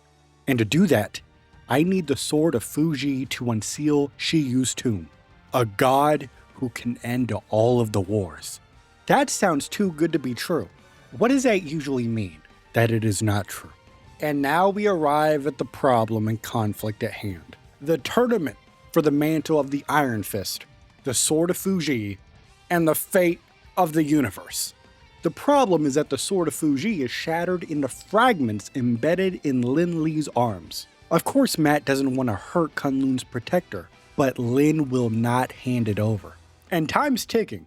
A tournament is coming, and Spider-Man thinks about everything that he was just told, starts to empathize and forgives. Even though he's not sure if he fully agrees with Matt's methods, he understands. And he says, you may not be my Matt Murdock, but I trust you. And no matter what happens next, I forgive you. Thank you, Peter. You do not know how much this means to me. And as Spider-Man swings away, Matt resolves that if he makes the right choices, he might save this Peter Parker, and possibly even save himself. A letter is received by Shu Lao from an elder of the universe, the Grand Master. And this letter opens with the Grand Master thanking Shu Lao for delaying the Xinlong tournament because it just so happened to solve a problem for him. Because you see, the Grand Master explains that although he has rarely interacted with Shu Lao directly, he has indeed watched Kunlun for eons.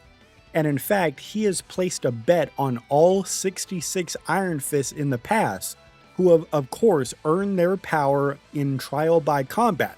And in doing so, Grandmaster has profited handsomely and enjoyed the spectacle at the same time. So, when the Grandmaster heard that Shu Lao would host an even grander tournament in the heart of heaven, he was thrilled.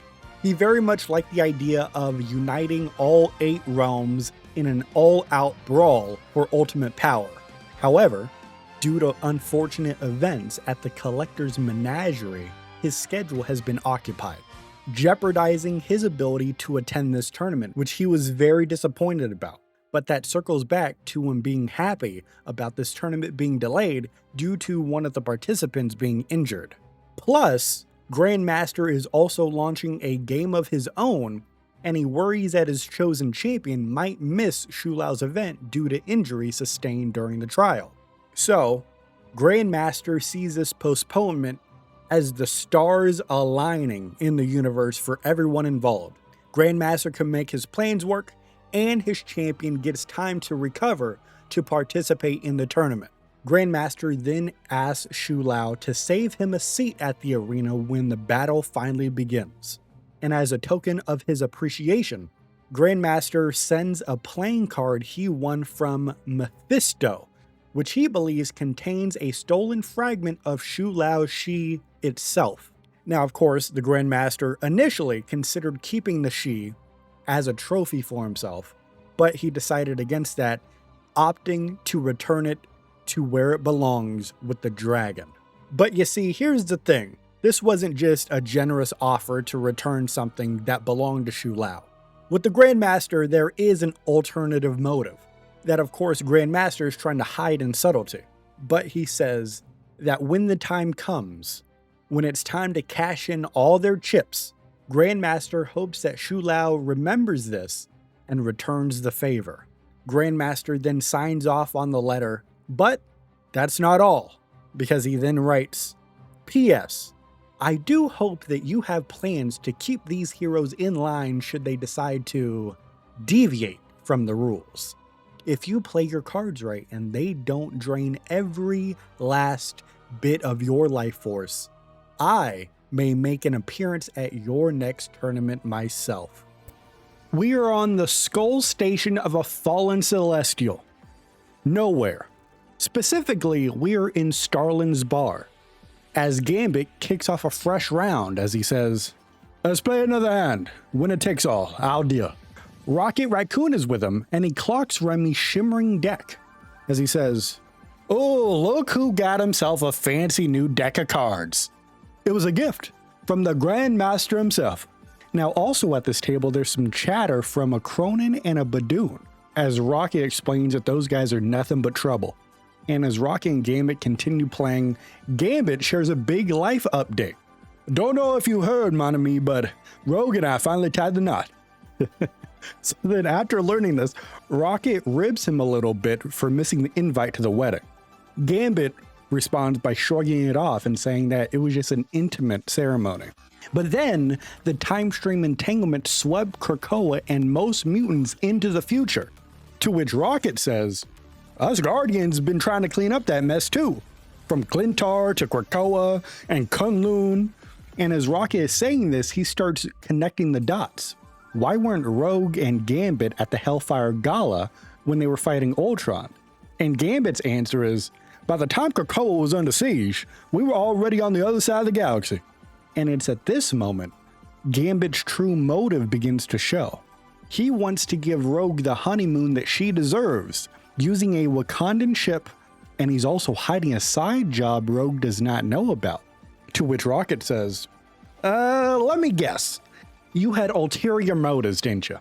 You know me so well, but they ain't as sinister as you might assume. The Grand Master said all he wanted was for me to steal some sort of mysterious contract from the Collector. And in return, he was going to give me a pair of wedding rings, forged from Carnovium. Plus, we get to use his Grand Garden as a final destination for our honeymoon. You should have asked for way more. This job ain't about the money. This job's for Rogue. This accent's going in and out, isn't it? Now, Gambit is telling Rogue this cover story, is that he told Rogue that this trip is a diplomatic mission. They're there to plant Krakoan gateways for time-tossed mutants around the galaxy. As Gambit follows it up and says, "You think I'd be in a dump like this during my honeymoon otherwise?" As he's saying this, Rocket wins the hand of their game. As a Badoon explodes, "Impossible! You must have cheated. Hey, if I were you, I'd hold my forked tongue." The Badoon instantly draws and shoots Rocket point blank. As he looks at Gambit and he says, "You're next." Gambit very soon chases the Badoon off, shifting his focus to a now bleeding Rocket. As Rocket says, He hit me right in the old wound from Clintar. I thought that dang thing was healing. I guess not." And Gambit starts to ready one of his shimmering cards. What do you... These cards? Made from Carnovium. With the right kind of charge, they can do some serious damage, or they can undo just as much. So Gambit flicks the card into Rocket, which has healing aura, and Rocket's wound is now gone. What the flark just happened? I saved your life, home. Now you owe me. Now, what Gambit didn't say is that the Grandmaster repaired Remy's frontal lobe, unlocking a non-explosive kinetic charge that kickstarts regeneration. A detail that he did not say because Rocket hates being anyone's lab rat. So, with Rocket now owing Gambit a favor, he knows what that probably means. Well, I guess I'm not telling Rogue about what you're up to, don't it? Oh, Rocket, you know me so well. Now, the two want to keep playing their game, and Remy produces a Chronovium die. This will roll any number its owner wants. Where do you get the... Oh, I see. The Grandmaster. Exactly. And if I finish the job, he's going to turn this little beauty into Anna Marie's new wedding ring. I'll be honest, Remy, you can't get more special than that. And now the Badoon returns with backup, ready for a fight. It won't be special for long. Not after I rip it out of your chest. And now Rocket primes his ion cannon ready for fire. Gambit twirls his staff. Then a firm hand is on his shoulder. It is Gambit's wife herself, Rogue. I thought we were supposed to be on a honeymoon, Remy. And here you are playing cards and getting into trouble with this unsavory crew. Rogue, it ain't your boy's fault. I was the one who dragged Remy into this mess, Anna Marie. It wasn't an occasion. It was all the raccoons doing. And Rogue rolls her eyes and charges the Badoon's mob and flattens them, straight up. As Rocket says, "That's my girl," as Gambit begins kissing her hand. And he says, "No, Maswa, that is my girl." If you want it to stay that way, Mr. LeBeau, then we better hit that space highway before Rocky pulls you into more shenanigans. Oui, Madame LeBeau. The Grand Garden awaits. And as Gambit and Rogue begin to head out, Rocket swallows the truth that he could tell Rogue and instead asks a favor tied to his heart. Guys, if you happen to see a cute little otter named Lila in the Collector's Menagerie, you tell her that Rocket's coming to find her, okay? Anything for you, sugar. And anything for love. And that, my rivals, is the story so far.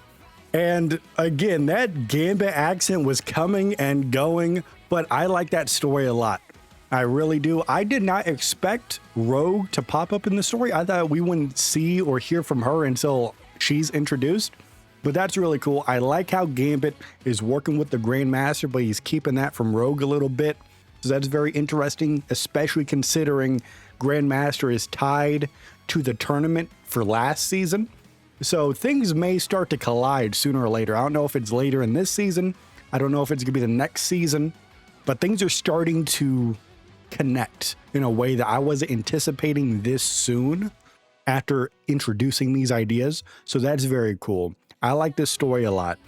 And we'll be back very soon with another timeline as we unlock more of the gallery cards right before Rogue pops up. So I thank you so much for watching. Please, if you haven't already, leave a like on the video. Also, if you're watching this timeline soon enough, I believe in the first week, you could use one of your hypes. I believe everybody gets 3 hypes per week. If you could please hype this video so more people could be exposed to it, I would appreciate that very much. And with all of that said, I thank you for watching, but even though I thank you for watching, you have to remember, you and I, we are rivals till the end. And it doesn't matter if you make me a wedding ring made out of chronovium, I am never going to forget that.